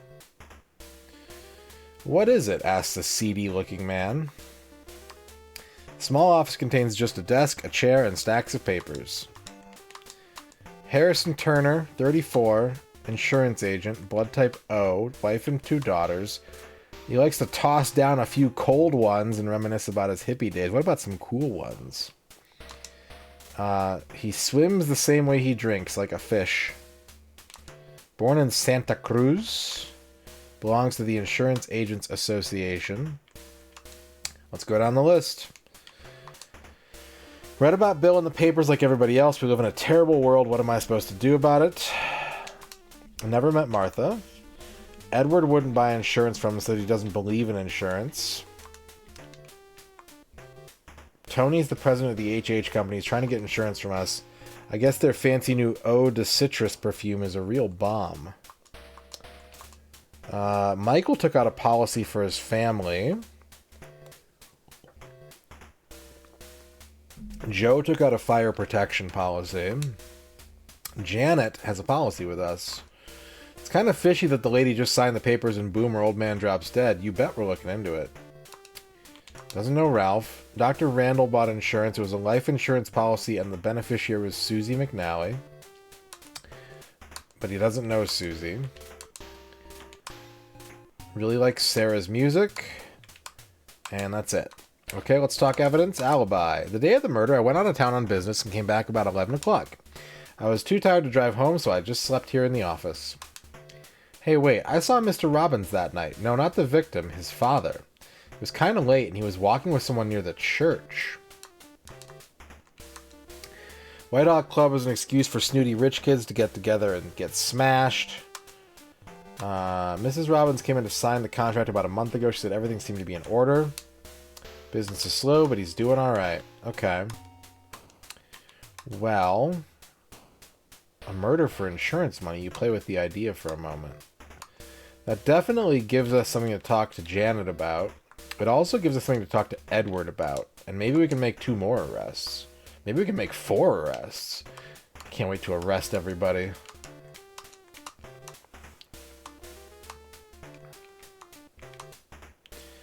Let's talk about the policy again, if you don't mind. Nope, doesn't want to? Okay. Arrest them all to win the game. Alright. Edward, what were you doing at the cemetery, my guy? What were you doing out there? Let's talk about your alibi. I already told you I was at McBain. Stop badgering me. I know my rights. So we've got someone who's got you somewhere else. So I think I'm gonna ask you to come downtown. The local theater company is putting on Clue, and I'm like kind of tempted to go see it because Clue's one of my favorite movies.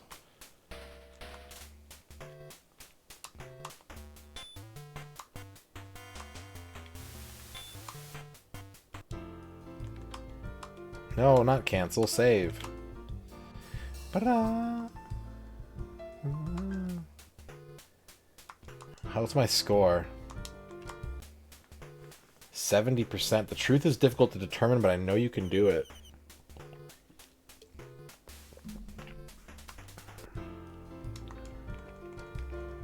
I think we're almost done.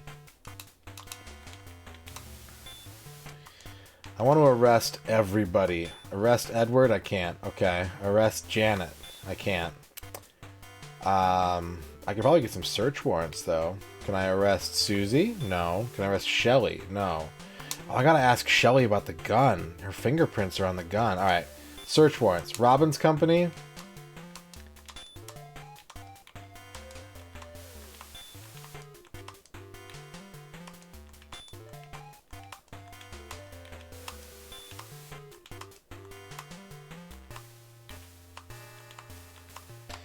I gotta talk to Shelly.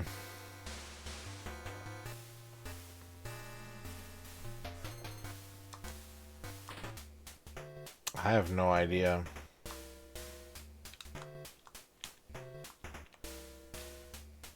Arrest everybody club.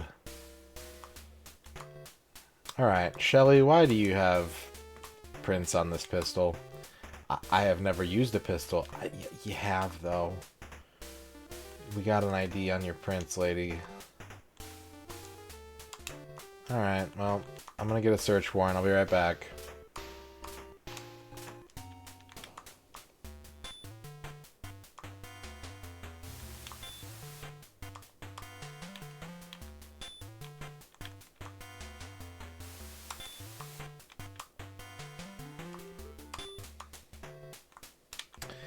Okay, I'm back. Thanks for waiting.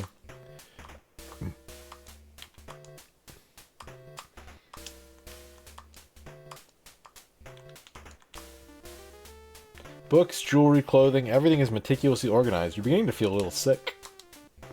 You find the most astounding piece of evidence in a bureau drawer. It's a blood-stained scarf. You seize the scarf as evidence.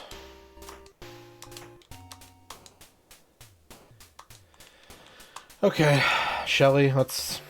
What do you know about the scarf? I don't know. Yeah, okay. I'll be back. Seize the scarf.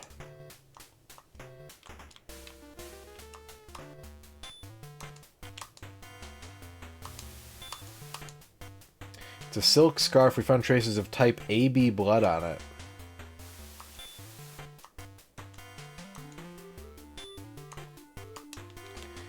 Give me an arrest warrant, please. Shelly's been arrested. Scarfadium. Shelly, come on in, have a seat. I used to be Bill Robbins' secretary. The day of the murder, I took off work. I didn't so much as see my boss all day. I am not the murderer. Alright, you can go.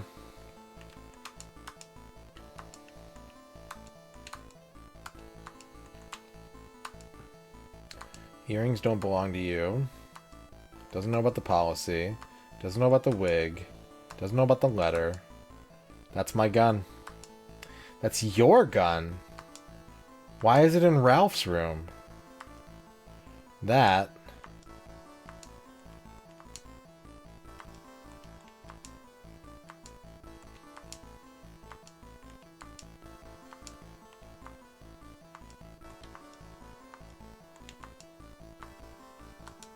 Alright, let's talk some more. Bill Robbins met my sister in New York and married her for her money.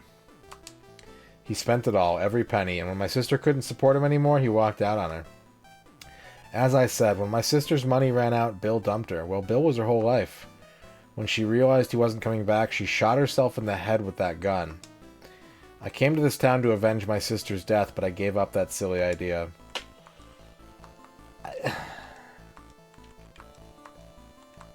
Bill practically killed my sister. I was just waiting for the right moment to pay him back. When it came down to it, though, I couldn't kill him. I just couldn't.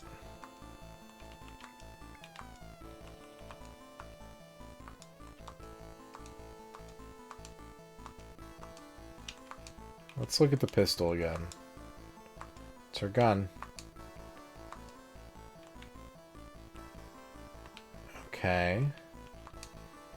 This kind of feels like a dead end a little bit, though.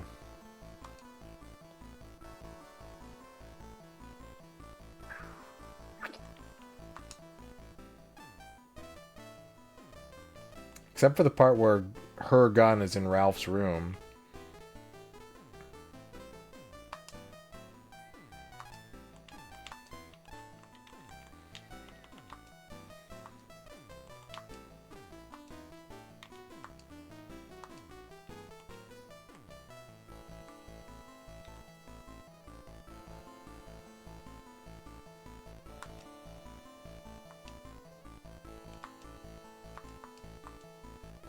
Okay, let's talk to Joe. It's quite normal for a wealthy man to have a large insurance policy benefiting his wife. What's wrong with that? You can't suspect Janet. That's going too far. I don't know anything. Doesn't know about the pistol. Doesn't know about the scarf. He had something to say about the policy, though. Can we talk? It's true that Bill and I argued about selling the land for the parking lot. Bill used Janet to get his slimy hands on that piece of land. He stole it from me. So yes, I fought with Bill over that. Do you blame me? But neither I nor anyone in my family had anything to do with Bill's murder. Okay. But motive? No? Okay. So we got him to open up a little bit about the land with Janet. A lot of stuff is pointing at Ralph and Janet right now.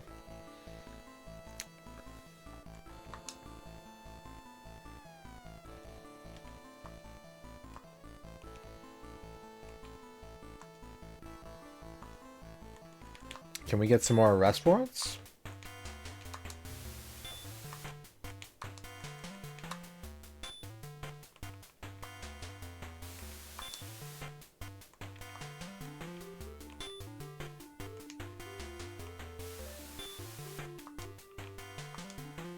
I can arrest Stanley.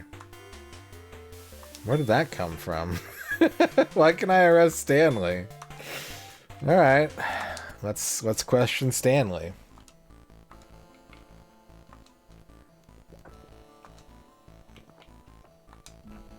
I'm a writer. At the time of the murder, I was home writing. I can't believe that you think I killed Bill Robbins. It's absurd.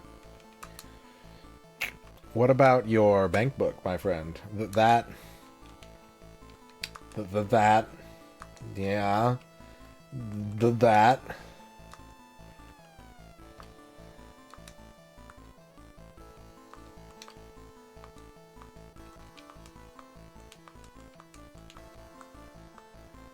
Okay.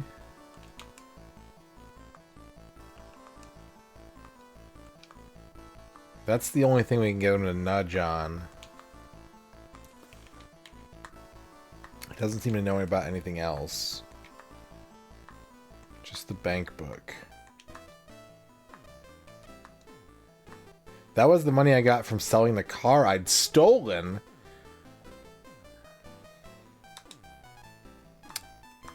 Bill Robbins made a fool out of me with that car thing, and I was really upset with him. But to say that I killed him for that? Come on, guys. It's true, honest. Come on, Inspector. You gotta believe me. I only stole one lousy car.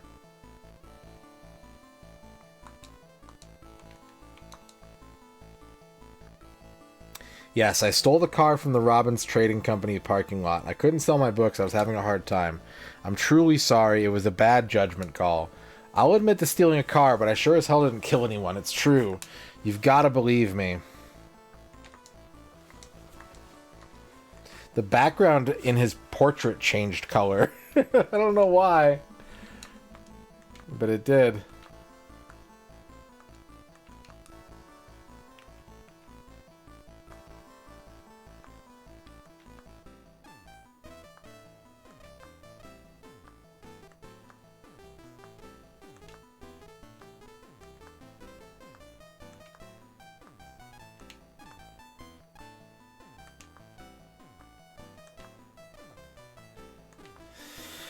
Okay, well, that's an unsolved case. We could, like, arrest him.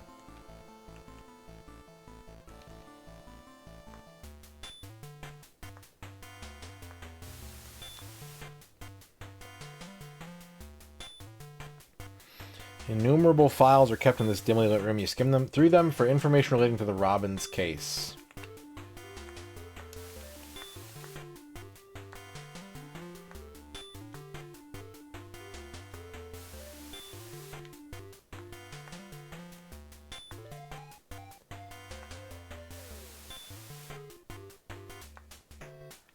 Alright, I'm gonna search his apartment again.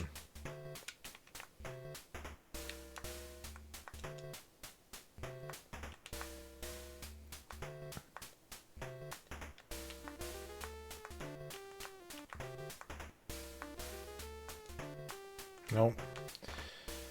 Okay. I should probably save, too. Let's put a save down.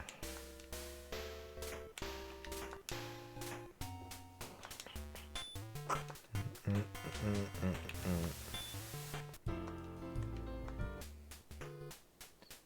76.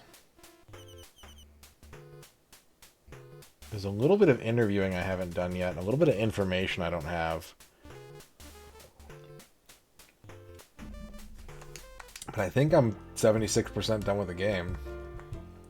I always do that.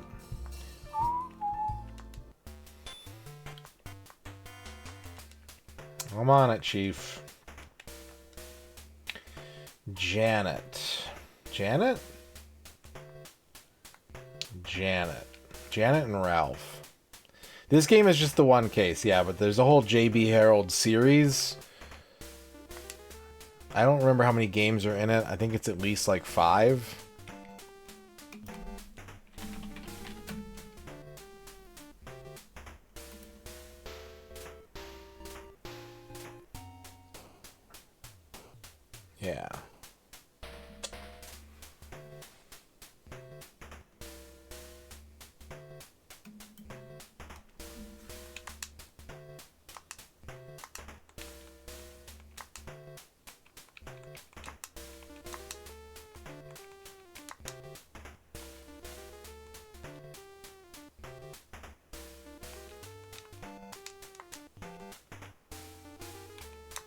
I'm gonna reinvestigate the house first.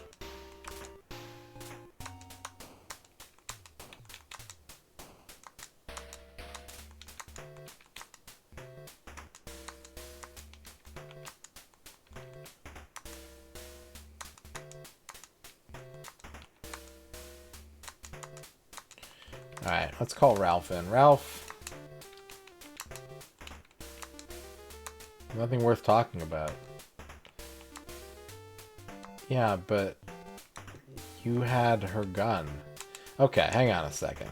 Do you know Shelley McDonald? I mean...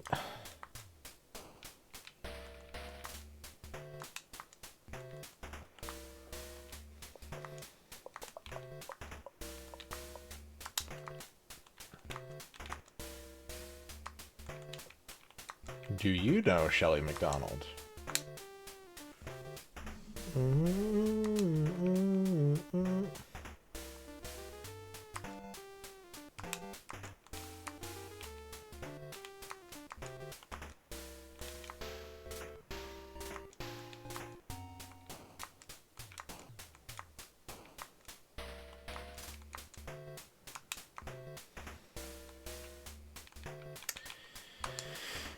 Okay.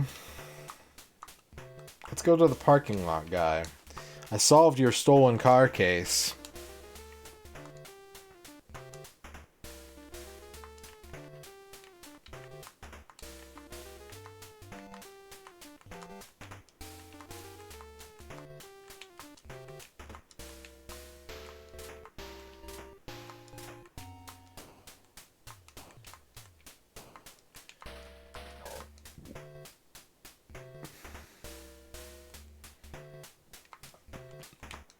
It's still missing? I mean, I found out who sold it.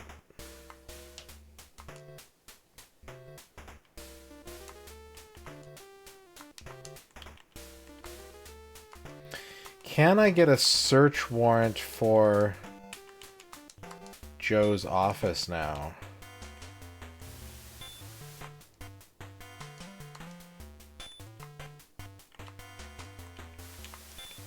Give me something, come on. I'm busting my ass out here, DA. Just warrant me up, dog. Give me the warrants. Oh, I can arrest Ralph. Yeah, okay. Good. Good.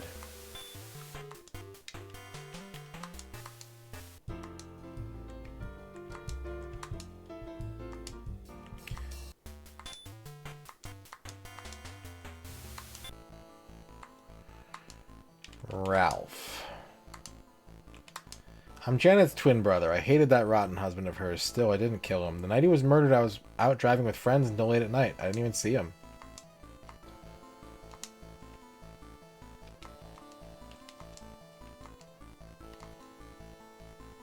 If I had done it, I would have killed him differently. I would have made him suffer more. That's a normal thing to say. Let's talk about the pistol. She was going to try to kill Bill with this gun. She? She.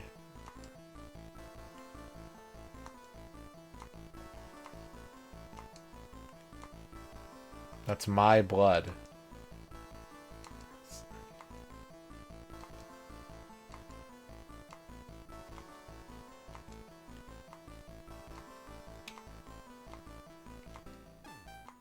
Okay, let's talk.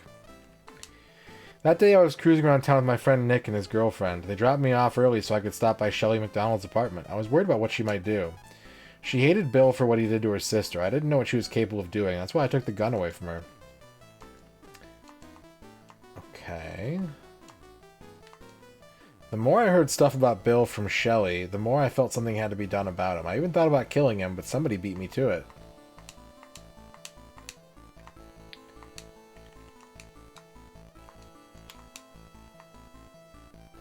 So, we gotta bring Shelley in. This is... Shelley?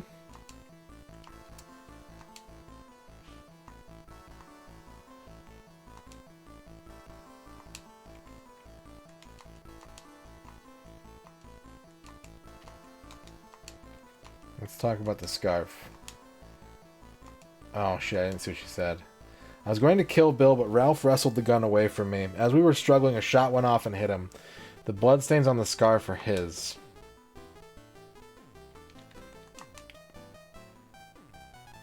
My only sister, Dorothy, married Bill Robbins in New York. It was an unhappy marriage. Bill killed her as sure as if he'd pulled the trigger himself. That's why I wanted to kill Bill Robbins with that gun. Dorothy. Okay. So that's motive.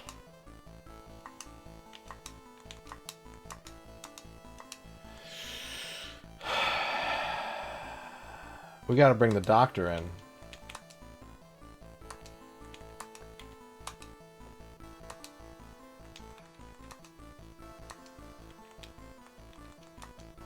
You didn't take the bullet out of him? Maybe we gotta bring Ralph back.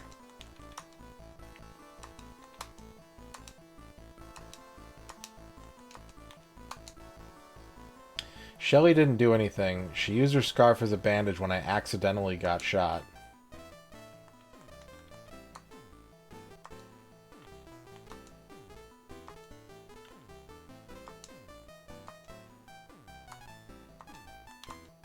I didn't do it, honest. Bill was a terrible man. My sister Janet was just one of his victims. Okay, he turned green too. I think we've exonerated him. I think that's what that means.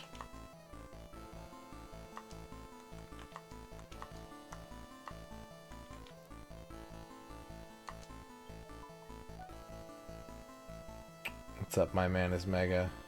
I'm enjoying it. I'm having a good time with this game.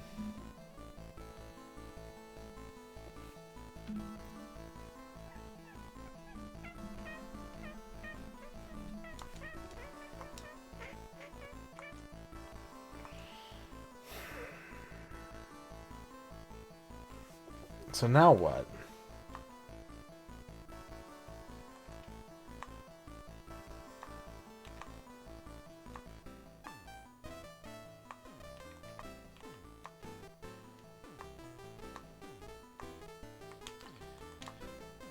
He made it sound like Shelly wasn't the one who shot him.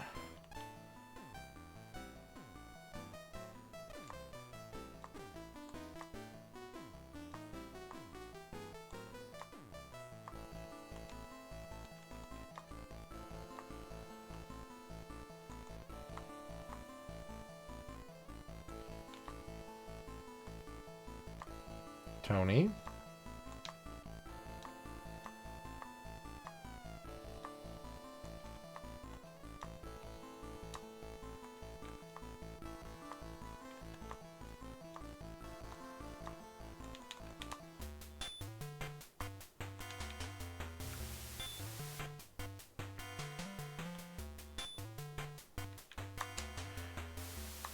Can I get an arrest warrant for Susie? No. James. Edward. Janet.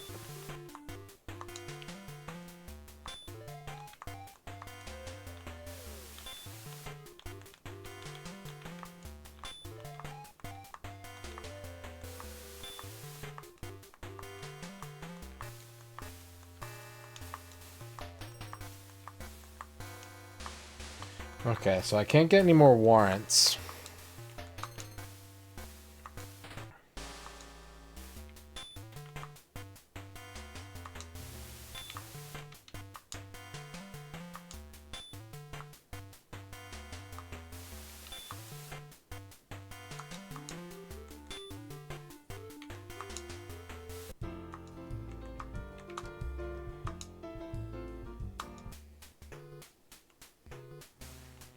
There's still Manuel. There's still Manuel. He's the only person we don't know about, and Janet's first husband.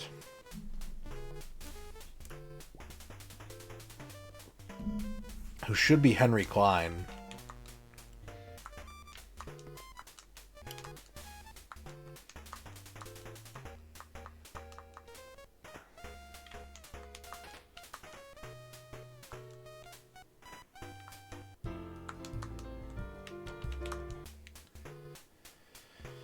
79. Okay.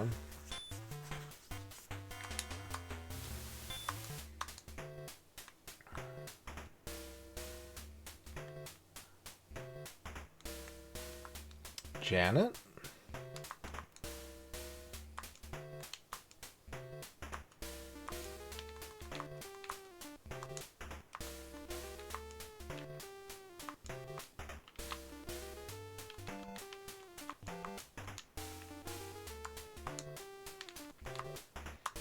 Martha?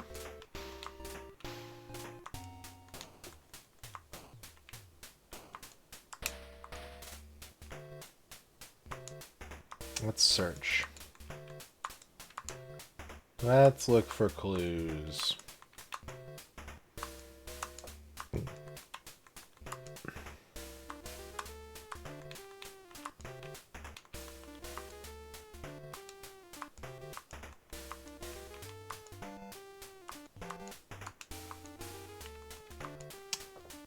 Everything's kind of leading me to Susie. The fact that I haven't been able to arrest her or anything is kind of crazy.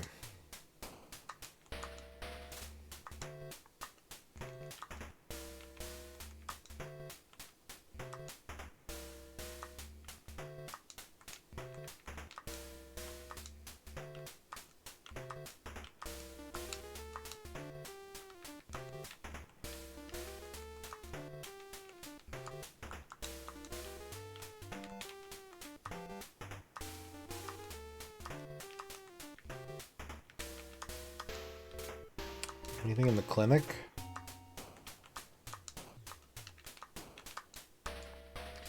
Doo-doo, doo-doo, doo, ba-doo-doo, ba-doo-doo, boo-boo.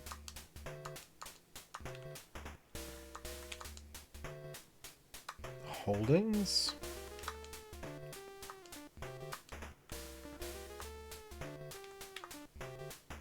I suppose nobody told you that Bill was adopted. My father knew Bill's real parents through business. When they died, he took Bill in. Finally. Is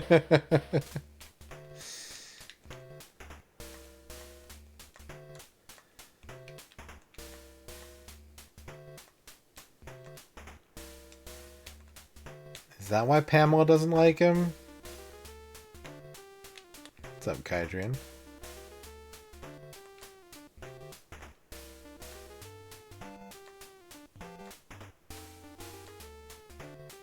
Congratulations on your first. Nothing to talk about.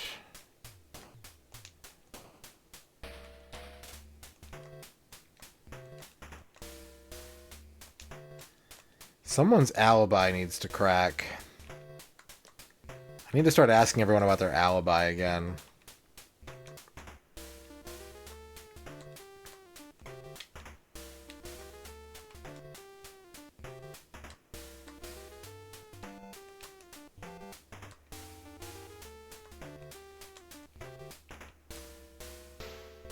I don't know anything else. I want to talk to his sister. I did.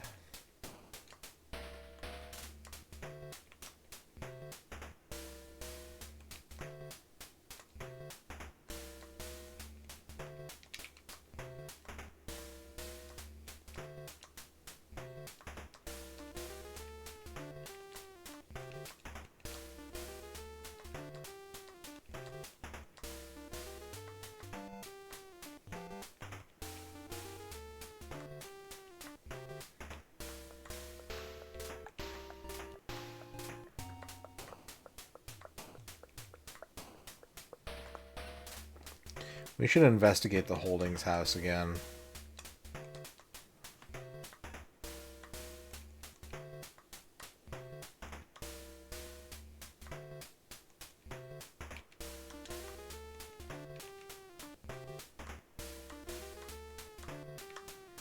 Who...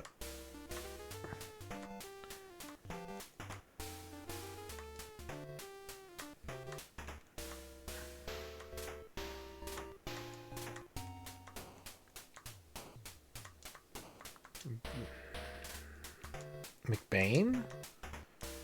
No, McBain was never married. Who was married?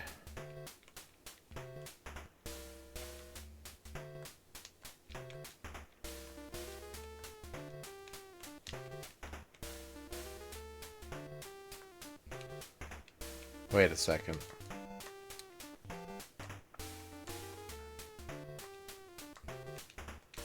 Let me talk to Lucy.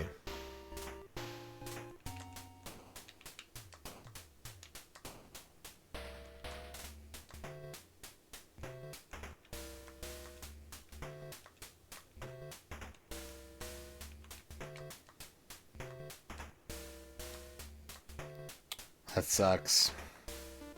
Everything's breaking.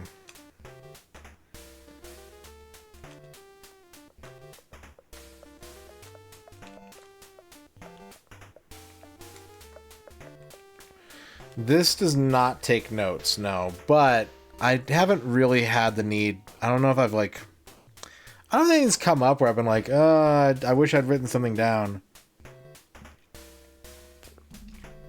It might later on, though. It might bite me in the butt.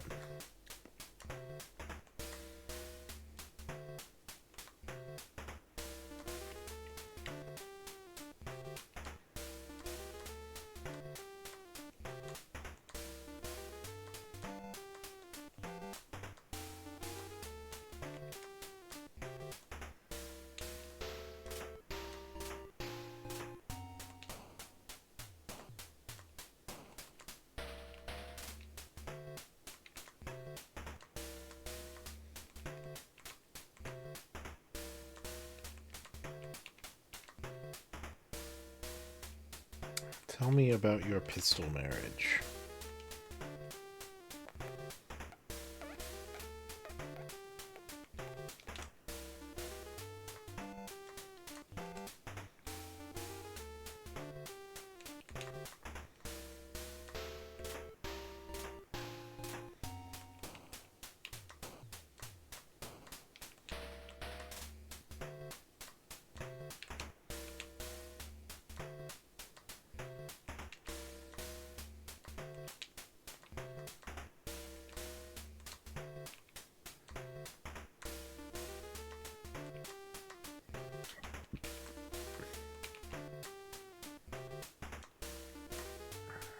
Not really.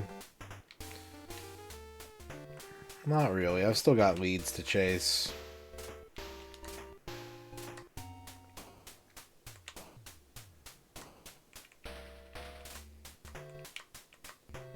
But it's the kind of game where you check something and then later on you check it again and there's something there. So like I need to be like I need to be thorough in my search.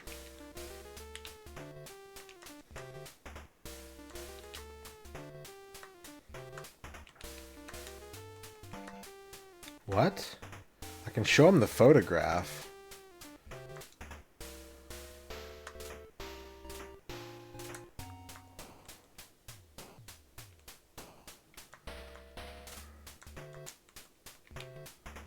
Why can I show him the photograph?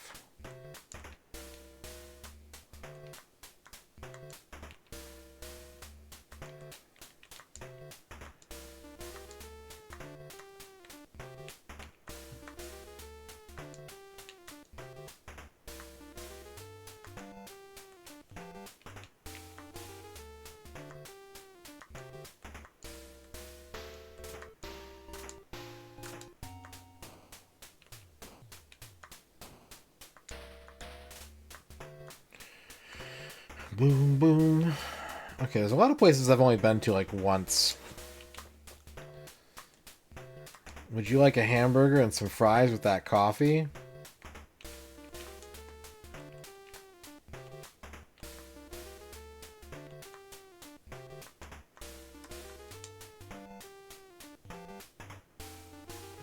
Who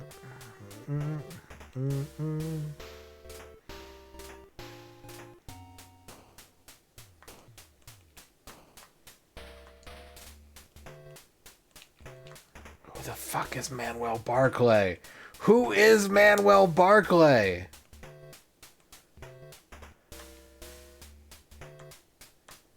Wait, I should ask Edward about him.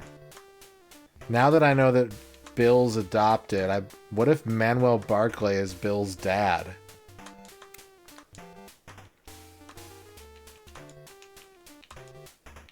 He says he's never met him, but like everyone says they saw him here.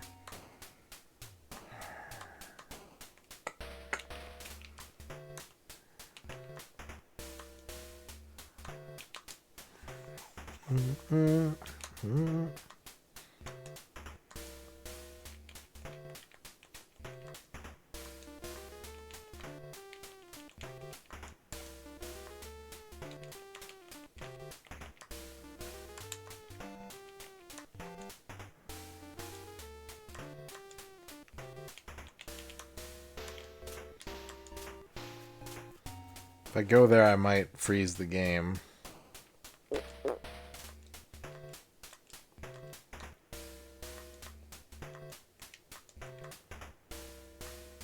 What if I have to, like, search that? I don't have the warrant. I don't have a warrant to search it.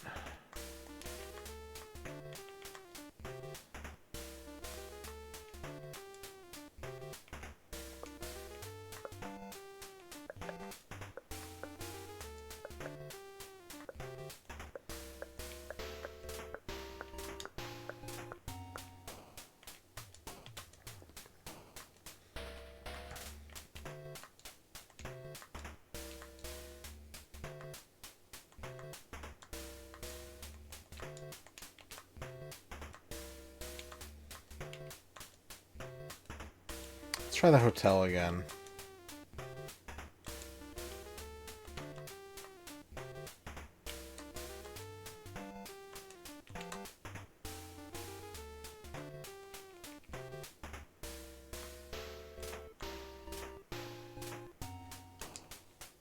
Manuel Barclay stayed out till 2 in the morning.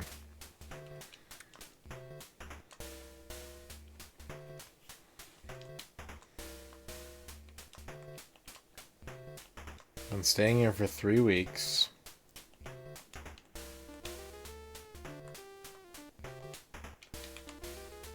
Oh, I can go to the guest room. I can go...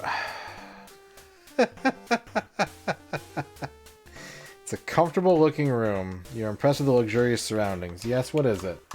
Manuel Barclay. 48 years old. Just travel wherever he feels like going. That's his job. AB blood.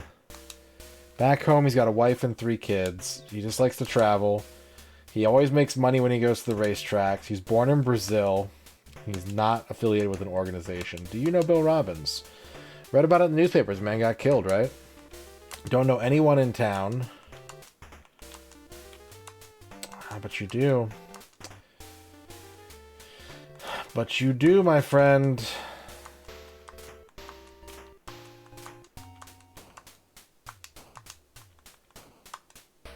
I was in my room. I have nothing to tell the police. For the 10th time, I'm just a tourist. And he doesn't know anything. Okay.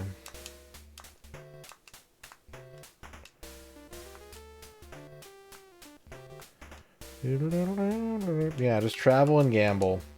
The traveling gambler.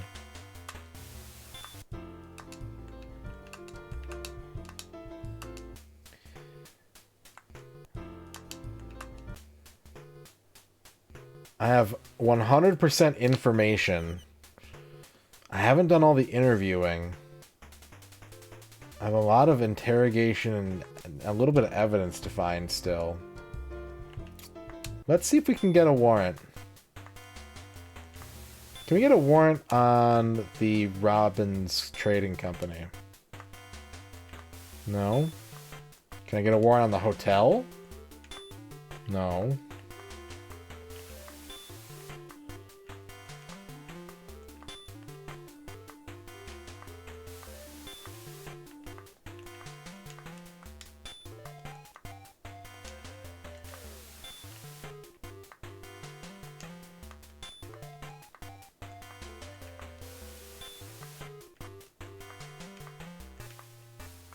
Can't get any more warrants.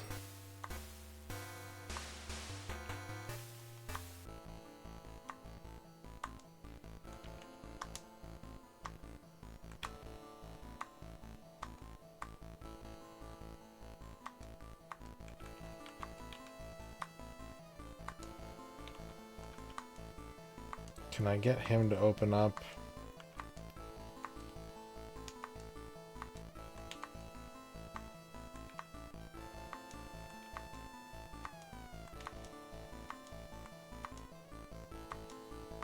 He gave the earrings to Susie.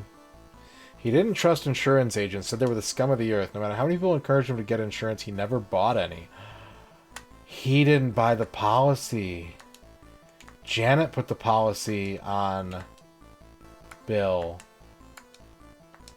Fred, I could kiss you. Okay.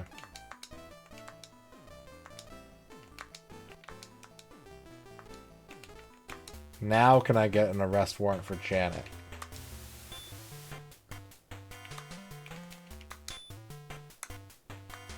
Not yet. Let's go talk to her about the policy. Or, let's go talk to HeartSafe about the policy.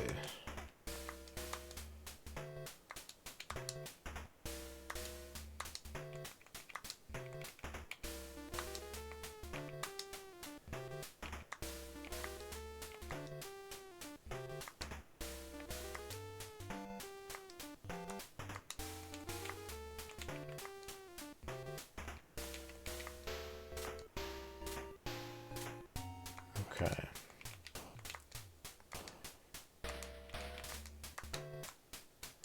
HeartSafe doesn't have any information. So let's go talk to Janet.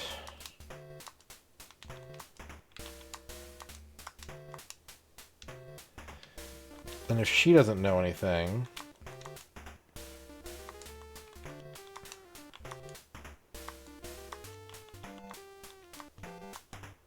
then let's search the place again.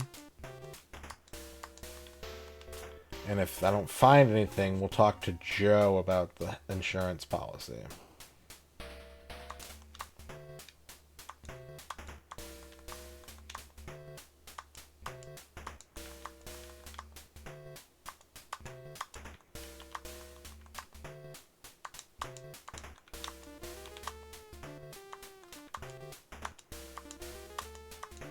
Okay. Let's go back to the police station.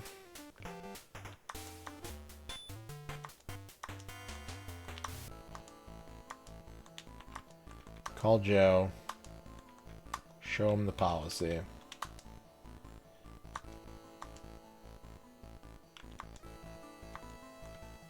He said the same thing.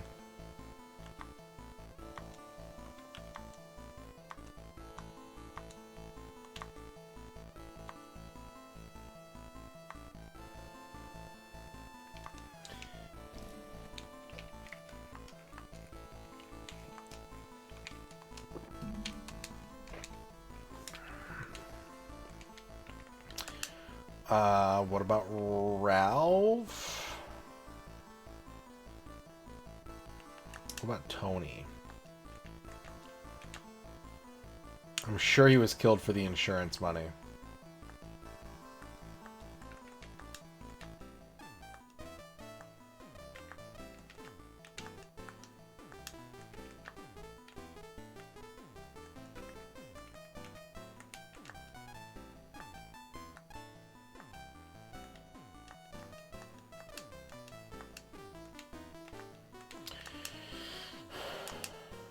Wait, wasn't Ralph? Yeah, okay.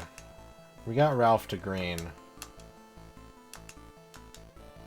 So I don't think we need to talk to Ralph anymore.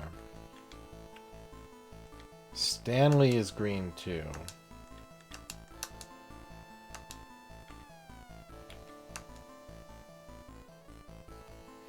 I was going to kill Bill, but Ralph wrestled the gun away from me as we were struggling. A shot went off and hit him. The bloodstains on the scarf were his. Yeah. That's absolutely true. Ralph convinced me to stop thinking about killing Bill. I didn't kill Bill, honest. I'm telling the truth. I did not kill Bill. Okay, so we got Shelly to green.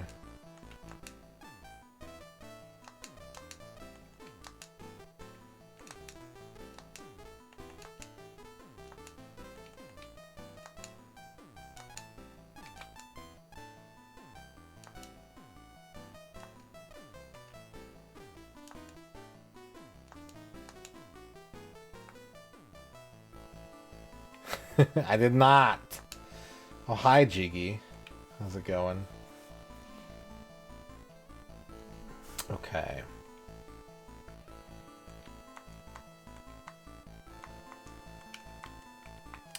So we've got Shelly to green. We got Stanley to green.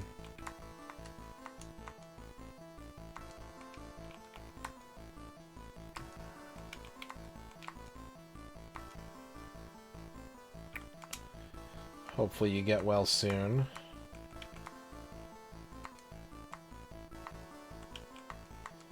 Okay, let's show him everything and see if anything opens up here.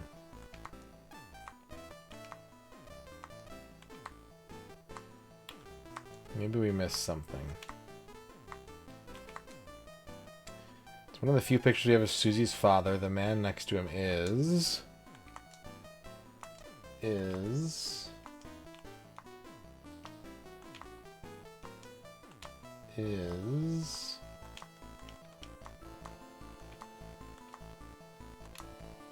Henry. Sounds good. Hope it helps. Thank you. So that just leaves Tony and Fred. Wait. Who's green? Stanley's green, Shelly's green, Ralph is green.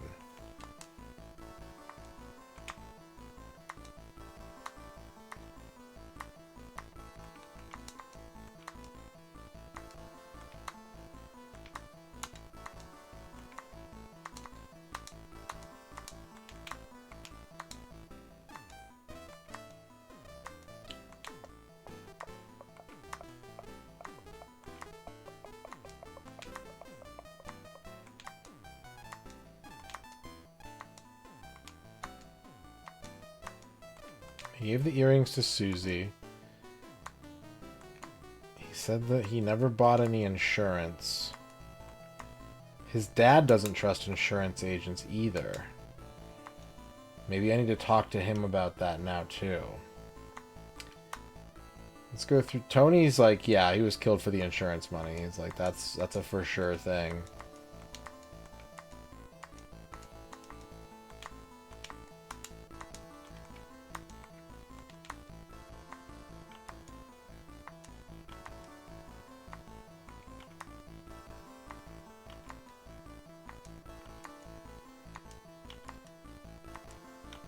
So maybe we gotta talk to Edward again now. Maybe that's the thread. And Edward will be like, Bill would never have bought an insurance policy. And then that points to Janet as being suspicious. Let's try that.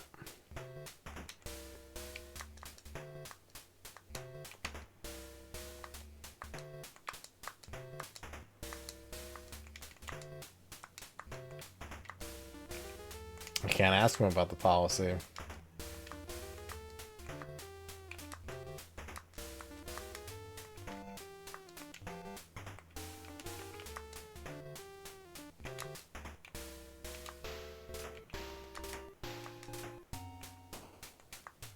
He's trying to pin it on Stanley.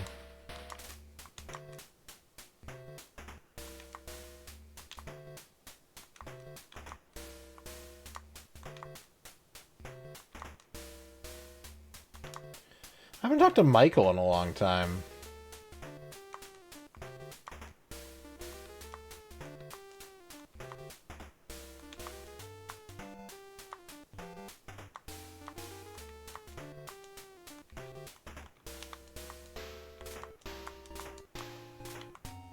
Yeah, he's throwing out like wild accusations on people. Where's Michael?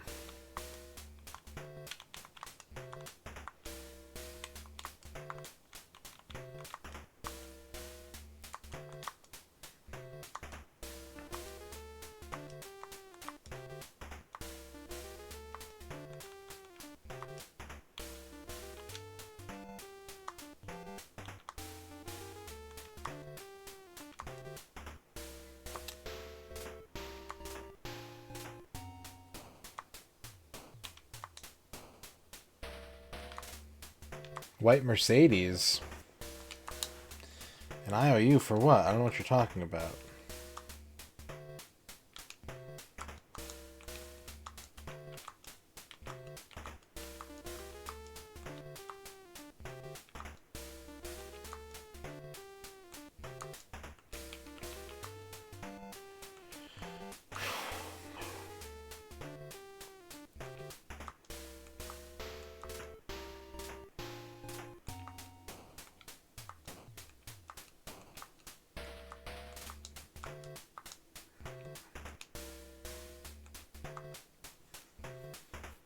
Yeah, it's like Willem Dafoe plus the painting from Ghostbusters 2.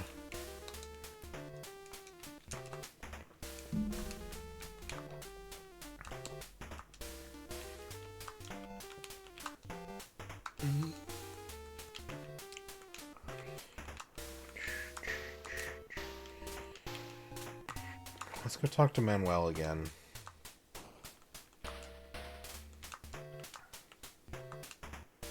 Okay, so I did leave the hotel the night of the murder, but I didn't have anything to do with the murder. I just took a walk. I'm telling the truth, please believe me.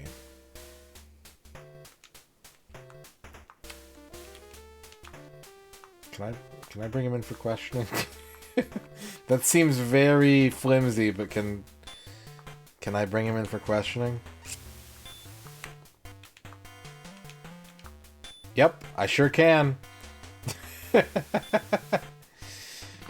Jolly old Saint Prick, thank you for the follow. What's up, Zalathar?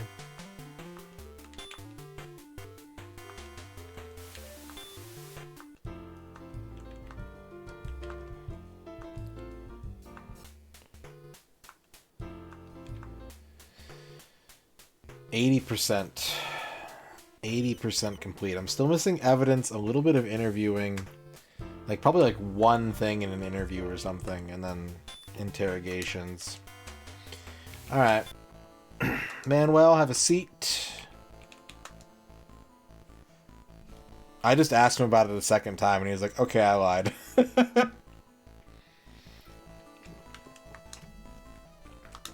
My name is Manuel Barclay, and I'm visiting from Brazil. I don't understand what I'm supposed to have done. You cops are really something treating me like this.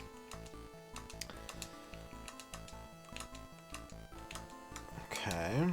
Let's talk evidence.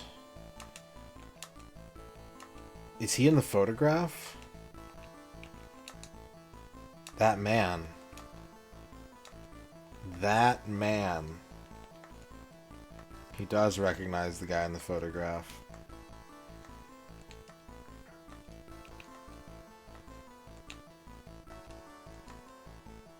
Alright.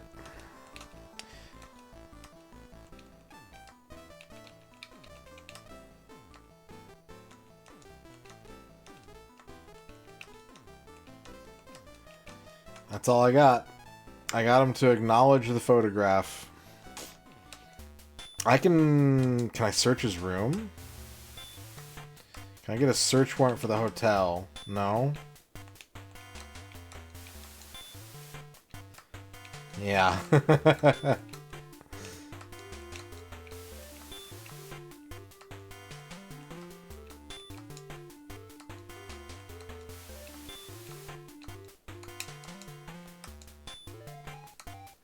Okay.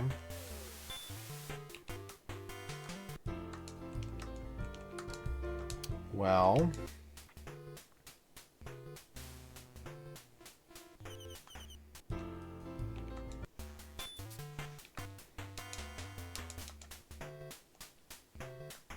This might cause the game to freeze too, which is why I just saved.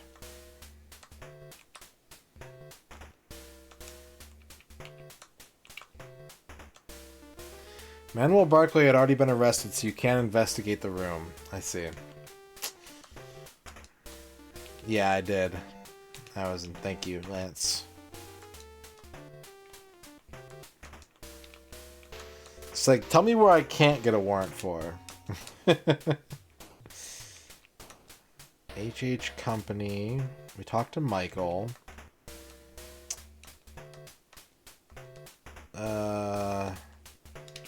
Everyone went for a walk. Everyone was like down here.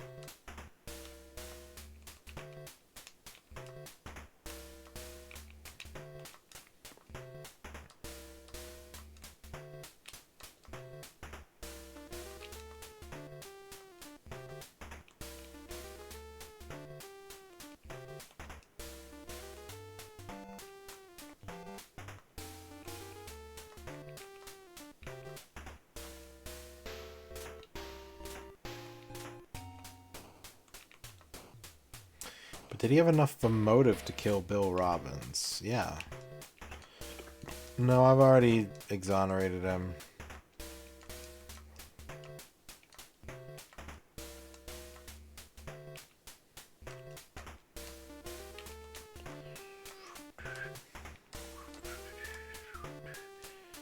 Maybe now I can talk to Edward about Manuel.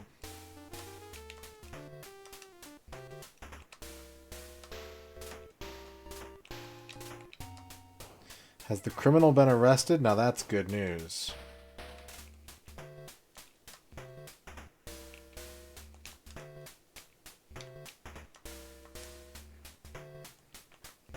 Let's talk to Pamela.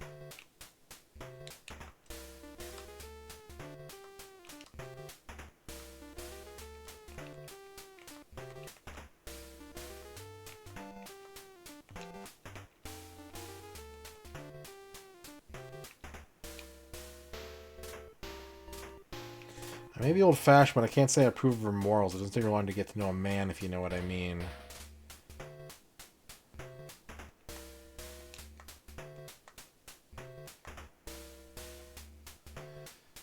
Unlike someone I could mention, he's no womanizer. His problem is that he does everything his pushy mother tells him to do. He's totally dependent on her.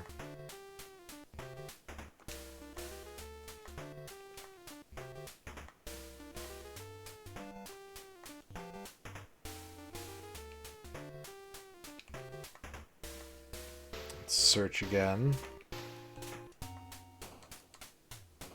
You turn your attention to a painting hanging on the wall. You touch the back of the frame and a piece of paper falls on the floor. A newspaper clipping. It's an old yellowish newspaper clipping. Why would someone hide this old newspaper article, you wonder, putting it in your pocket?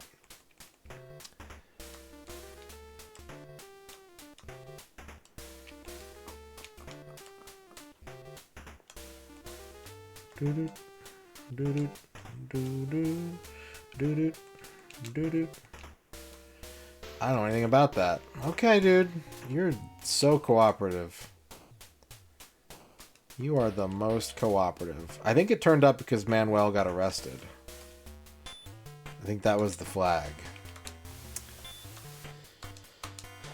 This is a 20-year-old newspaper clipping. The headline reads, "Will the case of Liberty Bank's embezzled funds ever be solved?" Could there be a connection between that case and the Robbins case? Okay.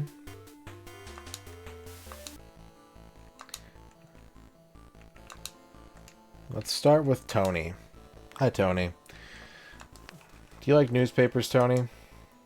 I have no idea what it's about. Alright, never mind, Tony. Fred? Do you like newspapers, Fred? Means nothing to me, okay. Joe? No. Simon? No. Manuel? At the time the incident occurred, I was working for the Robbins Trading Company. I went to see Edward Robbins. I wanted to ask him about Henry Klein. When I asked for Mr. Robbins, though, the secretary sent me into Bill Robbins' office. That's how I met Bill. Bill was really surprised to hear about Klein. The day after I met Bill, he came to visit me in my hotel room and asked me for every detail I knew about Klein. That's all. 20 years ago, I carried the body to Klein's house and then set fire to the house. Shit. I did it because Edward Robbins asked me to.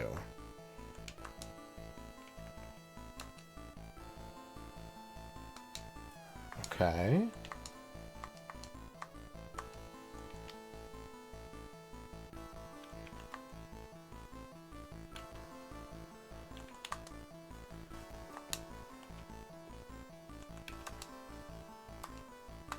I think we gotta go bust up Edward Robbins. We need a search warrant for the Robbins Company. Okay, we need an arrest warrant for Edward Robbins. Okay, we need to go talk to him first. what? We haven't solved the rape case yet, but we solved the car theft. We've unearthed this, like, arson murder thing or whatever.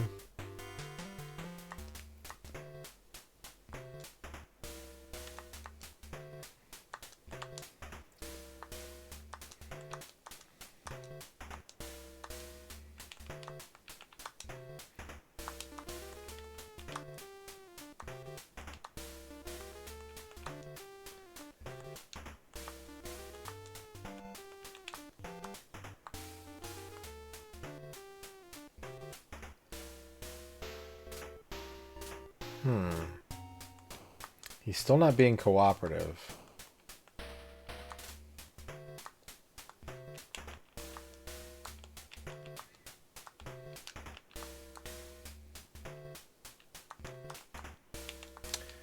Talk to Lucy about it, maybe?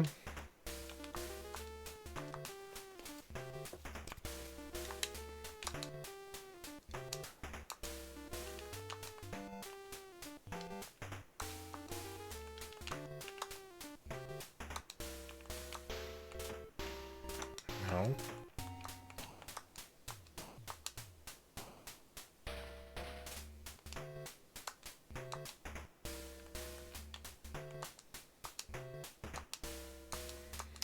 Alright, well maybe him just not acknowledging anything is all I needed.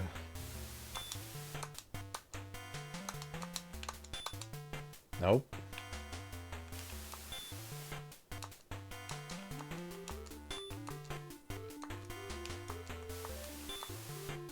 I can arrest Susie now. And James. Okay.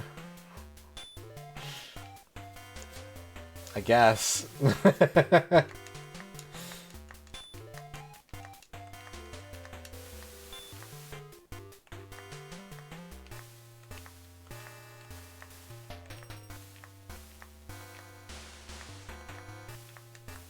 Alright, well, let's do some interrogating.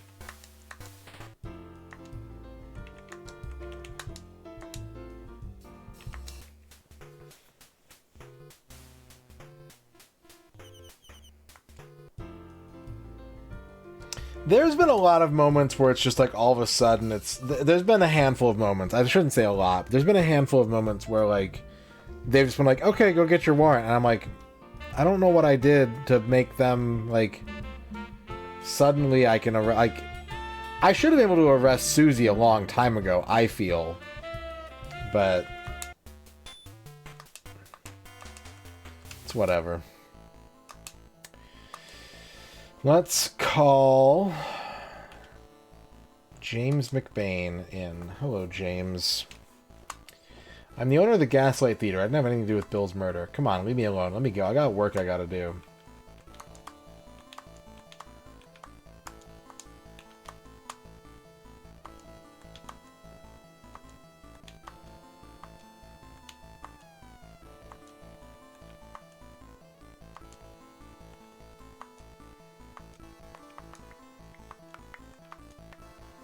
So it's a photo. I don't know any of these people. The Red Tie Club didn't have anything to do with that.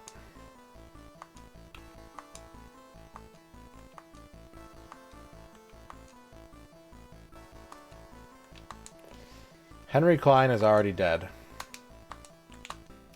Are you saying the Red Tie Club had something to do with some kind of crime? That's a crock. The night Bill was killed, I took a walk near the graveyard. That's all I did.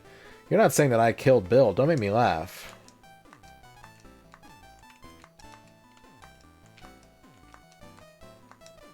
Okay.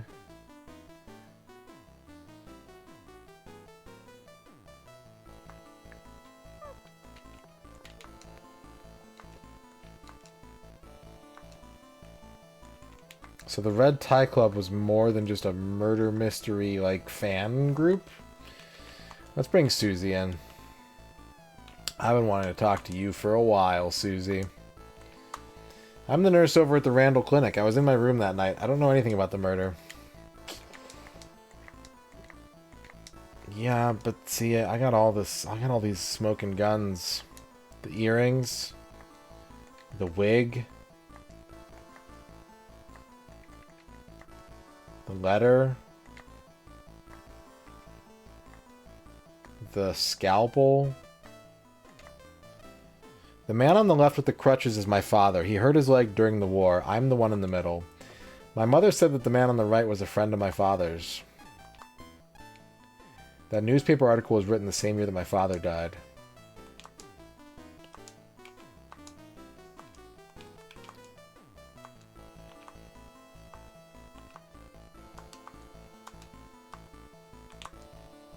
Yes, it's true that I was having an affair with Bill, and yes, I did go to Bill's house when Janet was away. Bill promised he would divorce her and marry me, but No, I didn't kill Bill because he wouldn't marry me. You don't know me. I couldn't do that. I really don't know anything else. Bill was bad. I couldn't have killed him. I loved him.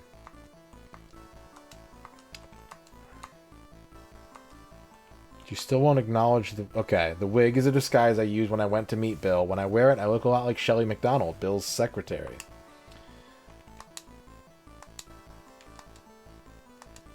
Okay. Yes, I knew that Fred loved me, but I couldn't love him back. I loved Bill. Still won't acknowledge the earrings.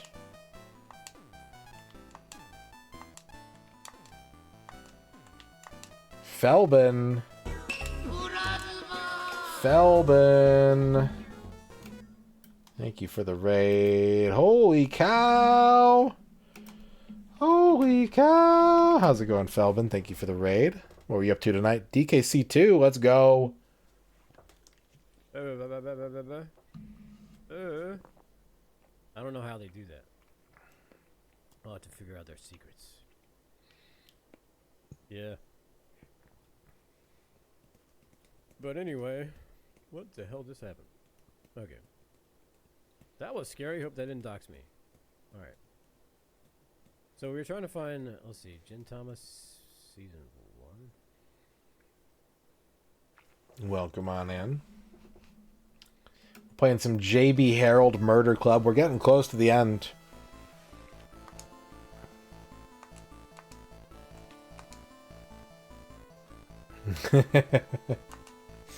It happens. Okay, so she wore the wig to sleep with Bill.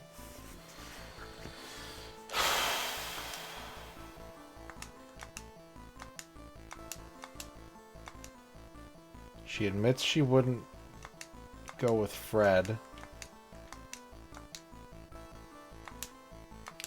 So maybe we should bring Fred back.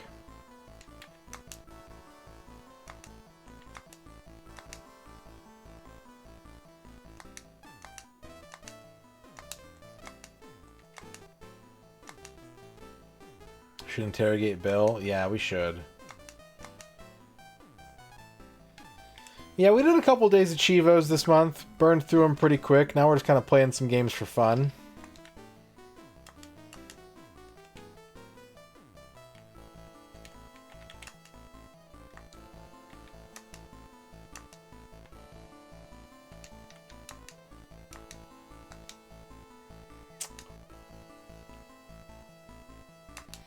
Manuel.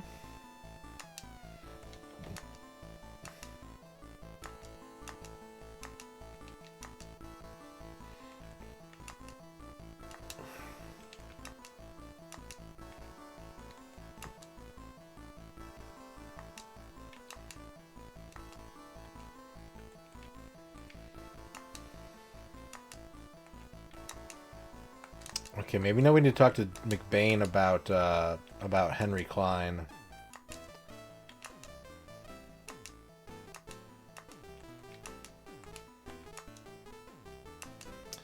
Henry Klein's dead.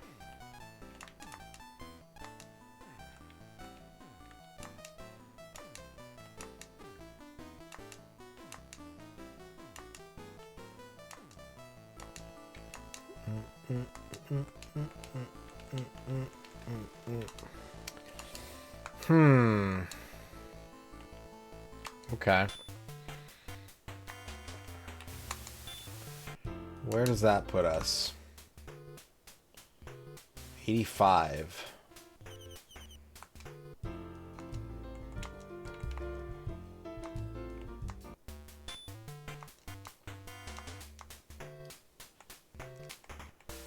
I am a police inspector.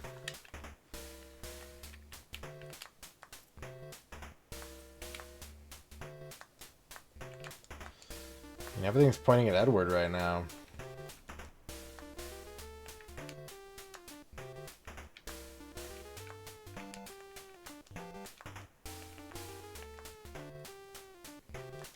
Yeah, it's a cool little detective murder mystery. Been playing it for almost 5 hours. It's actually going longer than I thought it would. Honestly, I thought this was only going to take me like 3 or 4 hours, but it could end any moment now. We just need to find the right thread to pull.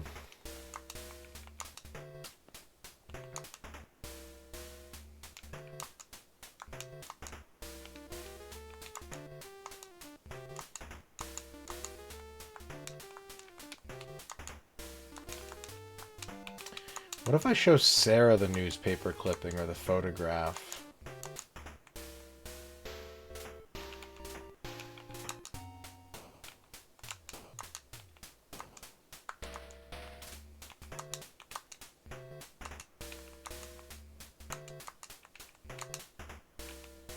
Nope.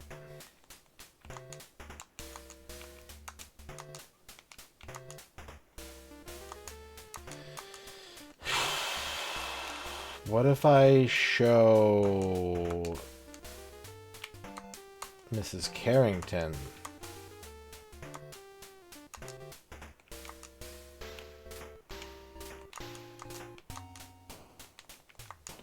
I still haven't been able to arrest Janet yet.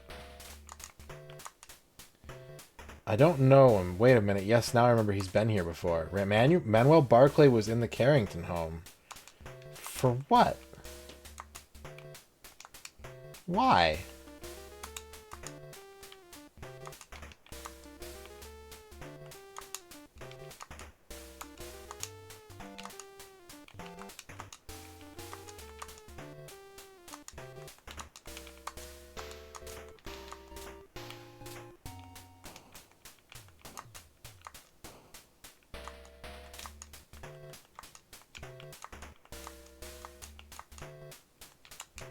Let's search the place again.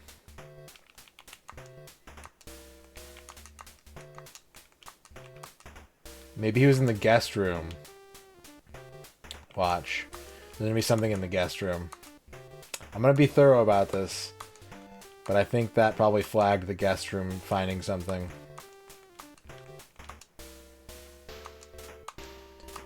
Nope.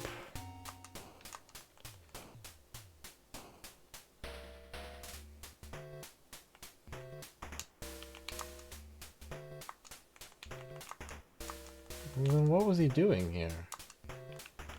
Do I need to interrogate Joe?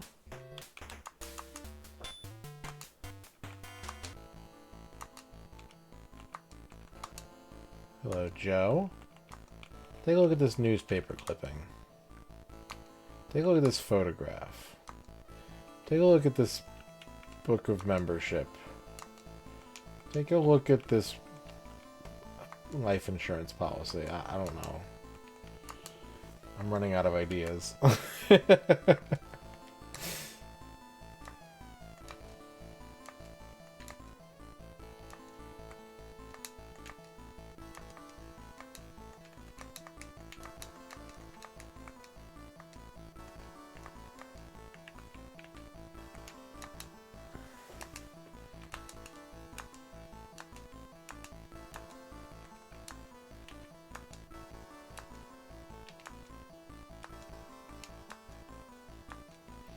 Why won't she acknowledge the earrings? It's so weird.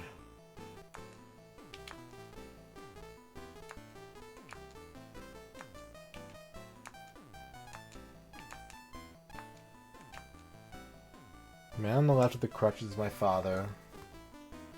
Mother said the man on the right was a friend of my father's. Newspaper articles written the same year her father died.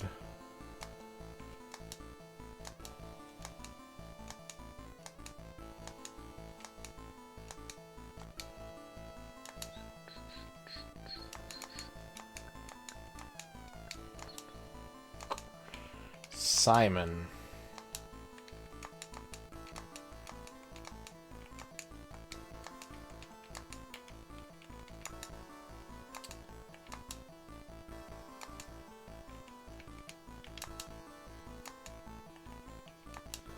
What's the story with the scalpel?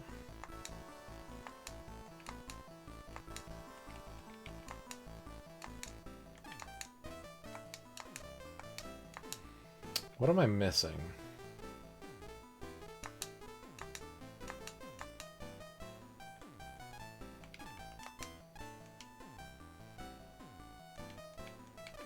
Susie, Shelley, James, Manuel. I don't think I'm going to get anywhere in the interrogation room right now. Let me just double check and make sure I can't get a warrant at the moment.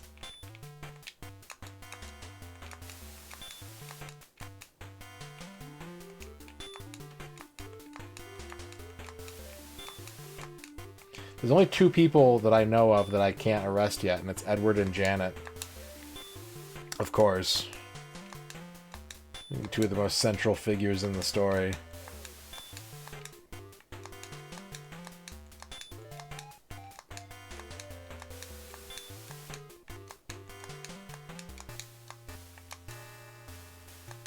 Maybe I need to go talk to Danny.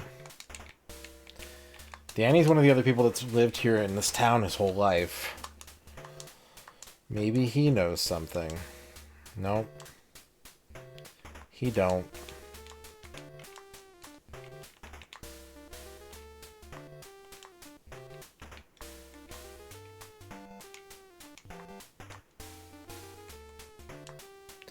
He don't know.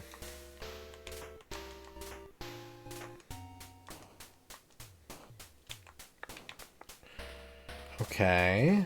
What about the professor? We gotta find someone to show this newspaper clipping to, I think. Nope.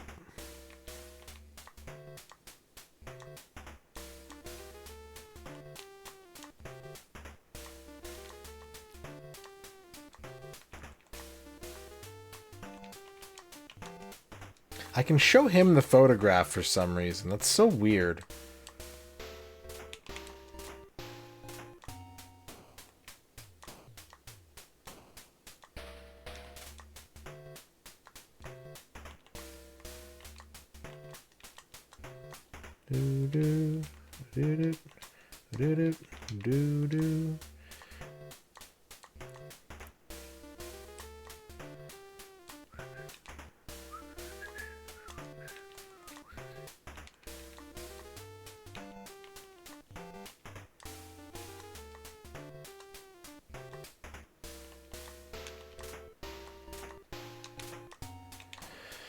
Let's go to the scene of the crime. Nope.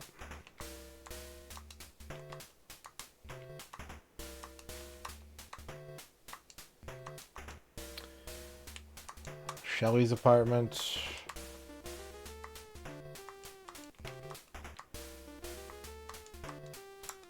Nope.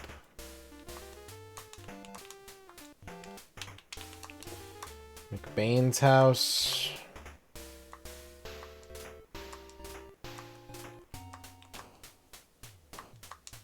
Nope.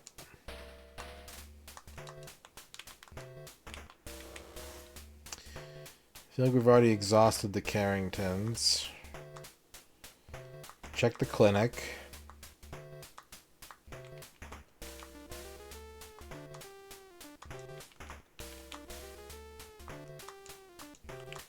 No.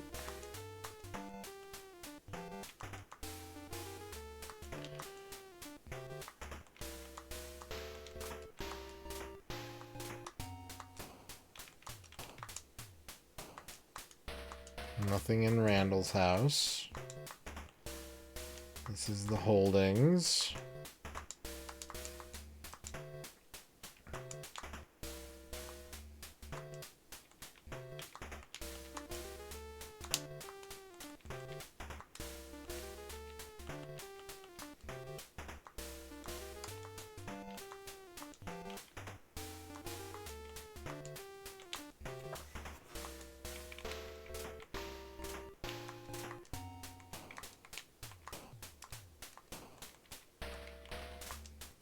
Search the place.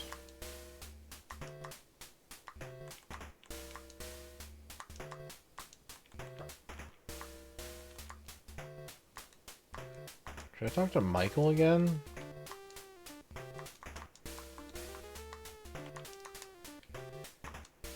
He hasn't really, like, given me much to go on. Howard's apartment probably has nothing in it.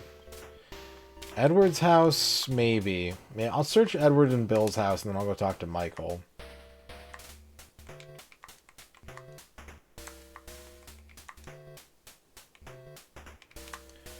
I never touch anything in Mr. Robbins' room.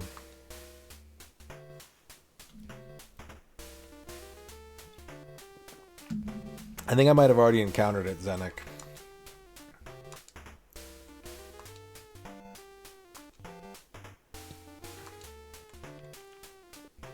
Is it going to the real estate office after arresting Joe? Because that freezes the game every time I do it. If I search the real estate office.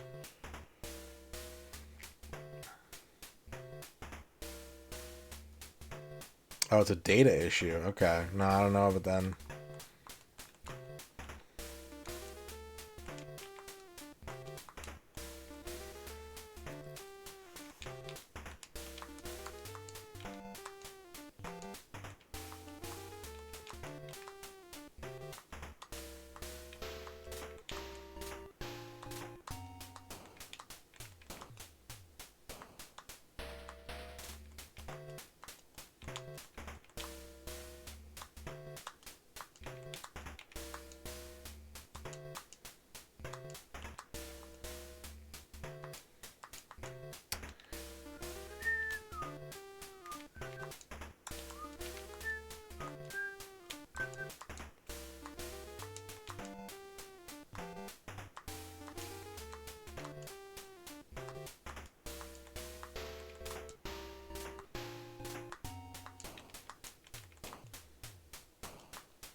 okay, nothing in Bill's house.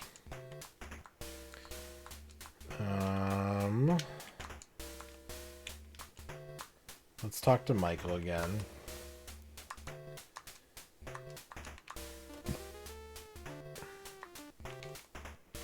What's up, Finkel?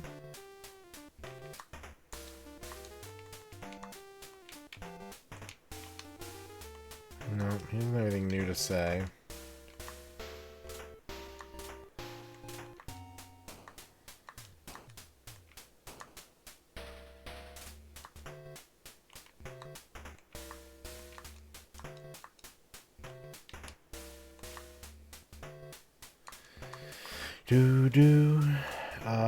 We'll go to Big Burger.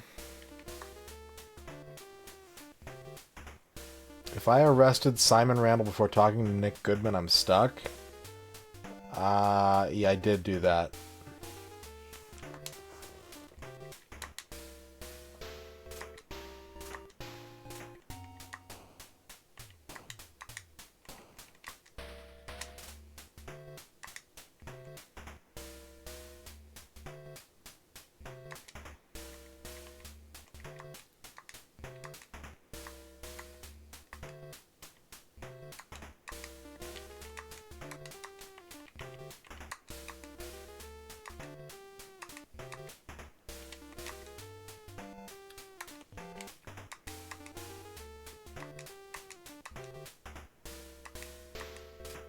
Does it say how the glitch manifests itself?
Uh-oh.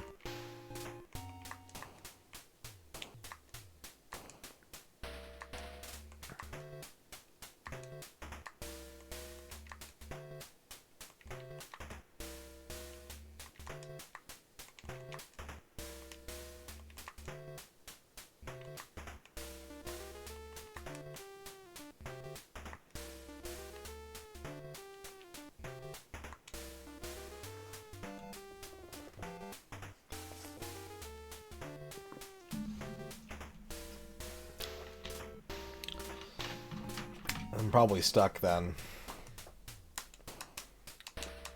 Is that someone Edward or Janet?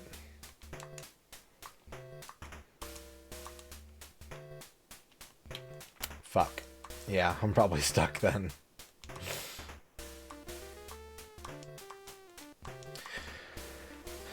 Alright, well, what we can do...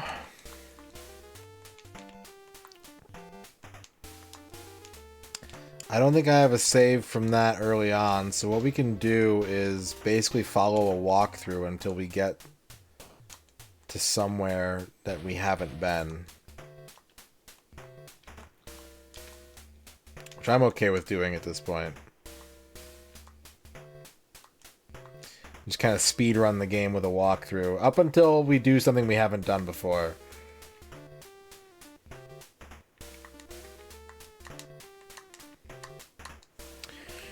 So let's do that. I am on emulator, yeah. Yeah, I can poke a bit. If you can tell me how to do it.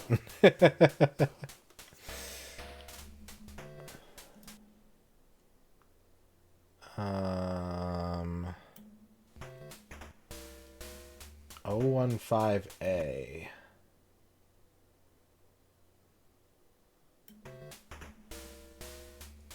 Let me save first, just real quick. So I don't, like, explode the game.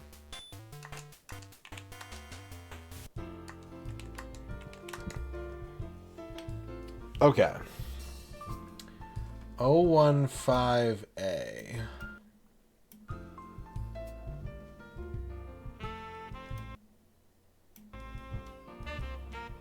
Set it to 1.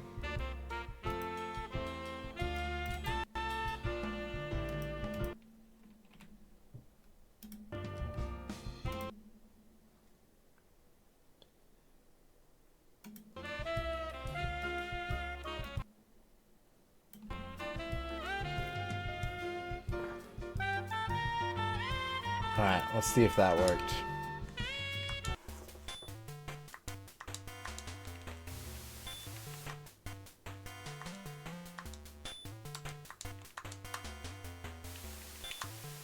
Nope. I don't know if I did it right or not. I don't usually do this sort of thing. So I'm not sure if I did it correctly. I went to 015A and I set the 0 value to 1. It was 0. And I set it to 1.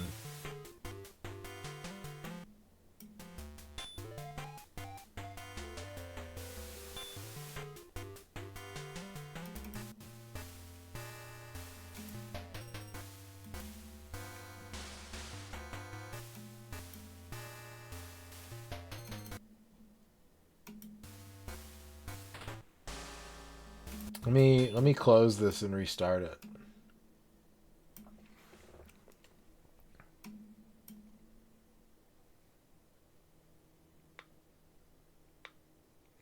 I will, let me just again clarify that, like, I don't know how to do this sort of thing. So if I'm not doing the thing you're telling me to do, that is a very real possibility. If I think I'm doing the thing you're telling me to do,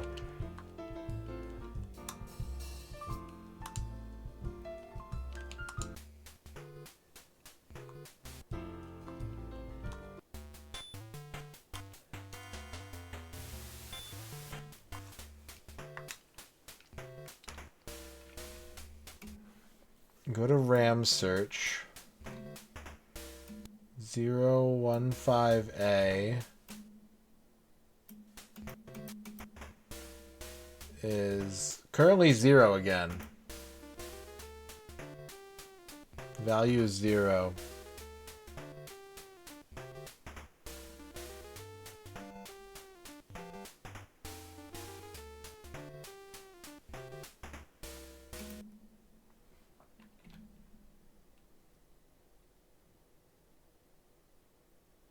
Set it to 1. Poke it.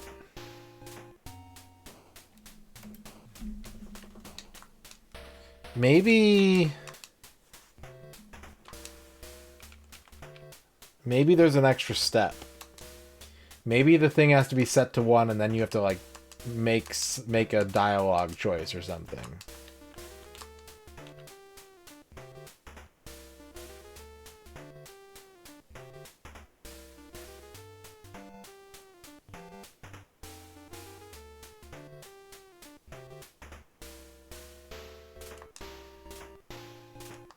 Set it to 2.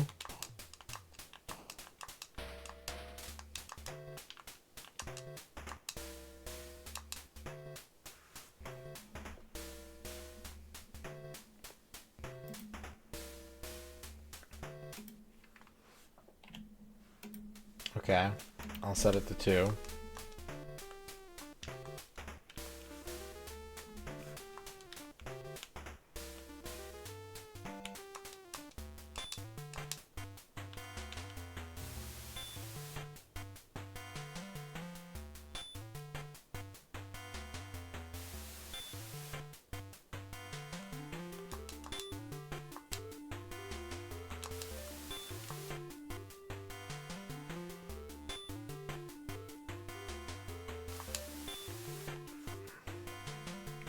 Set it to 4? I don't know. I don't know.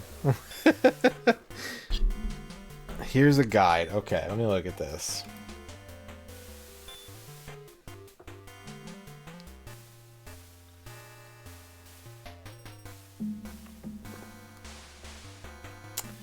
This guide is complete disregard when it comes to plot spoilers. I'll probably end up listing the solution very on. Cool. Maybe I don't want to read this. Maybe I just need someone else who knows how to do this to tell me the thing to do, or I should just speedrun the game with a guide until I hit a step I don't know how to do.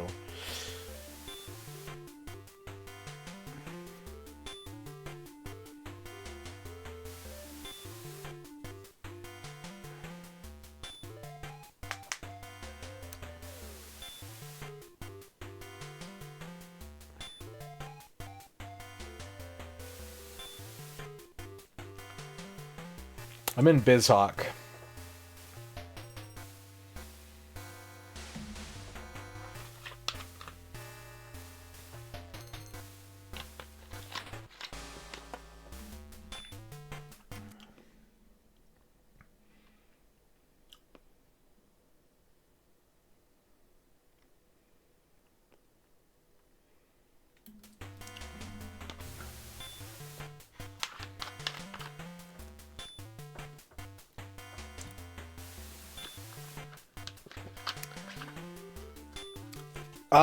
Yeah, so the intro had voices, and then the game started, and I futzed around in the options, and I saw that there were voices, and I was like, that's really sick, actually. But also, it slowed the game way the hell down. To listen to all the spoken dialogue, and chat can't really hear it, because the audio balance on it is so low. So I was just like, alright, screw it. I'll just leave voices off.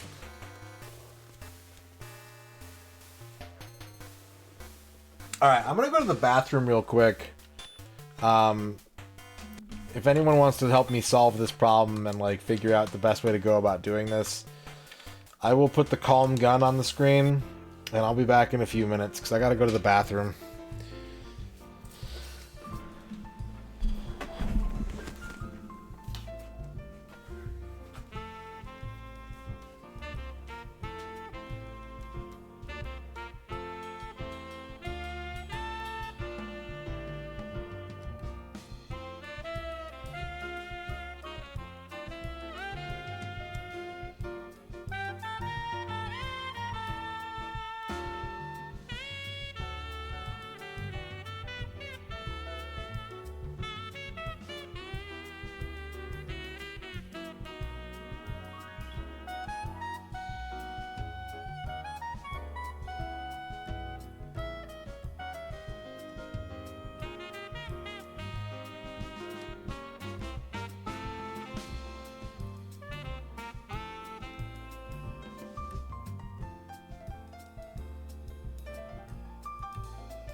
Okay.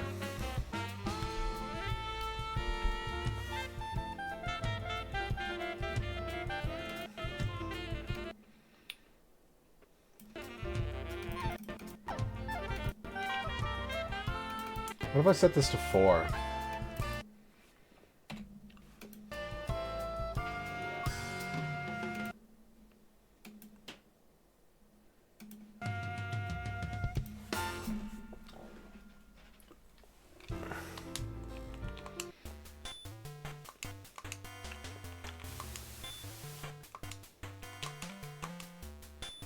Yeah, I think we're just gonna have to speed run it, it sounds like. And if someone does figure it out how to do it in the meantime, then like you know, I have a save.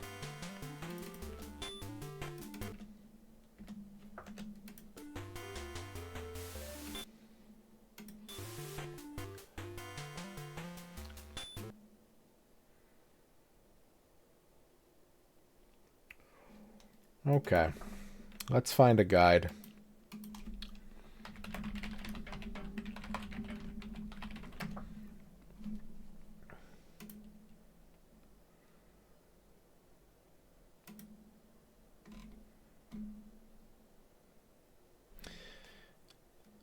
The goal of this guide is to walk through the game with only the actions that are required.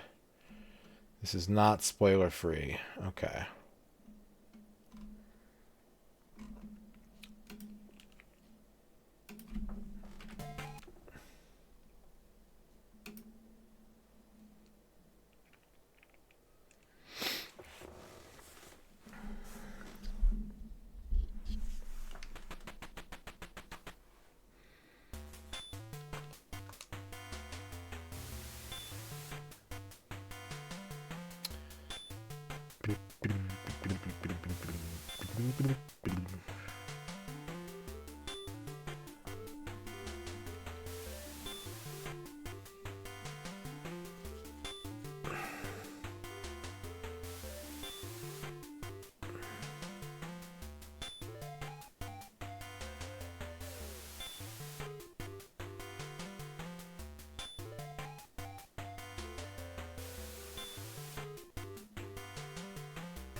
Okay. We're going to go to the records room. We're going to read about the unsolved case and the stolen goods. Whoop.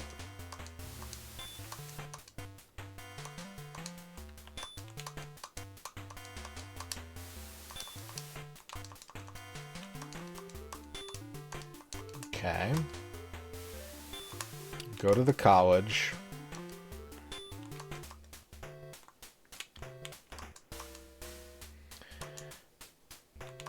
Ask Morton.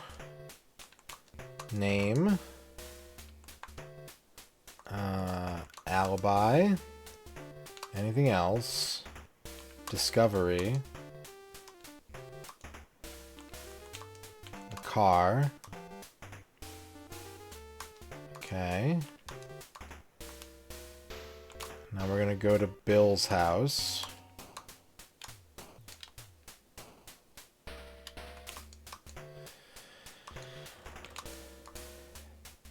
Ask Fred about name, occupation, organizations. Ask about Bill. Ask about Edward. Ask about Janet. And then ask him what his alibi is. Okay. We're gonna go to the theater.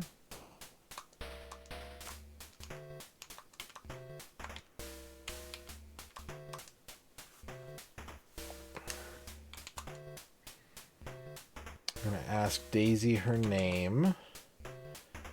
We're gonna ask about James. Wait. Oh, I skipped a step. Shit. We gotta go to the Robbins Company. Talk to Edward.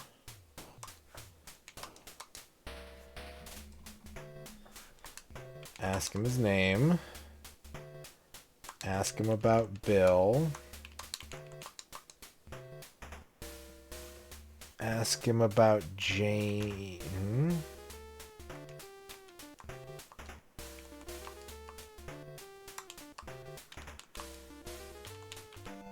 Ask him about James. Ask him about the alibi.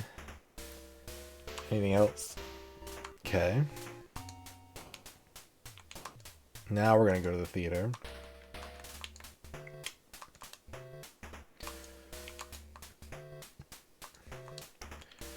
Ask her name. Ask about James.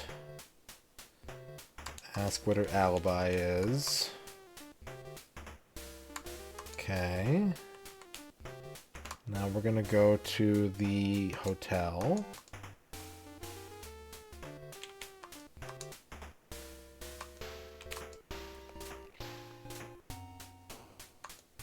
What's your name? What about anything else? Manuel Barclay. Do you know Bill Robbins? Do you know James McBain? Do you know Manuel Barclay? Now, we can go to the guest room already. Jesus, I did this so late. What's your name? Do you know Bill Robbins? What was your alibi? Anything else?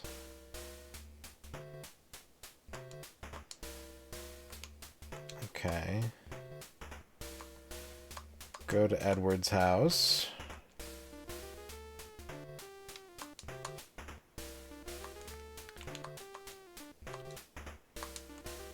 What's your name? What's your alibi? Anything else? Do you know Edward? Yeah, I was like, who's Manuel? Why do I know his name? Who's Manuel? It was like a TV show. Ask about Fred. Ask about Simon. Ask about Manuel. Okay. Go to the holdings.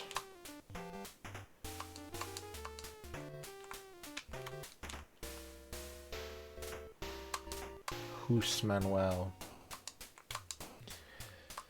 Talk to Kate. What's your name? Family. Organizations. What's your alibi? Anything else? Do you know Bill? Do you know Fred?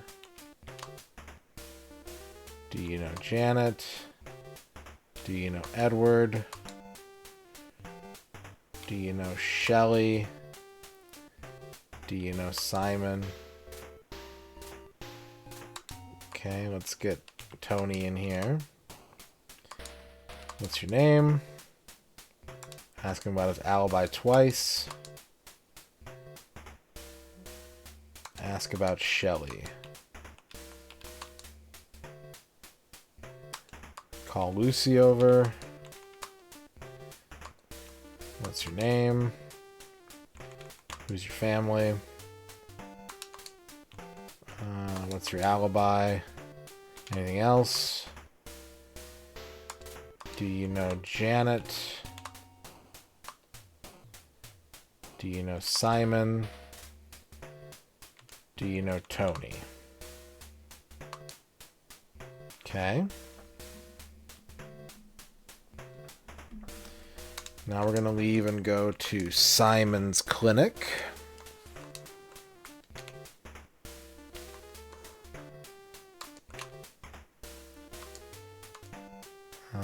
What's your name? Who's your family? What's your alibi? What's your car? Do you know Bill? Do you know Edward? Do you know Susie? Do you know James? Okay. Now we're going to go to Simon's house.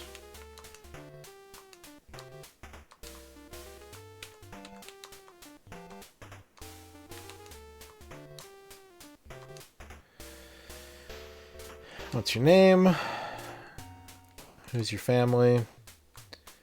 What's your alibi? Do you know Bill? Do you know Fred? Do you know Janet? Do you know Simon?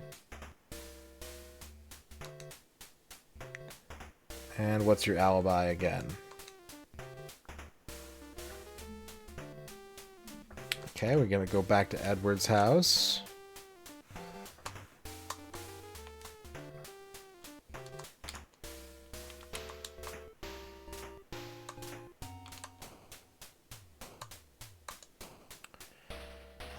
Do you know Susie? Do you know Shelley? Okay, we're going to go back to Bill's house.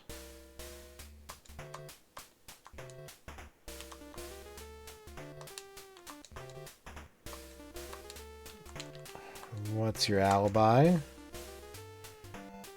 Do you know Shelley?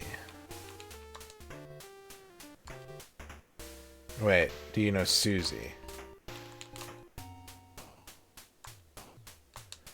Go to the church.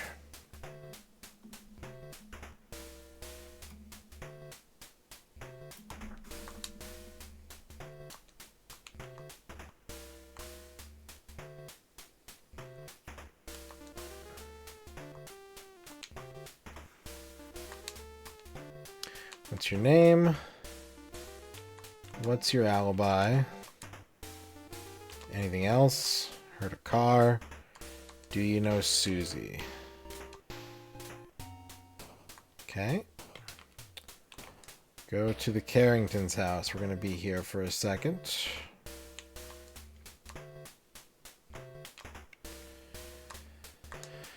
What's your name? Who's your family? What's your alibi? Do you know Bill? Do you know Edward? Do you know Janet? Do you know Joe? Do you know Ralph? Ralph? Where's Ralph?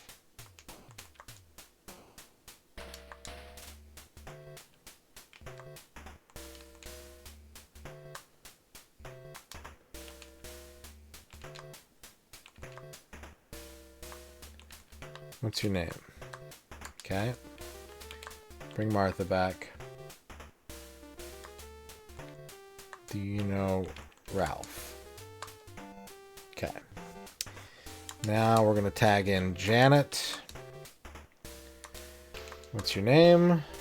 Who's your family? What's your alibi?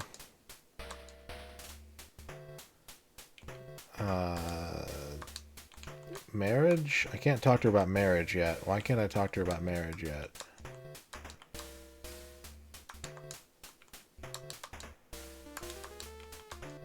There we go.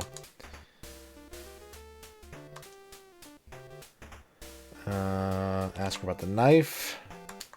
Ask her about Joe. Ask her about Bill. Ask her about Susie. Here comes a new challenger. Base hole Crush them. with the 249 bits. Thank you very much, Basil. That does get us to level 1 channel point rewards. Go ahead and turn those on right now. Haikus, horoscopes, day planners, and shoutouts are now available. Thank you, Basil, for the 249 bits. Thank you. Okay. Now we need to talk to Ralph. Ralph, what's your name? What's your alibi? Did you know Bill? Janet? Joe? Yeah, go to Madrid and Monopoly Go. And then how many people have done it? Like 20 or something like that? If you're going... Well, unfortunately, the campaign ends in 2 days, so... That's not going to help. Ask about Shelly. Ask about Susie. Ask about James. Bring Martha back. Ask about marriage. And ask about Ralph. Okay. Never been to Madrid before. I hope you have a good time. Now we're going to go to Shelly's place.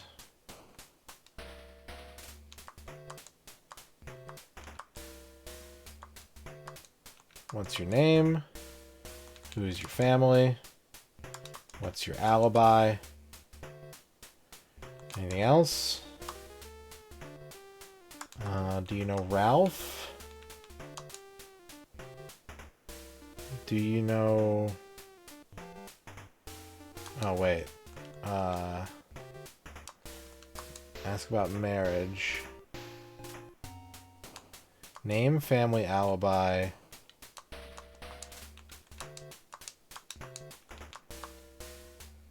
Marriage. Do you know Bill? Do you know Ralph? Do you know Manuel?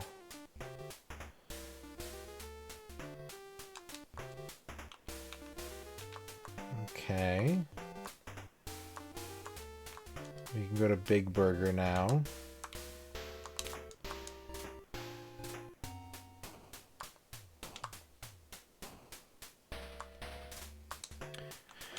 What's your name? What's your alibi? Anything else? Do you know Ralph? And do you know Simon? No, I don't know him.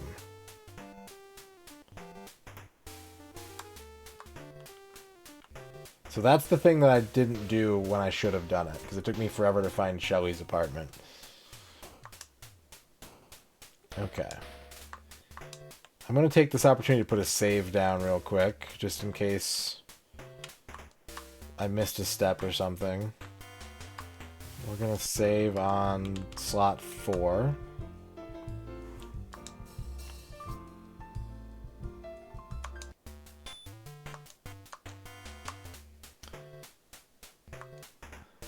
Okay, go to Carrington's again. Ask Ralph about his alibi.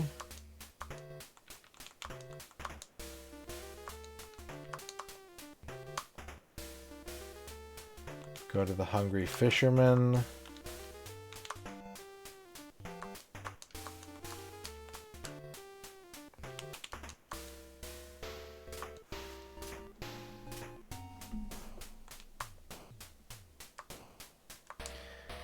What's your name? What's your alibi? Anything else? Do you know Ralph?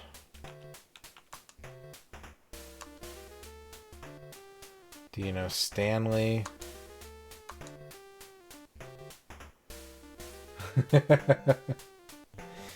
And do you know James? Let's bring Sarah in. What's your name? What's your alibi? Tell me about the assault. Anything else? Do you know Fred? Do you know James?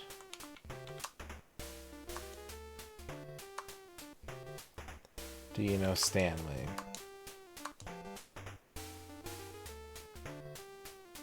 Go to the parking lot.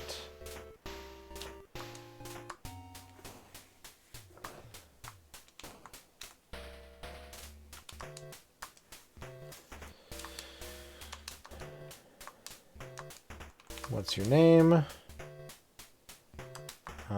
Ask him about the assault. Anything else? Ask about the car. Go to the bank.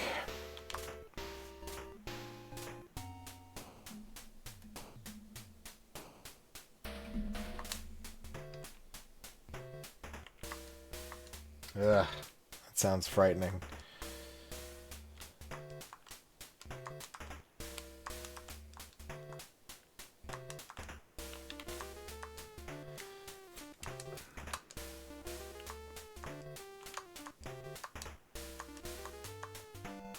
What's your name?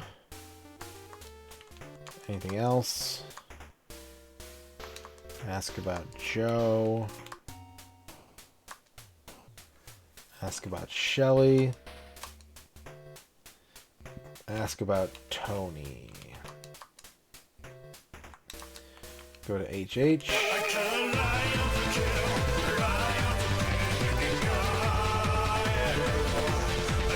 How's your Tony? 70. Thank you for the 70 months. You've unlocked another shout-out theater, which I am currently banking until my sleep schedule allows me to like stay up all night watching shout-outs.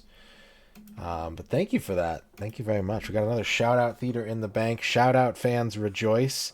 Thank you, As Your Tony, for the 70-month sub. Oh, boy. All right. Where was I? Bavork. I think congratulations on your first. Where was I? Okay. We gotta go to HH. H.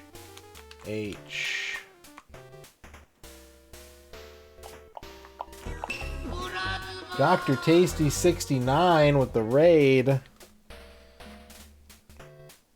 What's up, Dr. Tasty? How's it going? Welcome on in, Dr. Tasty viewers. Hello, Cactus B. What were you up to tonight? Let's get a shout out for Dr. Tasty going.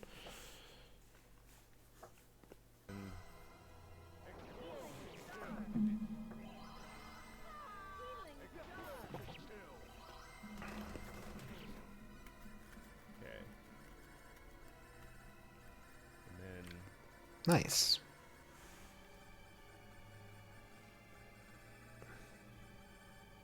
Last Supper.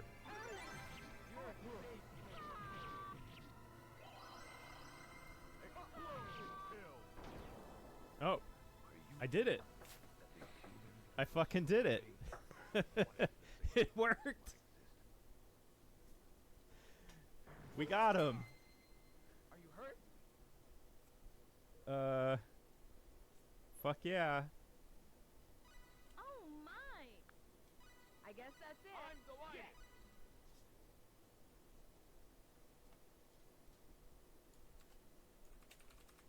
I'm delighted. I'm glad you had a good stream. Nope, you haven't missed anything. You haven't missed anything, Mike. We were playing JB Harold on the TurboGrafx-CD. I got about 85% through the game and then discovered that I hit a game-breaking bug. And so currently I'm following a walkthrough to get back to speed. So I'm not doing anything very exciting right now. I'm literally just following an itemized walkthrough. But this game has been really cool. So bear with me while I do that. We're going to try and finish this tonight, but we'll see how long it takes. I'm just going to try to get back to where I was and then put the guide away. Okay. And you talk to Michael. What's your name? What's your alibi? Tell me about management. Tell me about the White Hawk Club.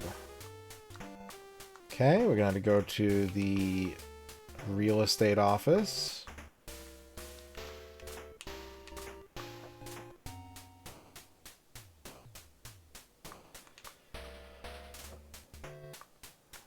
What's your name? What's your alibi? What's up, Tradon? There are a lot of faces in this game. Do you know Bill? Do you know Edward? Do you know Simon? Do you know James? Okay. My favorite face from this game? I like the eyes in the intro. There's the big blue eyes that just pan back and forth for no reason.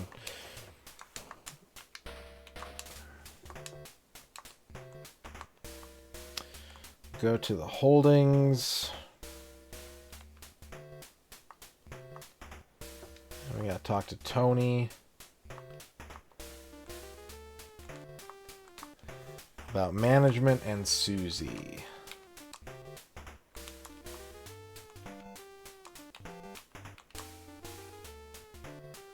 Kind of like that.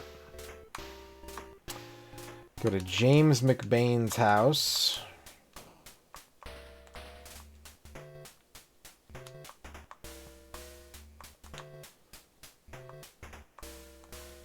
What's your name? What's your alibi? What's the Red Tie Club? Do you know Simon Randall? Okay. Now we're going to go to Stanley's apartment.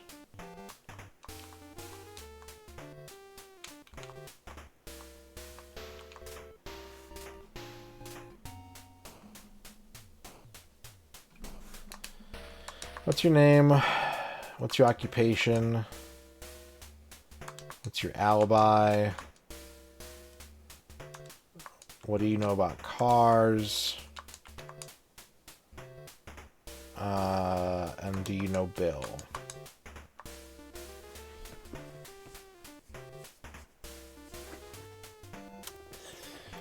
Okay, now we need to go to the store.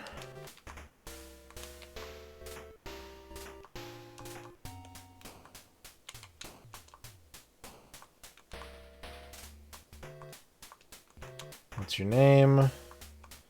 What's the Red Tie Club? Do you know Janet?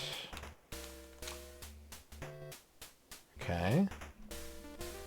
Back to the hotel.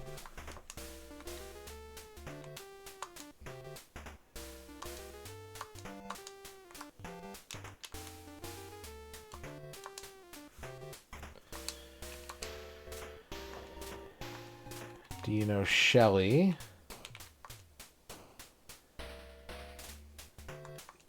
Do you know the Red Tie Club? We're going to go to the guest room. We're going to ask about his alibi. We're going to go to the Robbins Company.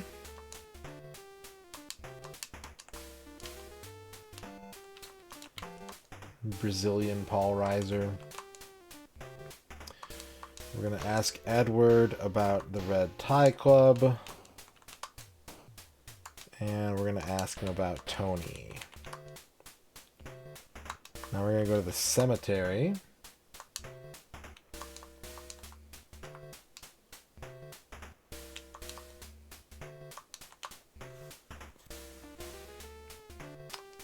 What's your name? What's your alibi? And do you know the Red Tie Club twice? Okay. Now we're going to go to the clinic.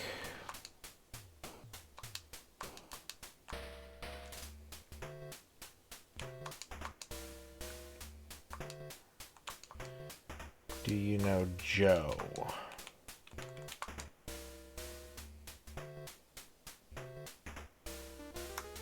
And now we're going to go to the real estate office.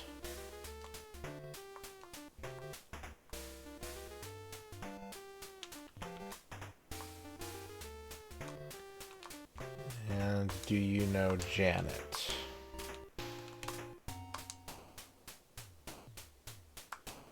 I'm going to go to Shelley's place.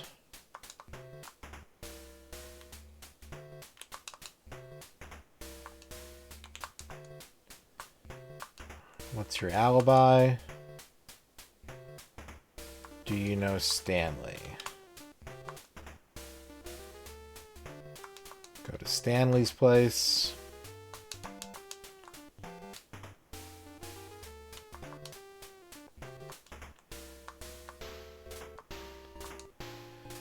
What's your alibi? Go to James's place.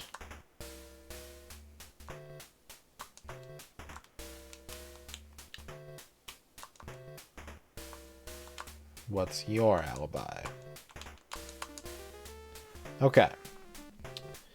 So we're going to put another save down here, because this is going to be a kind of a big bottleneck area.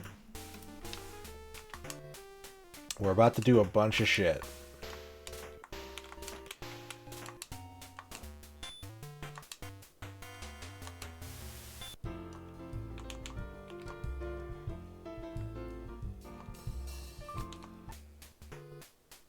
Yeah, interviews are almost done.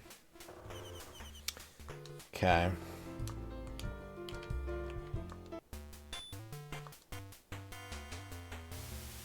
What's my favorite bug in a game? I mean, it's weird how, not to like specifically answer that question, but I don't really feel like I encountered a bunch of bugs growing up. It would happen every once in a while, but it wasn't like a common occurrence. I feel like in the past couple of years or so, I've become like a professional bug finder. Just from streaming games I'm not familiar with, so... I guess like stuff I've found in the past couple of years, Indiana Jones shit, you know, is close to my heart. Search warrant for Bill's house. Search warrant for Edward's house. Search warrant for the Holdings. Search warrant for Dr. Randall's house. Search warrant for Stanley's apartment. Search warrant for the Carringtons. Search warrant for James's house. Search warrant for Shelley's apartment. Okay. We've got 8 search warrants at once. What's up, Nasser? Start at Bill's.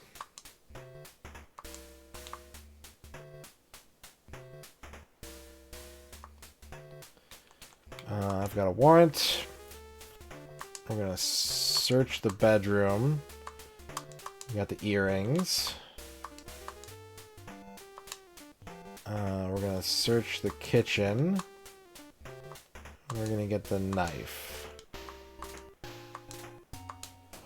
We're going to call Fred in. We're going to ask him about each of these.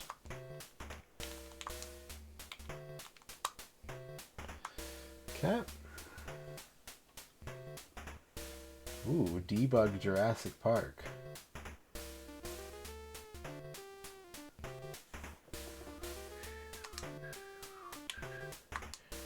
Okay, we're gonna go to Stanley's house.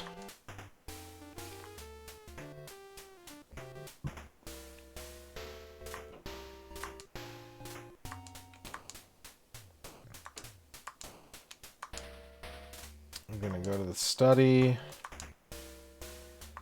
We're gonna search and find the bank book. We're gonna ask him about the bank book.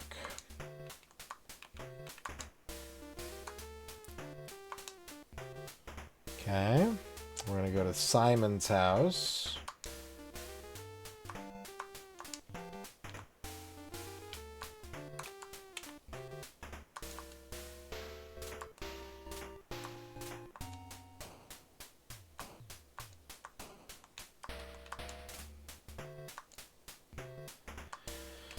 Got a warrant. We're gonna go to Simon's room, get the scalpel. And we're going to ask Susie about the scalpel. Next, we're going to go to the Carringtons.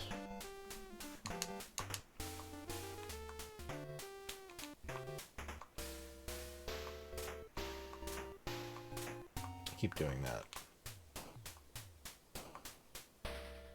Got a warrant. We're going to go to Ralph's room. Find the gun. We're going to go to Janet's room. We're going to find the life insurance policy. We are going to call Ralph. Ask him about the gun.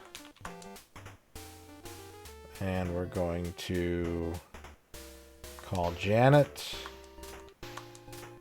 And we're going to ask her about the earrings, the knife, and the policy.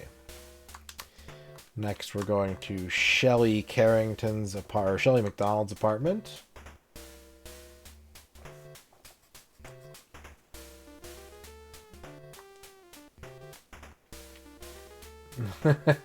Nice.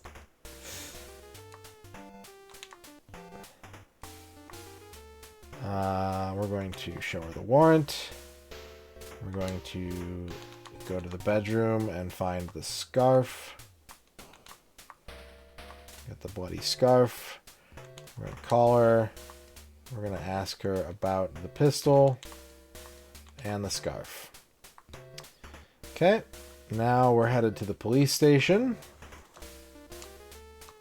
So we'll put another save down.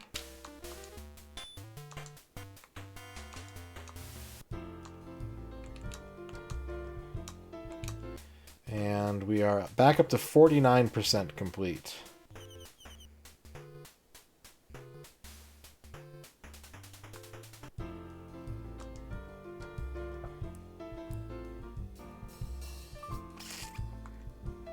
That looks like it's probably a haiku. I'm tabbed out, so I can't see redeems. A haiku about game bugs. I would like them more if I wasn't just right now unfucking the game.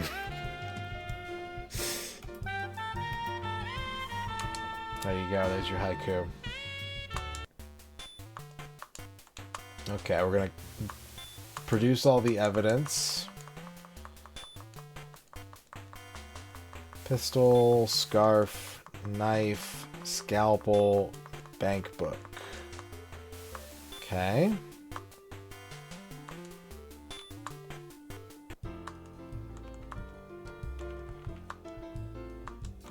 We're now at 50%.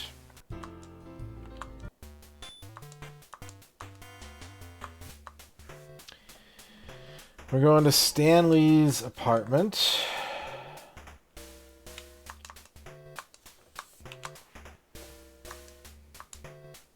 And we're going to ask him about the bank book and the car. We're going to go to the HH company.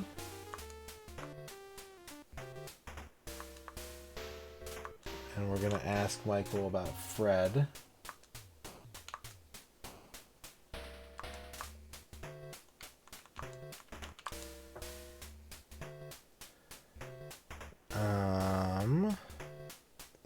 We're going to go to the insurance company.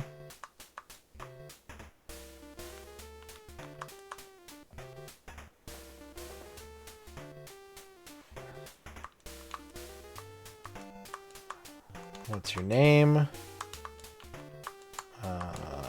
Anything else? And let's talk about the policy. Okay. We are going to go to Shelley McDonald's apartment.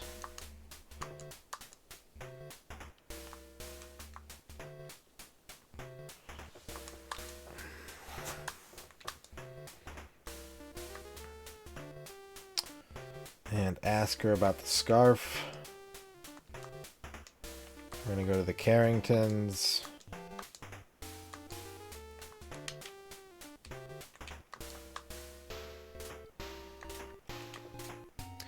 We're going to talk to Janet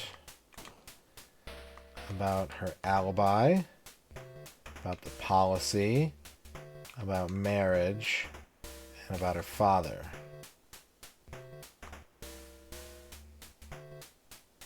And now we need to talk to Ralph and ask him about the pistol twice.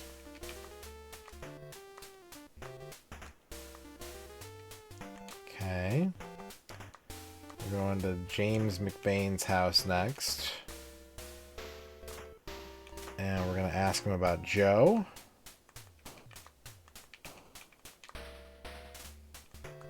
And we're going to search his study.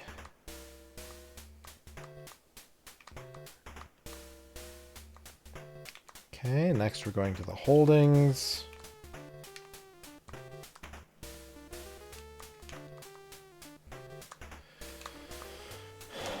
We are going to search the guest room and find the account book. We're going to go to the clinic.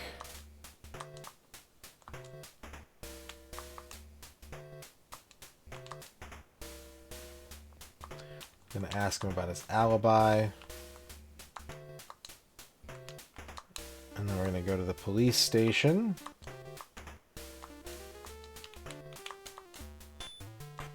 We're going to analyze our evidence.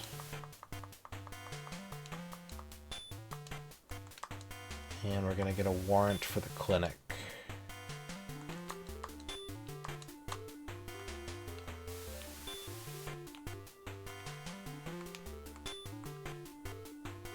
Where is it? There it is.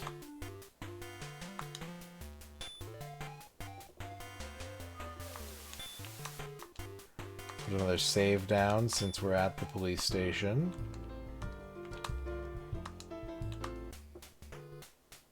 %56. Okay.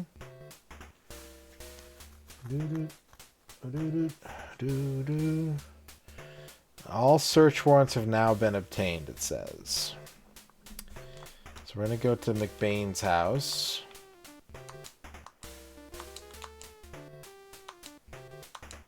And we're going to ask him about the Red Tie Club and the book twice.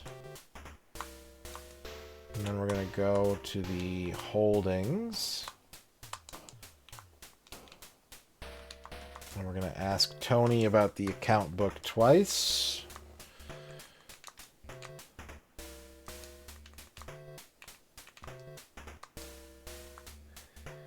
And then we're going to go to the real estate company.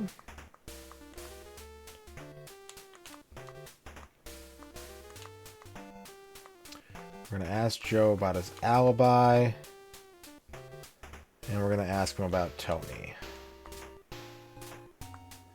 Then we're going to go to the clinic. And we're going to use our search warrant.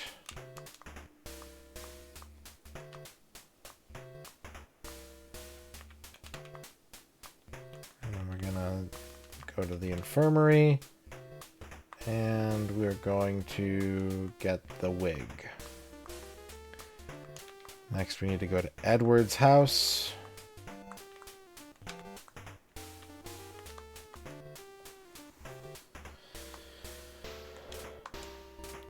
And we need to ask Pamela about the assault twice.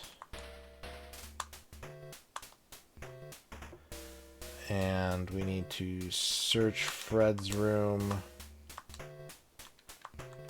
and find the letter.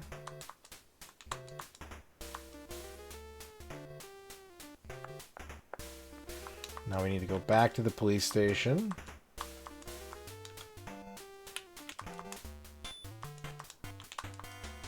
Analyze the wig. Analyze the letter.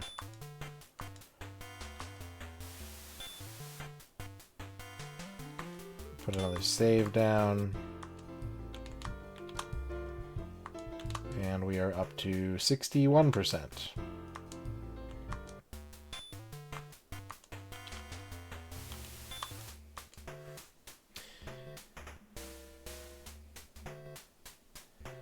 Okay, we're going to go to Bill's house next. Sick Balatro run. Nice sushi.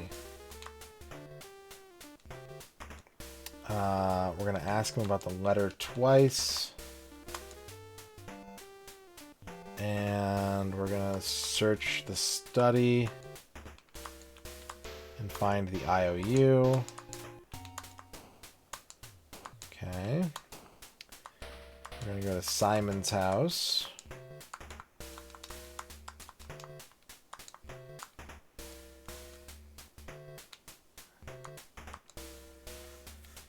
We're going to ask Susie about the wig twice.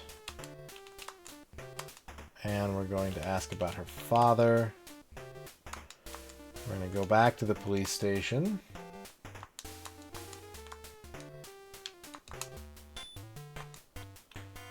We're going to analyze the wig. Or the IOU, I mean.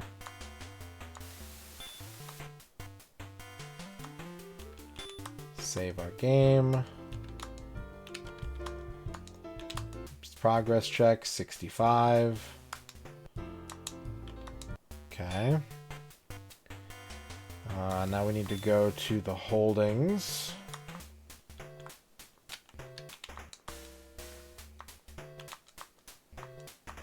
We need to talk to Tony. We need to ask him twice about the IOU. And then we gotta go to the HH company.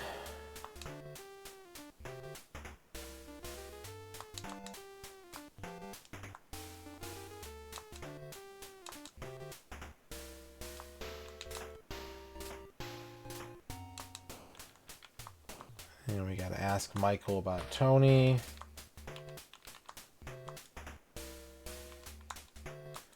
And then we gotta go to the Robbins company. We gotta ask Edward about his alibi.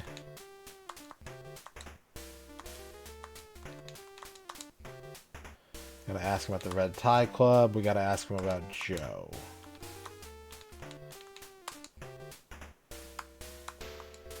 Now we gotta go to the Hungry Fisherman.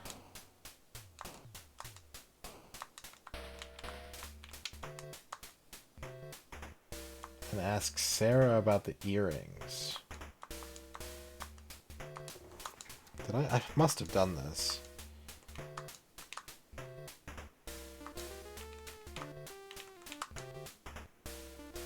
Yeah, okay.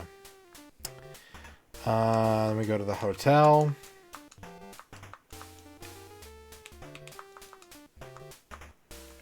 And we ask about the Red Tie Club. Okay. Now we go back to the police station and we get a shitload of arrest warrants. We had to start over, Grognak. That's not helping.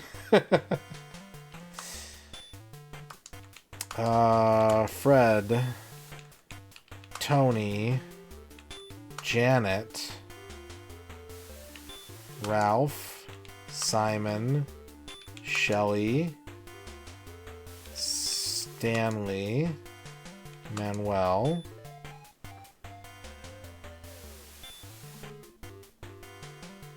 okay, so we couldn't arrest Janet before. That's changed. But I still have done everything so far.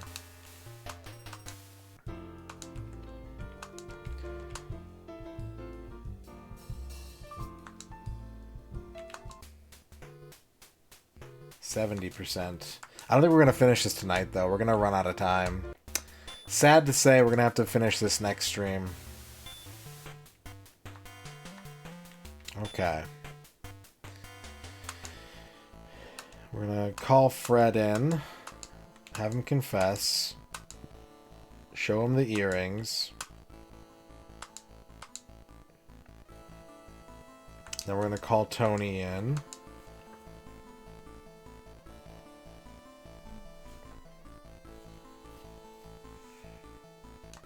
Ask for a confession. Go through everything in questioning.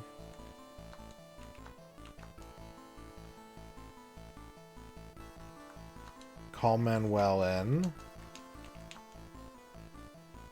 Get a confession. Go through his questioning. And now we can get the other arrest warrant. Well, almost all the arrest warrants. Joe, Susie, and James. Okay. Yeah, the only thing I did different was talking to Nick before arresting Simon. That's the only thing I've done differently.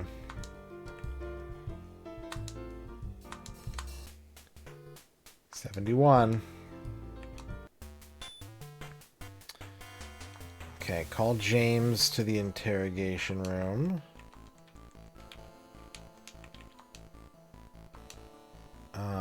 Confession. Go through his questioning. And show him the membership book. Okay.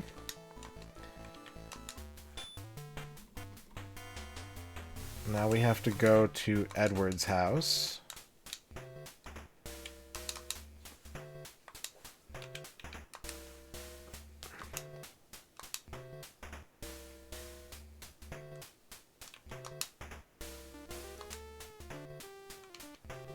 Go to Edward's room. Get the newspaper clipping.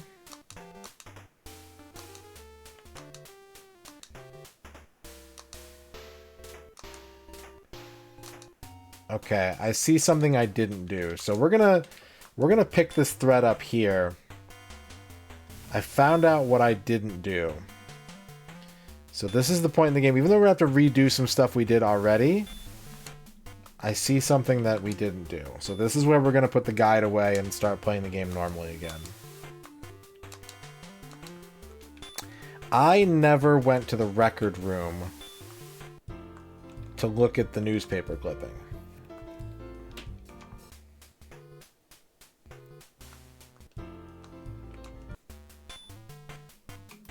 So we're going to put the guide away now.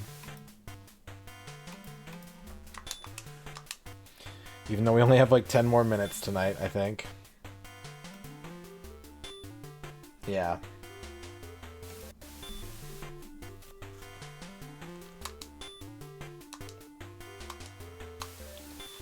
Bank embezzlement. The case of embezzled funds at the Liberty Bank. In August 1966, a large amount of money was found missing from Liberty Bank.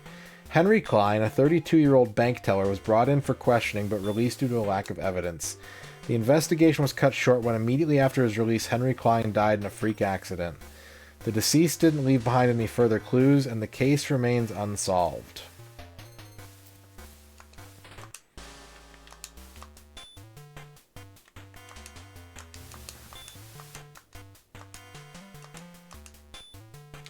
Burning of Klein's. The burning of the Klein residence. At 5 in the morning on September 30th, 1966, a fire broke out at the Klein residence near St. North's Church. The house was burned to the ground and Henry Klein killed, his body charred beyond recognition. The police suspected arson but could find no proof. The origin of the fire was listed as unknown and the investigation halted. The case remains unsolved.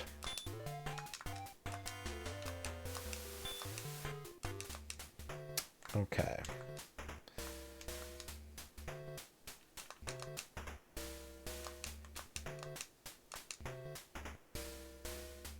No, this isn't real life. This is fictional.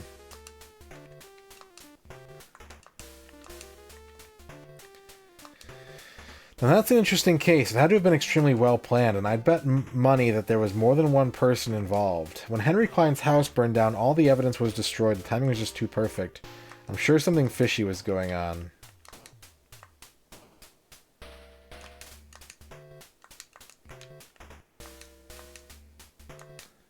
Okay.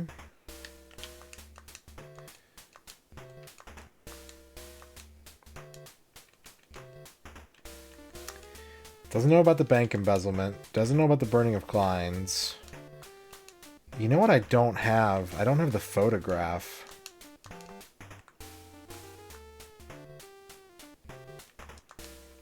I should go get the photograph.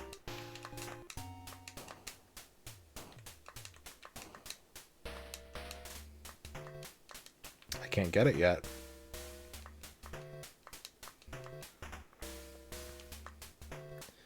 Mental mistake. Thank you for the follow. Look at this photograph.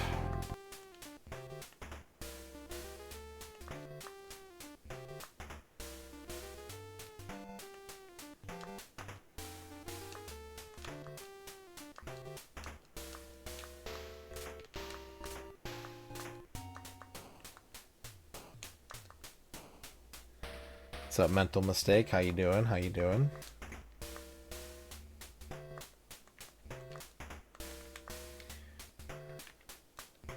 She doesn't know about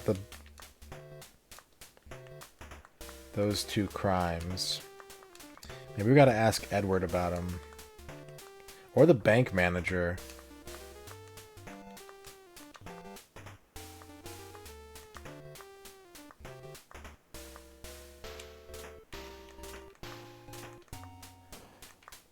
What's the idea of asking me these things? I don't know anything. Doesn't recall the incident.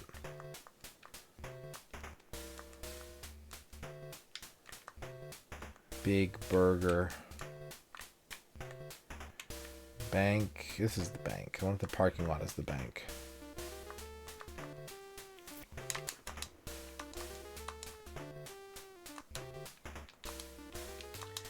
It was the darkest moment in this bank's history. Although it's never been proven, I'm convinced that Henry Klein was responsible. To this day, the embezzled money remains missing, and the incident taints the bank's record.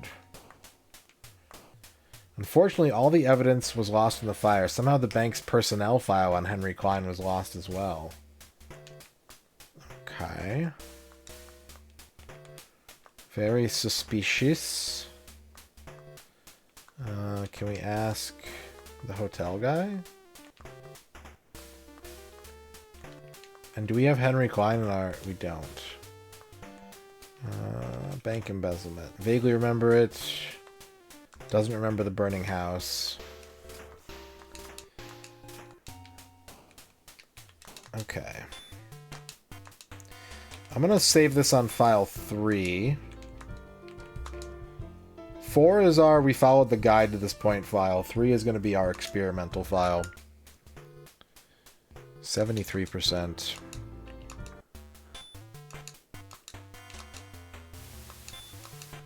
Don't have any evidence.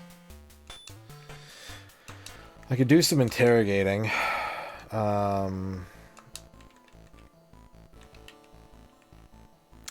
though? Manuel? Show Manuel the newspaper clipping?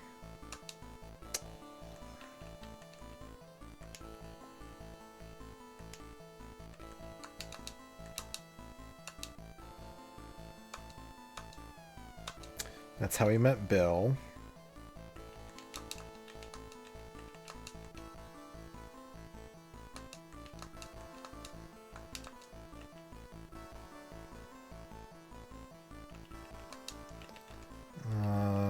Stanley, we can just kind of dead end him, right? We show him the bank book.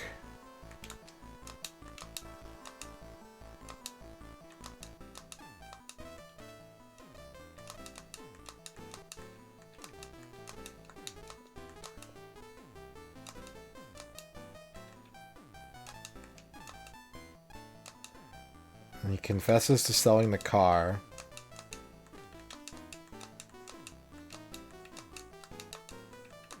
Show him the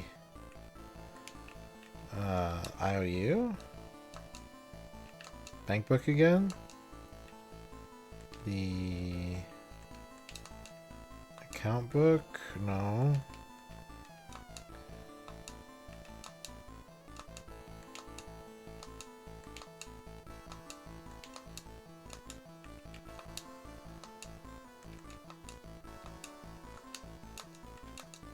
Okay, there we go. Okay, so we greened him out. James McBain. Show him the book of membership. Henry Klein's already dead. Show him the newspaper clipping. Red Tie Club didn't have anything to do with that. I think that's all we can do there. Let's bring Shelly in. Show her the scarf. Show her the gun. That's her gun.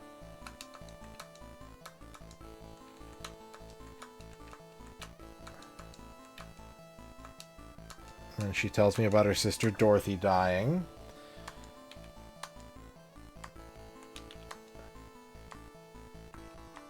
Now we bring Ralph in. Show him the pistol.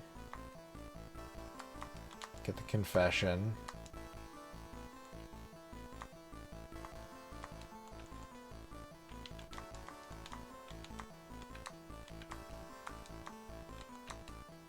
Scarf. That's his blood.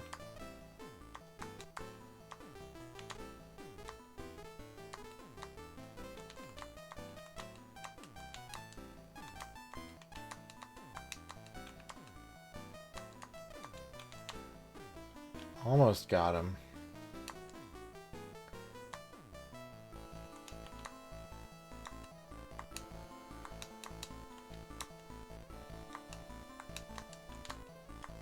Okay. Ralph screened. Bring Shelly back. And ask her about the pistol. Ask her about the scarf.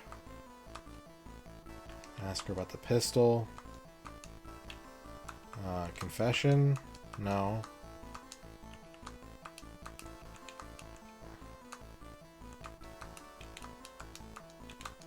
Okay. Shelly is green. Susie.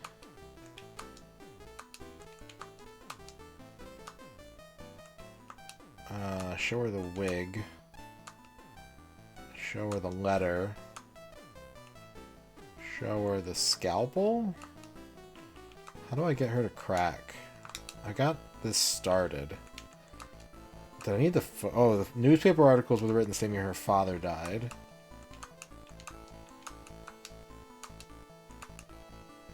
Okay, so now she's telling me about the affair. I think it's just the game. I don't know. It's either the game or the emulator. I don't think it indicates anything.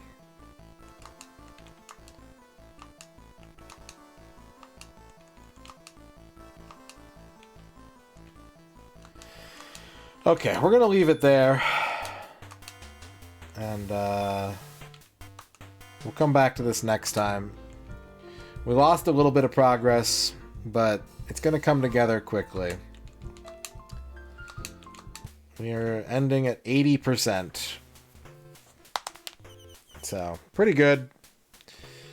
I think we lost like 3 or 5% or something like that because of the bug. But that is going to do it for me tonight. We are, like I said, we're banking Shoutout Theaters until I'm actually staying up like an hour or two after my normal stream end time, which I'm not doing right now. Once I start waking up at like, what, probably like 11 or 11:30 in the morning, which I'm close. I'm waking up at like 10:30 right now. So soon we'll start getting to the banked Shoutout Theaters. There will be many shouts and outs, but not tonight. Tonight I need to rest. And we will come back to the murder of Bill Robbins next stream. It's unfortunate that we hit that bug, but what are you going to do? Thank you, everybody, for watching. Here's a relaxing gun while I say goodnight to everybody. We are still sponsored by Monopoly Go for another 1 day and 18 hours. If you are close to a goal, whether that's a board you're trying to reach or the $20 US dollar pack that will get you resources, that'll get you 2 hours of whatever game you want, plus it might help you reach some boards.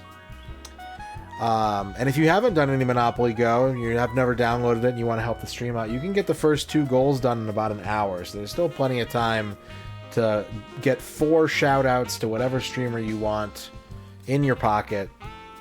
Just download the game using my link, scan this QR code, click the panel below, or type !Monopoly Go, and there's a link you can download for your mobile device. Thank you for the subs, thank you for the bits. Flygon, congratulations on your first. Let's find someone to raid, and I will be back tomorrow. I'll be back tomorrow. We're gonna raid Fuse Deluxe. Fuse Deluxe is playing Ninja Gaiden 2 Black. Flygon wants a shout out for our raid target, and our raid target is Fuse Deluxe.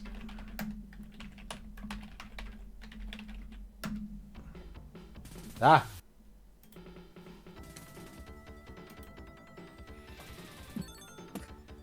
I was looking at chat.